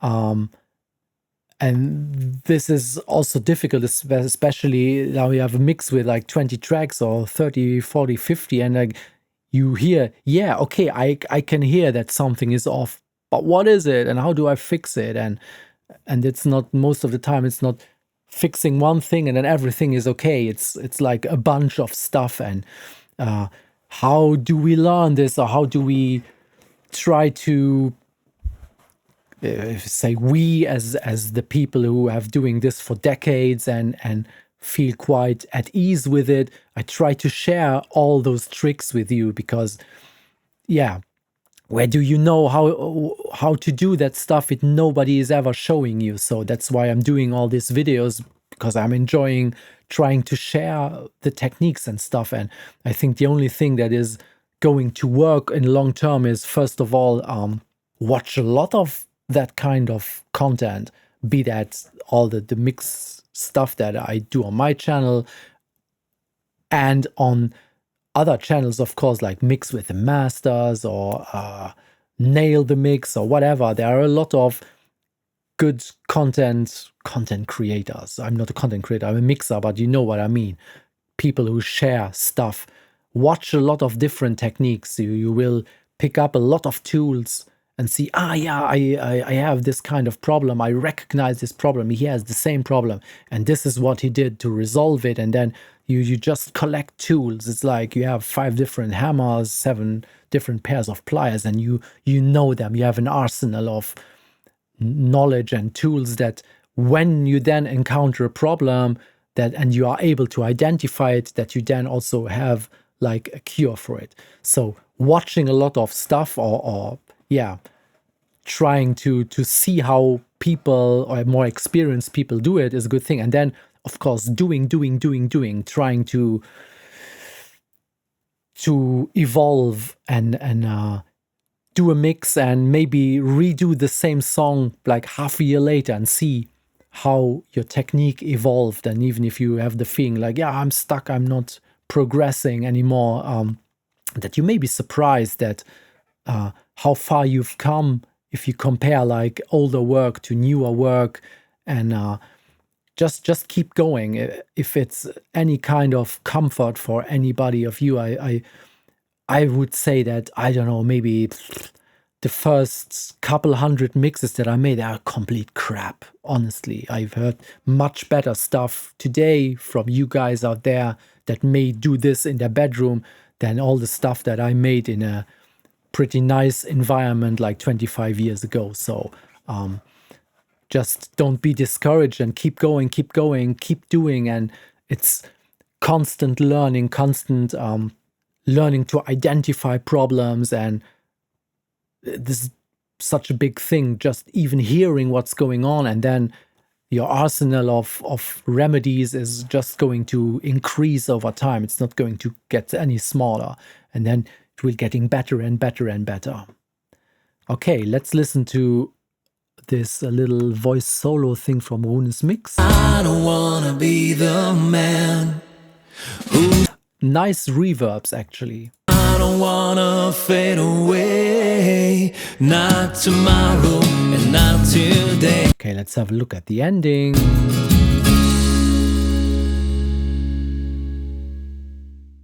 A little hissy, but there is a fade out going at the end. Yeah, not bad at all. It's struggling with things you struggle with when you do it either not terribly often or in a not 100% optimal environment, but taking all that stuff into account, it's really nice mix. I have 2 mixes left, and then we are done. This is a mix from Quincy. I think Quince. I'm going with Quince. Hopefully that's the correct way to pronounce it. So here, talking about beginnings and endings, Mr. Quincy just chopped off the complete beginning. I don't know, maybe by error he started his export or bounce or rendering or however it's called in your program a little bit too late, but the beginning is missing. And what I would always do is, before sending out anything to a client or to the bands, friends you are mixing for, check your stuff before you're sending it out. Don't send it out with an obvious error in it. So an error happens to everyone, but check it before sending it off, especially if this would now be like a contest where you could win a prize or whatever, or you want to impress the band or something, and then you're sending something out where the beginning is missing. What kind of impression may that leave? So always check whatever you're sending out, just to be sure that it's what it's supposed to be.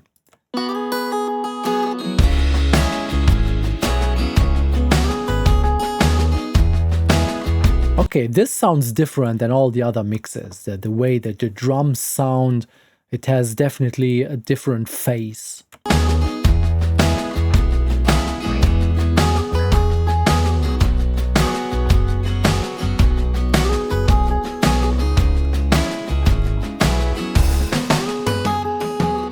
This is the story about a man. This is the story that has to be told. Interesting choice of reverbs also. This is a story that has to be told. If you listen to in this has to be told, the kind of reverb and stuff, it's a more creative kind of effects going on here. Has to be told. No one else ever seen his face. No one ever heard his name. And love can be a bird. Yeah. Let me reference again against, let's say, the original mix, just to also reset my ears quickly. Can be a burden, so for him this is the vibe. And if you like to see him, is what I kind of like what he did with the drums. I'm not really sure what it is, because I hear like on the right a little bit of like this snare bottom wire thing going like in a almost sounds like a little gated reverb thing, or the gate on the snare bottom maybe, but I kind of like it. And it's also like the shakers are in there. It has a kind of stereo spread feeling on the snare. Not sure what Quince did, but it has a character. And love can be a burden, so for him this is the vice.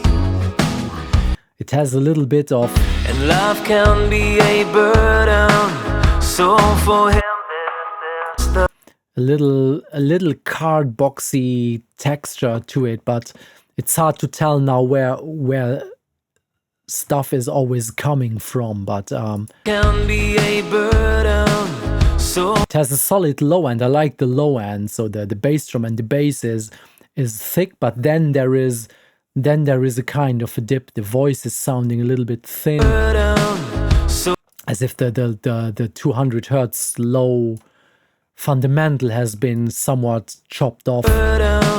So for him, if I go in and just boost the 200 hertz and we just listen to the voice, you know what I mean. It sounds, what I meant with card boxy is a lot of mids and no real weight below. So if there is weight or lows missing, then obviously you will hear more mids, and depending on what kind of mids, that then it is something that you may call, like, it sounds like a cardboard box a little bit. It's a boxy sound. And I think the main reason here is that there is some kind of funky dip around 200 hertz. And now let's listen to the voice only, or focus on the voice while I'm boosting a little bit of 200 hertz and see how the volume comes back into, also volume in terms of size, not loudness volume, but like the size of the voice comes back. So for him this is the vice, and if you like to see him, he's watching birds. Carved out a little bit too much. That may also have been like counteracting some room problem. And he's been so strong, singing his. There's a creative approach to effects. If I'm listening to, I don't know what that even is. It sounds. Did he build a loop out of the guitar? That. And he's been so strong. I can't even remember what I played there, but maybe I played it. But it sounds almost like a banjo, like very steep low cut and giving it a more like pointy texture, which is fine. And he's been so strong, singing his song, and he's been alright. Also, generally, the levels are fine. The general balance is fine. I'm missing a big chunk in the 200 hertz region, which is obviously coloring all the rest. So as soon as you have like a larger problem like this, it affects how you perceive the whole thing completely. At least that's the way I feel it. So it's hard to tell different other things. But what I like is that it has a character. He tried to give it like some kind of twist. So the drums have a special feel to them. Also, the way the reverbs are made with kind of spicy delay stuff. I kind of like that. It has a creative touch. I don't wanna be the man. Yeah, but on the other hand, now here where the voice is completely exposed there, it's completely dry. I like this like little build up, like a feedbacked delay thing to give it like a little rise in that thing. I like this kind of creative thing. I don't know if this song is necessarily the best song for this kind of effects, but if you say yes it is, then I like the creative approach of this. And then cut off, so like a little riser build. That's nice. But on the other hand, then here suddenly the whole atmosphere is breaking down because there's no reverb at all anymore. I don't wanna be the man who struggles with. It must have been a choice that has been taken because there is some automation going on, and Quinn said to himself, I want to do this, I want to contrast, maybe that's what I suppose. But the problem is if it's like completely dry like this, it sounds, you lose a little bit of what I perceive as the more expensive thing. You can also give it a dry-ish appearance without being completely dry. Not that it's like glued completely to the speaker without having any surrounding anymore. It just feels pretty unnatural. But at least I must say that it must have been like a choice that has been taken on purpose and with an intention. So, and you can always talk about stuff like this. If Quince was giving me the mix, then I would maybe say, I would love to have still a little bit of ambience, maybe not as much as later, but leave some in so that it's not completely naked in that part. But except from this, yeah, I like the more creative approach to it. Thanks, Quince. Okay, a final mix. Corey sent me in his mix, and let's give this a go.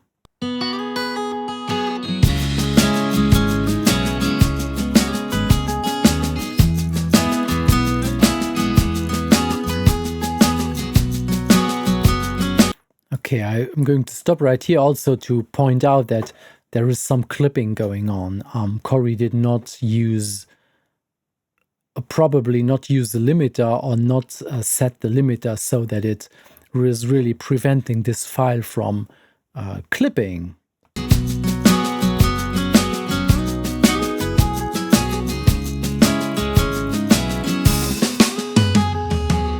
This is the story about a man. This is the story that has to be told.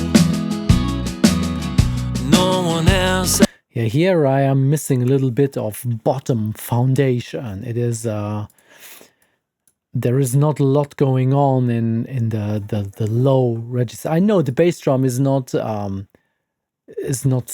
duper fat or not super low, but could improve a little bit on this low end because it's sounding a little bit as if we were listening to a somewhat smaller speaker. So I'm missing, it's very mid-focused, so I'm missing a little bit bottom end. And let me see what happens if I try to add in some. I will have to reduce the volume a little bit, or we will have even more clipping. No one else ever seen his. This region here, like 40-50 hertz. No one else ever seen. If I now go in with the limiter just to get back some volume. No one else ever seen his face. No one ever heard his name. And now if I remove all that stuff again. No one else ever seen his face. Just need a little bit more weight. No one else ever seen his face. Okay, I'm going to remove all that again. No one else ever seen. And the S's are very sharp, very, very sharp. They're really poking out. A little de-essing would be nice. No one else ever seen his. You can also really see every time that an S is coming, it's like plus 6 dB of high end. No one else ever seen his face. No one ever heard his name. And love can be a burden, so for him this is the vice. And if you like to see him, he's watching birds from his cabin seat. And he's been alright, and he's been okay, and he's been. Yeah, I was wondering about the general balance of the instruments. I think the instinct also here is pretty good. There is nothing that is really way off in terms of loudness or volumes, but I'm missing also somewhat presence in the vocal. So as soon as this extra guitar is coming in, this is taking so much more attention than the vocal is producing, and this is a mismatch of priorities in the mix. So the voice should be the reference for everything, for naturality of the mix, for also all the volume of all the other instruments, especially in this kind of music. That may be something completely different if you are mixing a black metal song or something, where sometimes it's the correct artistic choice to have like the drums blasting like crazy and the guitars distorting your ears and the voice being far away in a big hall somewhere. That can be perfectly fine. But here, this is a more natural aesthetic. So like a more realistic scenario, like a guy with his guitar, and there the big thing would be to get it sounding as natural as possible, and that's not what I'm feeling right now. It sounds like a lot has been done to it, and I cannot really tell what exactly it is. Some EQing, some compression, but not necessarily to the benefit of it. I'm lacking a little bit of clarity and getting the voice to be really sitting nicely and in a very natural way in front. And love can be a burden, so for him this is the only problem can be that I'm missing a little bit low end, so the voice is a little bit thin on the downside, and the S's are very sharp on the high, so this gives a complete tilt to the voice, and I would like it to be a little bit in the other direction. And then if that would be fixed, it may already feel completely different then. And he's been so strong, singing his song, and he's been alright, and he's been okay. Corey had the idea to add in some violin or some strings into the chorus, just to maybe also thought it's too uniform across the song and wanted to spice it up a little bit, so he added something. Now here, yeah, you would see if you want to do something like this, it's difficult if everything is very, very organic and then you come in with something programmed, that it's not, it's a challenge to make it in a way that it doesn't sound like a programmed instrument on top. And especially a solo violin is tricky to do, but the idea is nice. It may very well have been a good idea to have maybe then Nikos play a solo violin to accompany and to make the chorus a little bit more interesting. And he's been okay, and he's been so strong, singing his song.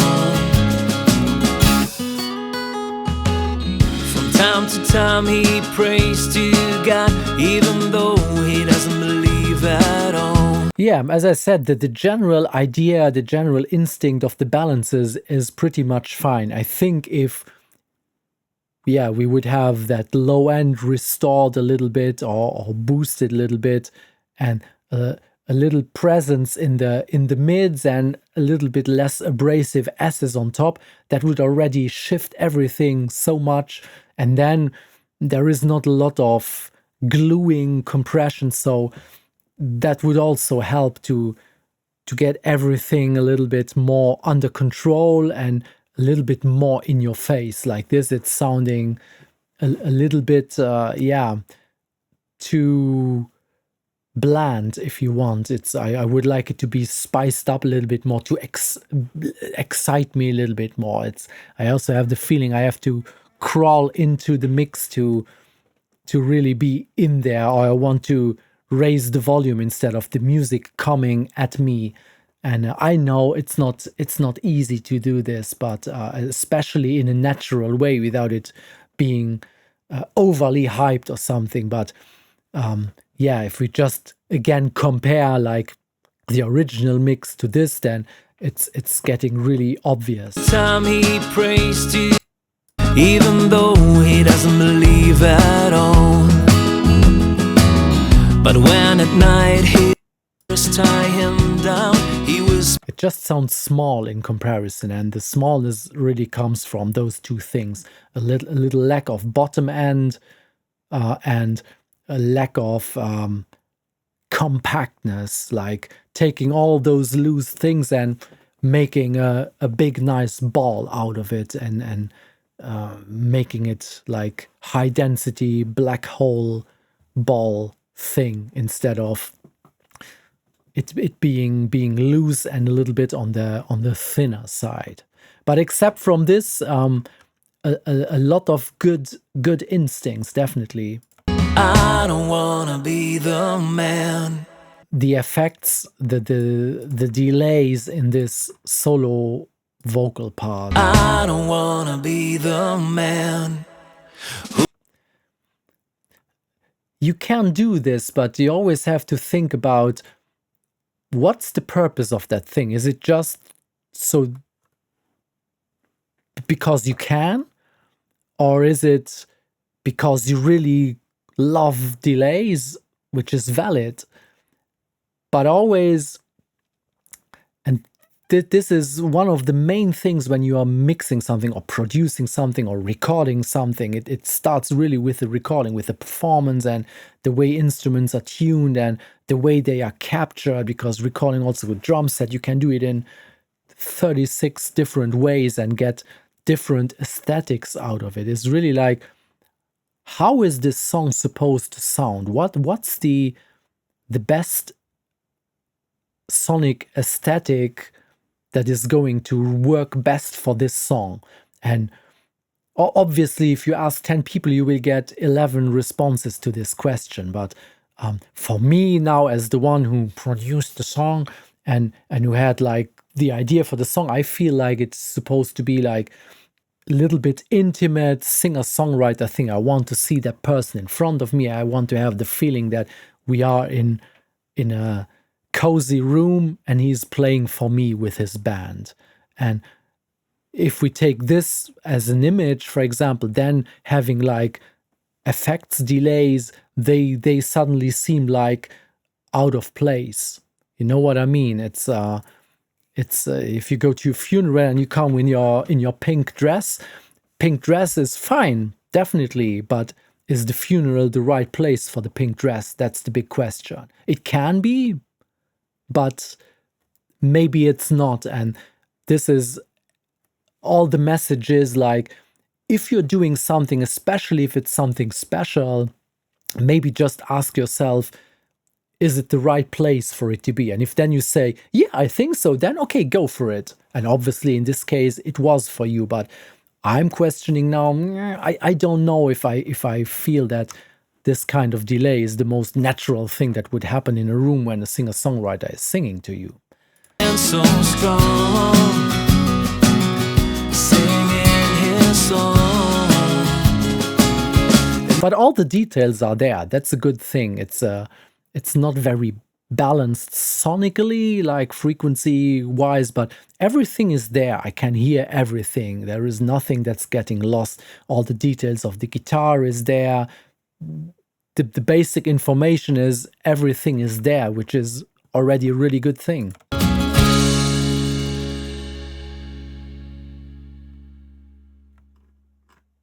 Clean fade out. Corey took care of beginnings and endings. Talking about endings, we are at the end of this mix listening marathon. I don't know if anybody of you is still with me here. This is going to be a really very long video. I have no idea if that's interesting for you guys to have a format with videos this long, but at the end of the day, there is always a lot to say, and I really, really hope that there was a lot of useful stuff for you in there that will help you improve your mixes and your perception of, listening to stuff when you mix your own stuff, and also listening to other music and trying to analyze what's going on. And if you hear something that's bothering you, what may that be? Identifying like problems so that you don't run into them when you're working on your own stuff and stuff like this. I really enjoyed walking you through mix stuff. I really find a lot of joy doing stuff like this. I'm really happy that so many of you chimed in with your own versions. Thanks a lot for doing this. So it's so much more fun if we do stuff together like this. I hope to see you in another video. If you like this kind of mixed composition, I have like 4, 5, 6 more songs that I decomposed, so you can check out these videos on my channel in the mixing tips and tricks playlist. You find all this stuff. And then so long. See you in another video, and take care of you. Bye bye.